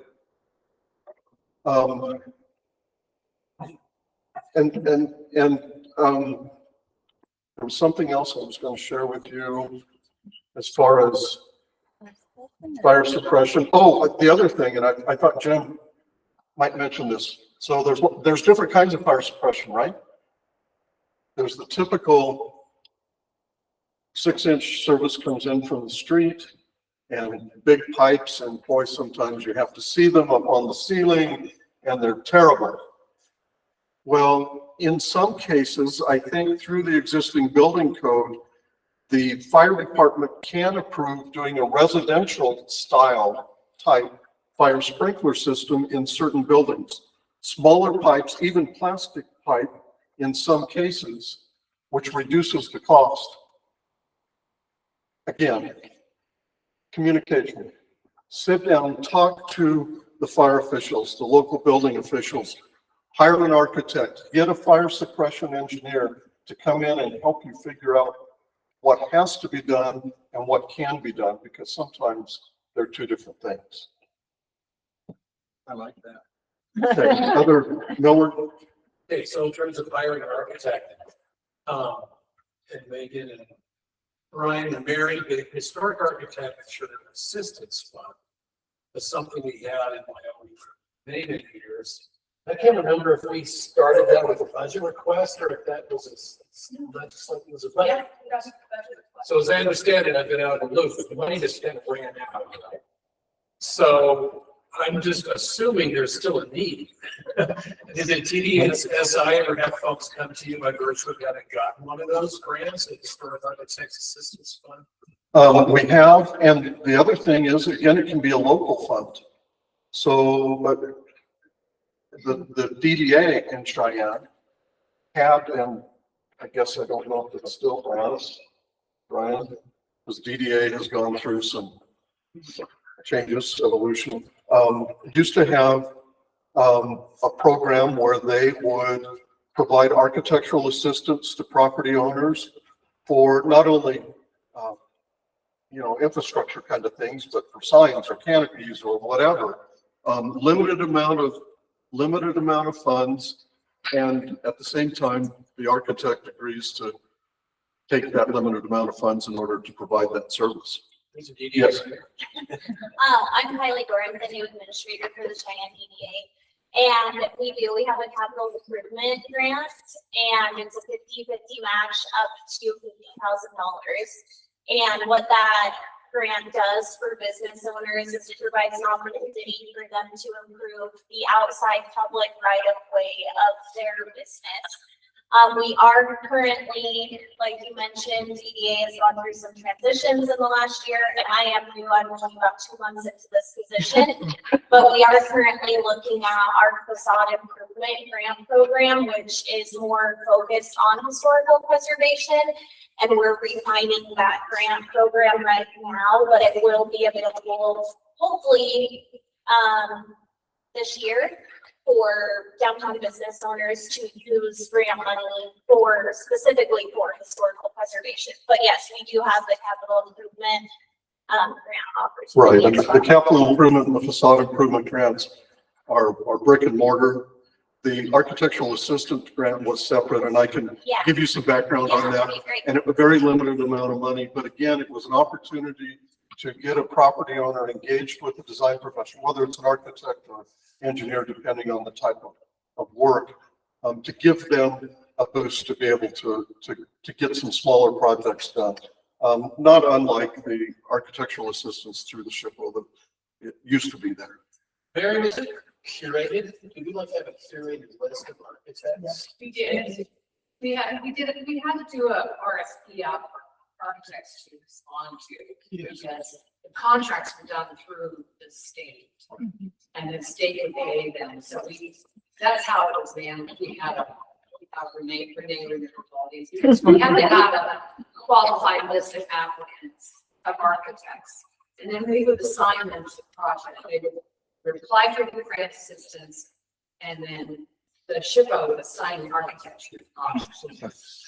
Well, to put a button on it, since we talked about advocacy earlier, we had funding for before, maybe we could, make a request of the agency that it requests funding again, because it's separate from, the Cultural Trust has so many huge varieties of projects it can fund, including this.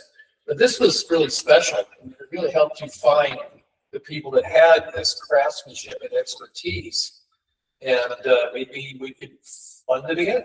It was really a planning effort, so exactly what you said, get that early planning in place, make sure you know what you have to deal with. Right. And then the architect property owners and blindly. Yeah, I think that and the DDA program were really intended to be able to give property owners some initial insight as to what is entailed in doing a project. And then the property owner, both through your program and through the DDA program, were free to engage the architect or engineer for a more extensive project, or in some cases, honestly, once they, in some cases, the grant from the DDA, which was $500, by the way, it was very limited money. That was sufficient to get them what they needed, whether it was signage or awnings or whatever it was. But in some cases, that was enough to give them an indication that the project was bigger than they were willing to take on. And that's okay too. You hate to see a project not go, but it's better to have that guidance and validation up front than to get waist deep in it and then discover that I don't have funding to complete this.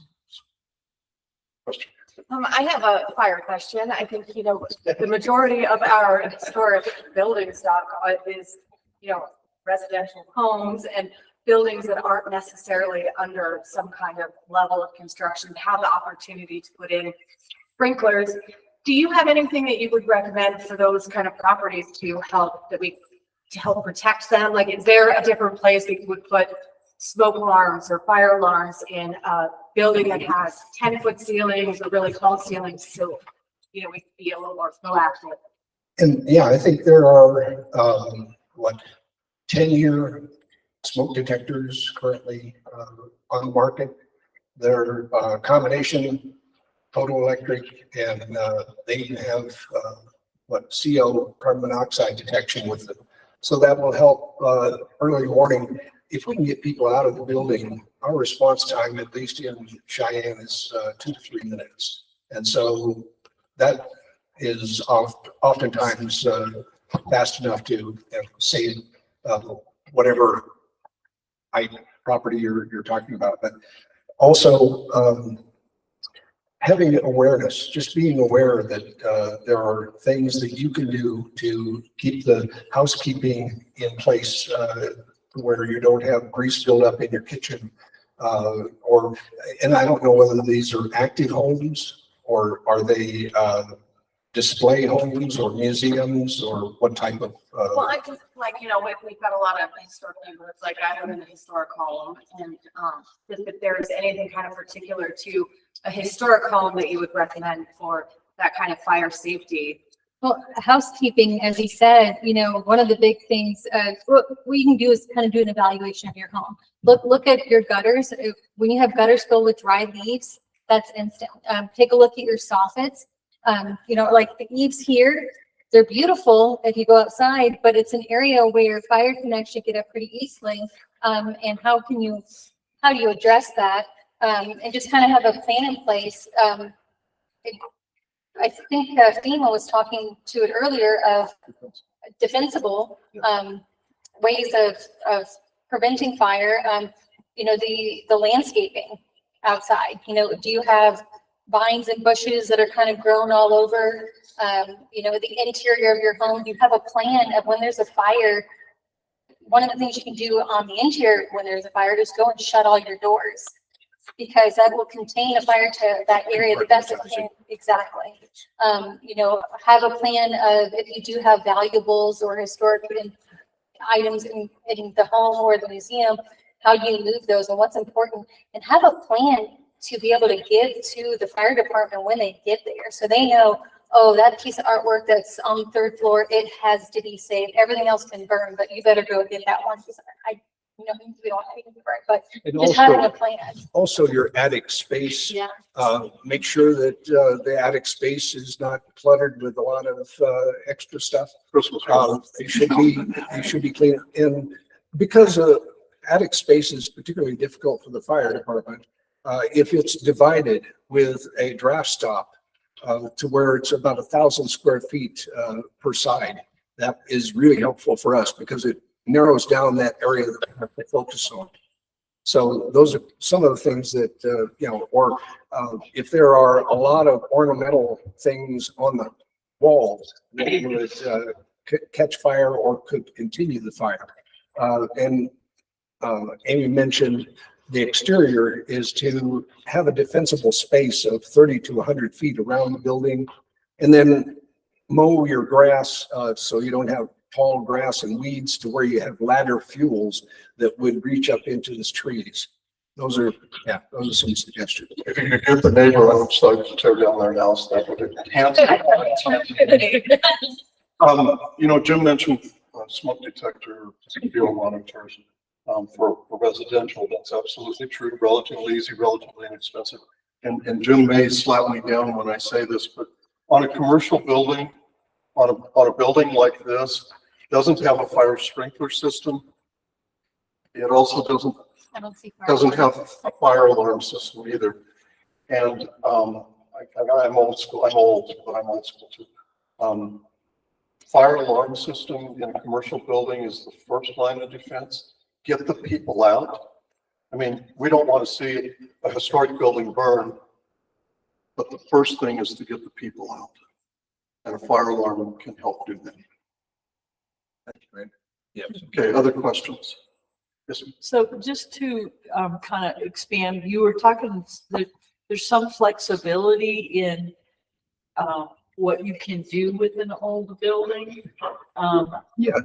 So I'm also in Sheridan, and you have the same situation where the main level is occupied by business, but due to code restrictions and requirements, owners really haven't been able to do anything with their second floor because it doesn't need any. And that was my suggestion to the DDA, was to bring on board a fire protection engineer that will evaluate the stock of historic buildings or heritage buildings in the downtown and see what possibilities there are for maybe taking the existing water line that comes into the building and using that as a life safety sprinkler system only in the exit ways.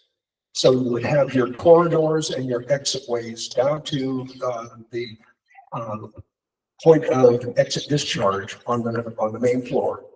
So that people could use those areas in the second level. That's a possibility. I think a good fire protection engineer would recognize the possibility of making the corridors fire safe by sprinklers, and if they had to enhance the existing wall covering, they might be able to do something in that regard. Making sure that you don't have any transoms that would allow the fire to transfer from one building or one occupancy to the next. Those kinds of things with fire doors and self-closing doors are very helpful for us because they give us time. They buy us time. So the flexibility, is that subjective to Yes. whoever you're dealing with? It Like, is. it's different in Sheridan than Casper. It would be the professional, the life safety engineer that you're dealing with that would make that evaluation. Bought an awful lot by the the council. They would have to approve whatever amendments were going to be made to identify. We have a historic district in the downtown that is.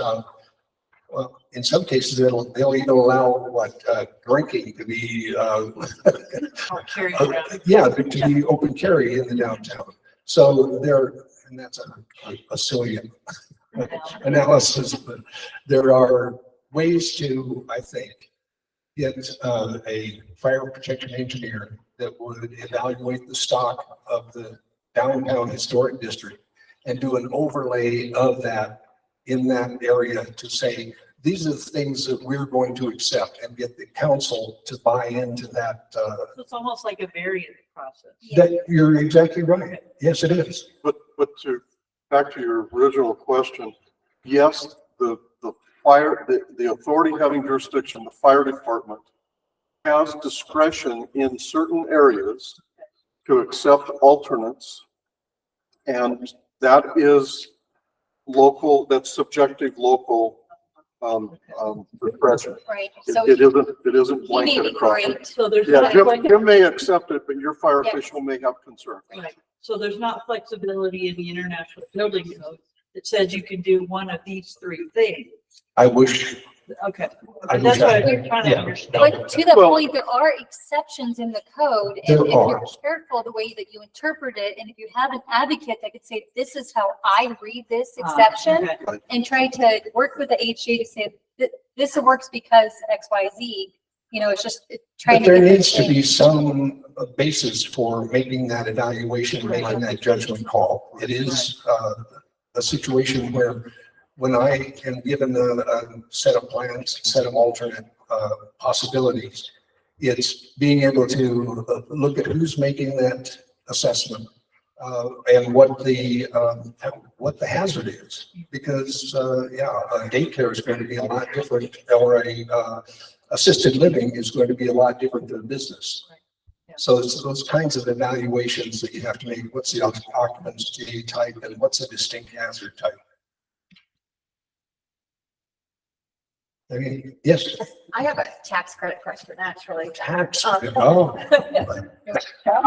think that like the tax credits are probably the most untapped potential for us here in Wyoming. And I work for a consulting firm, and we do a lot of tax credit projects where they're it's a 6-figure budget just for us to run the tax credit portion of the project. Is that something that you do, or is it kind of expected for the, whoever's doing the projects to be the one that runs with the tax credits and has to know all that information? Or should you budget in a consultant to be able to manage that? I think the answer is yes.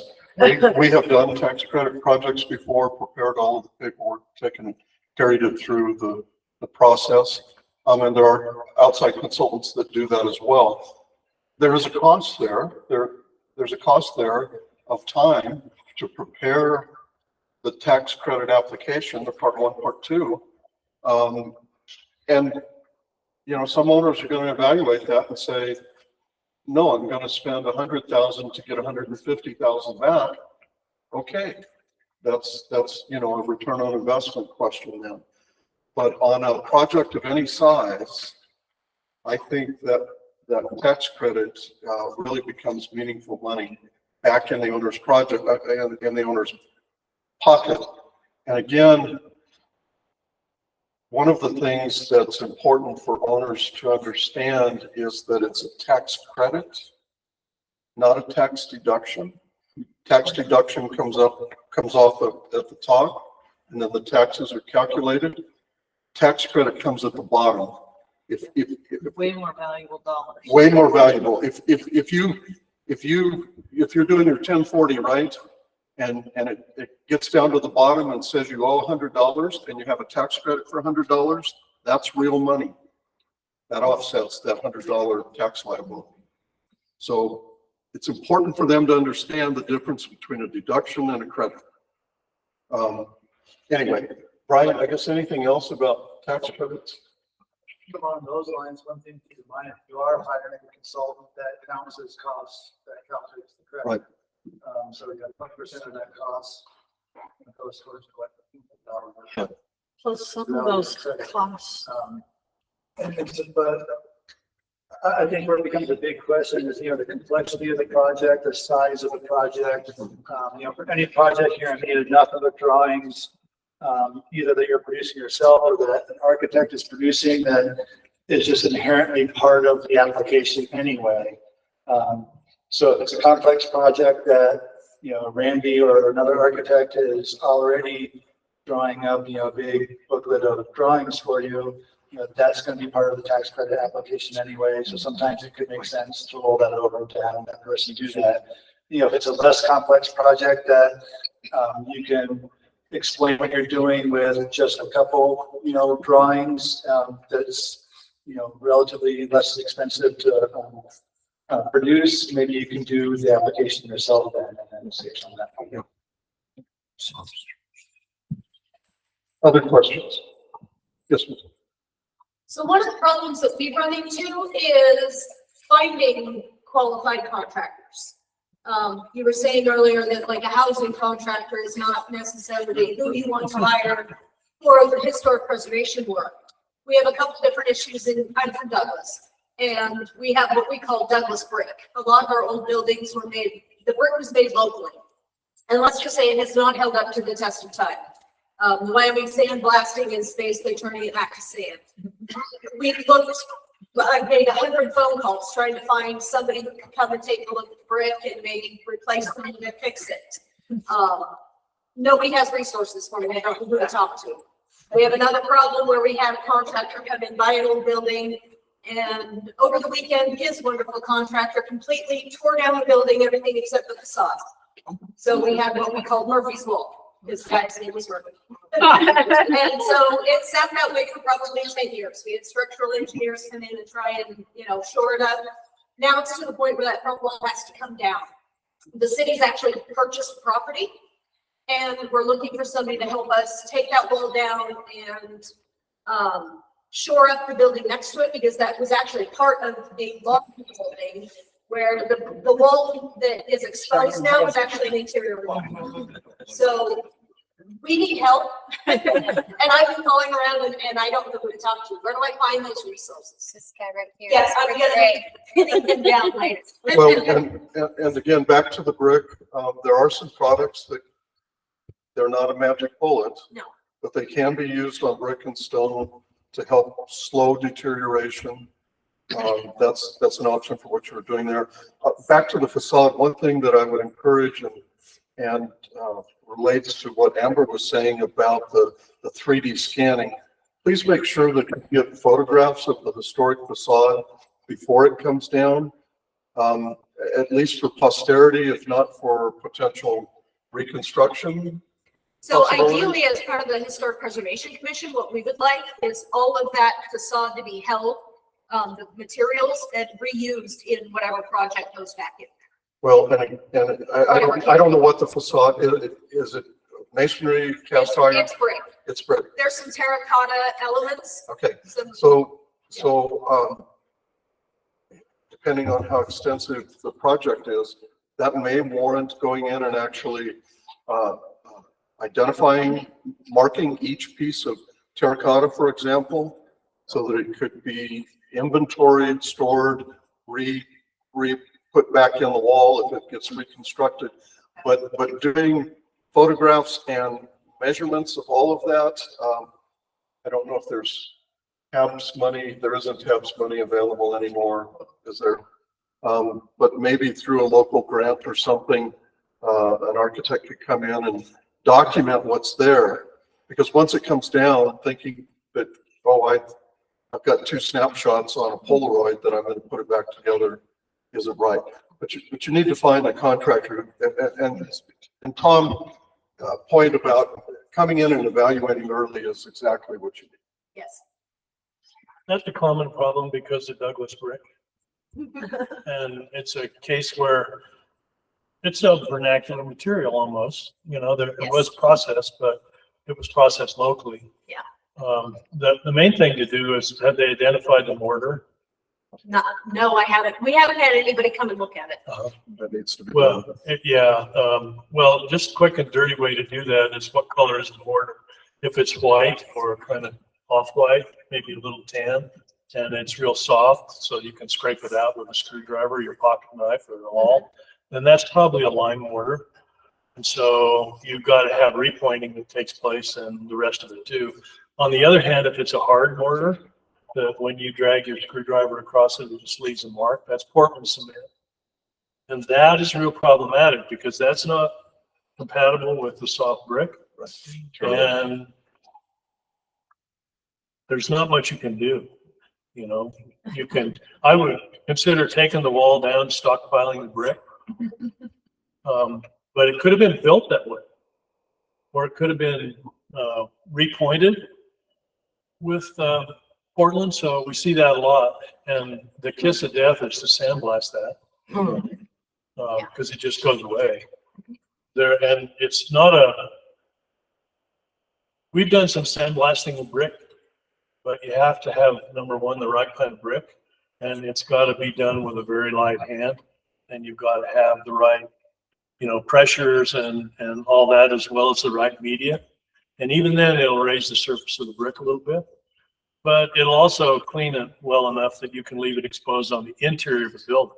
But if it's on the exterior, it's probably not a good idea. That's why you see a lot of the downtown buildings painted. That's another issue because they're all painted with lead paint, so they have to be stripped with a gel or something like that. But I'm not aware of any easy solution for soft brick. Yeah. There's been a lot of stuff that's a lot of testing that's been done with soda blasting, dry ice blasting, I've heard of the dry ice. wet blasting, but any kind of abrasive blast is going to erode the brick. And so, and if all you got left is the front wall, that's the Disneyland thing, is what we call that, where you build a whole new building behind it. You have to evaluate, a critical evaluation of, is it worth saving the brick? I mean, the brick has some shortcomings already. We did restoration on the bricks at Warren Air Force Base, the historic brick housing. And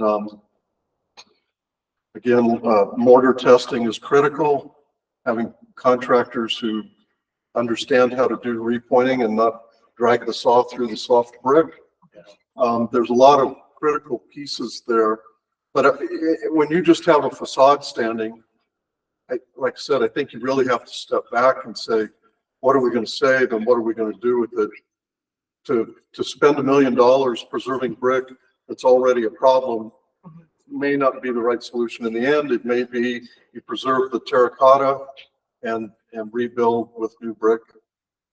And they're two separate problems because we have several of those Douglas brick buildings. Right, And right, those right. property owners Right. are going to help. Yeah, And so whether just- we just say save the bricks on brick. facade are two different You save the problems. brick and patch with it, the Right. other buildings. Yeah. It's a sacrificial thing, but it's probably the most logical. And you're going to have a problem with where do you store it, who's going to clean it, stack it. There's a lot of things that go along with that suddenly turn into serious drudgery. And soft brick like that, if you get 50% you're gonna be doing really good out of the wall. Yeah, I think the most important thing is to, do you have a demolition ordinance? No. That's a good place to start, not because you want to prevent demolition, but you want to review it. We do have a demolition application that people who are going to demo something have to come and apply through the office. So they can go to the dump, right? Yes, they don't have to just go into landfill, exactly. Yeah. But the problem is the contractor had a permit to do interior demolition. They were only supposed to take down some interior walls. Oh. And over the weekend, they took the entire building down. We've seen They that immediately happen. shut them down and ran them out of town. And they I think they're was gonna pretty say, don't tough. hire that contractor again. Unfortunately, it didn't solve the problem. Okay, other questions? You sacrifice the brick, you sacrifice the empty. Well, that's Oh, a you question mean for when you- Brian. When you repair, you mean? If it's eligible for the bricks. You mean the have to repair? make a sacrifice, that one of the things that would render it no longer open. Well, in the one where the facade's standing, I'm assuming that the alterations are so significant that it's not eligible anyway. On other buildings where you have the problem with the brick, but the building's still intact, yes, that's part of the equation that you have to evaluate. Because if you did take out the historic brick and put in new, that probably would compromise eligibility. Well, not if it was new, old brick. If you. Not if it was old brick. If you reply it or repair it like kind. Yep. Then it's just a legitimate repair of existing. Right. But that's when you'd have to take a careful look at pointing and, you know, the way the brick is laid, how many tie courses there are, you know, all that kind of stuff. And have to match existing, but many times you can take that brick and turn it around. Yep, use the backside. And you've got a nice, you've got an option to compare the finish. But to the point of replacing though, and this will come about when they work on the pump house, I mean, there's a lot of deteriorated stone that Right. it's gonna have to be replaced with new stone. And again, as long as it's in light, it'll still be eligible. You'll still be able to. There's another thing too, is that when you do those kind of repairs, you need to document it so that it's, we've seen this happen a lot with the Secretary of Interior's standards, is they want to be able to clearly identify repairs that were done. They need to match, they need to be like kind, but you don't want to try to make them blend in so that it's not obvious any longer that repair was made, and then that needs to be documented. And that's just a photographic thing, and you know, it's not a big deal, but you have no choice. So a common problem that people come to me for from, you know, all over is, finding contractors who have experience with historic materials or are reliable, who are able to do some of these more now rare craftsman techniques. I know Megan from the Alliance is working on putting together a list of those sorts of contractors, but I don't know, in your experience or you, Thom, how would you go about searching? Is it just, you know, a guy who knows a guy, or? Well, I think once, this is before you identify them. Mhm. I think the easiest thing to do is to try to find someone who has already done a building. Mhm. And I think there's a misconception too about the level of craft required. Yeah, there's a lot of stuff that is really important that was done by hand and all that. But honestly, if from my perspective, when I look out there in the world of historic preservation, I see the folks that are really the most important one to create the ambiance or to recreate the original ambiance of the structure are usually the ones that are skilled on the stuff on the inside. Those trades have gone away because now it's all drywall and steel studs and 7 cents a foot to hang it. And there's a reason for that, and that's because when you do historic preservation, it's all labor. It is not materials. You have to find the materials, yeah. But then once you find your replicate, that's all labor. And so what I've seen is that the majority of the work on the bigger projects is done by conventional construction companies, and they'll hire a specialty contractor. Okay. So if you see a big project like a Capitol, you know, they brought people from all over the country. The stonemason was local, I believe. You know, what's his name? I think Johnson. Johnson, yeah. But most of the time, and I know this from personal experience, there's just not enough business to support a full line, large historic preservation company. Just believe me, I've tried. We have all the same problems. We have to try to find the craftsmen. And then eventually what you boil it down to is the size of the market. It's the same reason that Randy's firm doesn't do exclusively preservation work. They have to do, you know, the majority of the work they do is conventional construction. It has to be that way in this market. Boston is different. New York City, you know, it's different. But so to try to find a craftsman, the first thing to do is to see a building that's had work done on it and talk to the owner and find out, you know, those questions I was talking. Would you hire this guy again? Yeah. You know, did he show up? Did you know, all those things that really matter. And that's the shortcut. Yeah. I know that down in Colorado, where there's a much larger level of activity, they have the same problems. Yep. And the problems are that you can't, as a tradesman, you can't survive doing that. So who do you find doing it? You find a lot of old guy hobbyists that are past their prime. And if you look at the trades in general, the average age right now, tradesmen in this country is over 55. And that people don't believe that, but you see the numbers and that's where it is. And at 55, believe me, at 35, the guy was about as good as he was going to get. And he was an expert. And by the time he's 55, he's done. He doesn't want to travel on the road. He doesn't want to live in a trailer or a motel.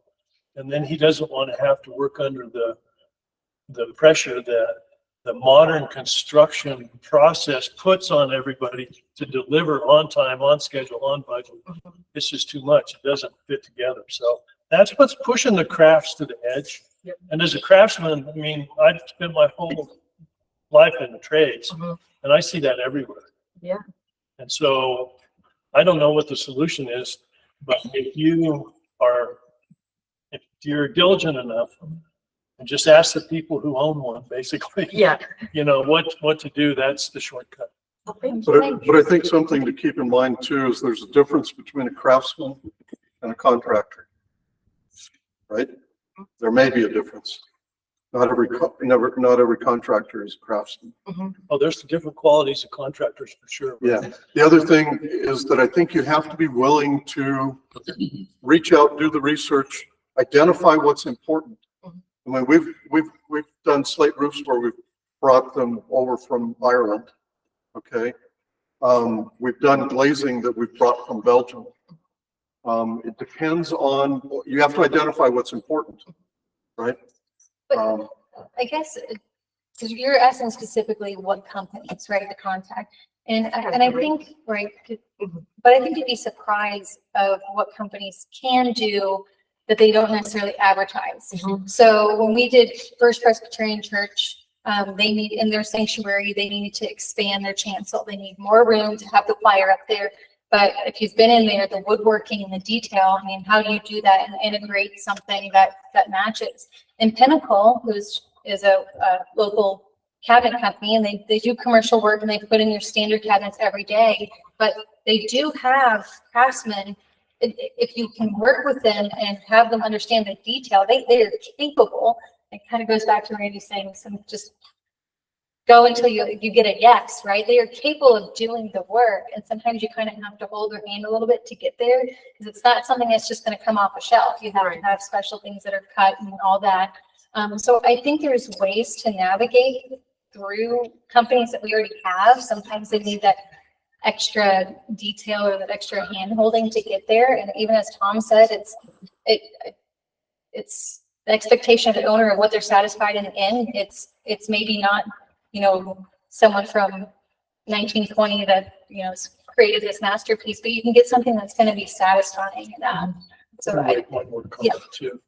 When I got involved with this process, my main goal was, I realized there was a problem with the resources. And so we began to investigate the modern technology. The last project that we did that was of this type was on an Episcopal church in Sterling that wanted to have this huge arched stained glass window done, and it was all completely rotted away. The glass was fine and everything. So we brought a person in that did a 3D scan. And now with new CNC 5-axis equipment, we can, and by the way that window was constructed, it had an interior lamination of wood that was carved and very elaborate, a big roof in the middle. And then it had a layer in between, and then there was an outside layer. And this was done on machines originally in the early 50s. We were able to scan that and turn that scan over to, and there's a long story to that, but bottom line was that we turned the scan over to the CNC folks. And what we ended up doing was getting marine plywood from Canada that was a specific thickness that was used for Great Lakes boats training. That became the core in the middle. And then the outside was replicated from the scan using the CNC. And then the inside was the original layer, and we put it back together.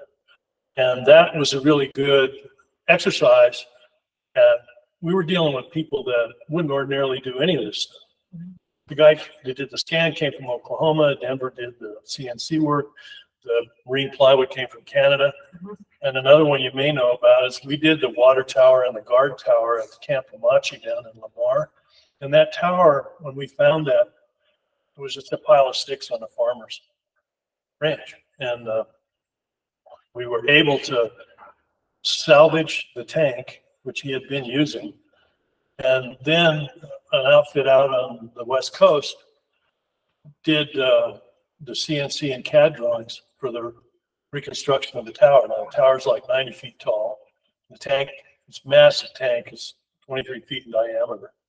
And we were able to have those folks reconstruct all that timber without ever having seen it and ship it from there all the way out here. And then I didn't sleep for 2 weeks because I was worried about it changing dimension coming from the coast. Trying out on the Yeah, to Lamar, which is like the empty quarter, you know, Saudi Arabia. But the technology that we have today is the solution to these things. They're not going to replace those historic trades, but that you do a scan, you find the pieces, now you have it digitized, it's now archived, and it can be reproduced. The only issue is material. Okay. And so what we've been able to do, by the way, the thing was constructed using, we used the cranes that they hang windmills with down there. So all the stuff is there. And when you look at it now, it looks like, you know, it's still painted with orange and white checkerboard. And it's a really interesting place. We're really proud of it. But the point is that if you collaborate with the designers and they can tap into these technological improvements, then you have the record and you have the facility to reproduce, then it becomes an assembly issue. And that skill level for that is not nearly as demanding as the other stuff. Yeah, that was really good to hear. I'm going to leave you with maybe a question, statement, maybe. And Amber made me take this out of the presentation because she thought it was silly, but you know, as Thom said, technology is great. Obviously, we use significant amount of technology in our practice.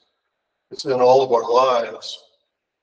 So here's a question for you to ponder. How will AI play a role in historic preservation? Yeah, I made him take it out because I didn't like it. Okay. What will it do for us or to us in the near future? And I don't know that I know the answer. Yeah, I was going to say that for those of you from all over the state that kind of poke fun of us in Cheyenne. Yeah, we have an AI, whatever, entity running for mayor in Cheyenne. We're at the cutting edge. And I think it's winning.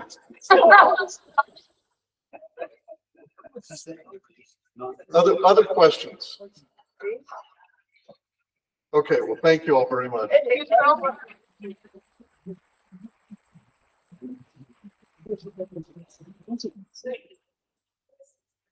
All right.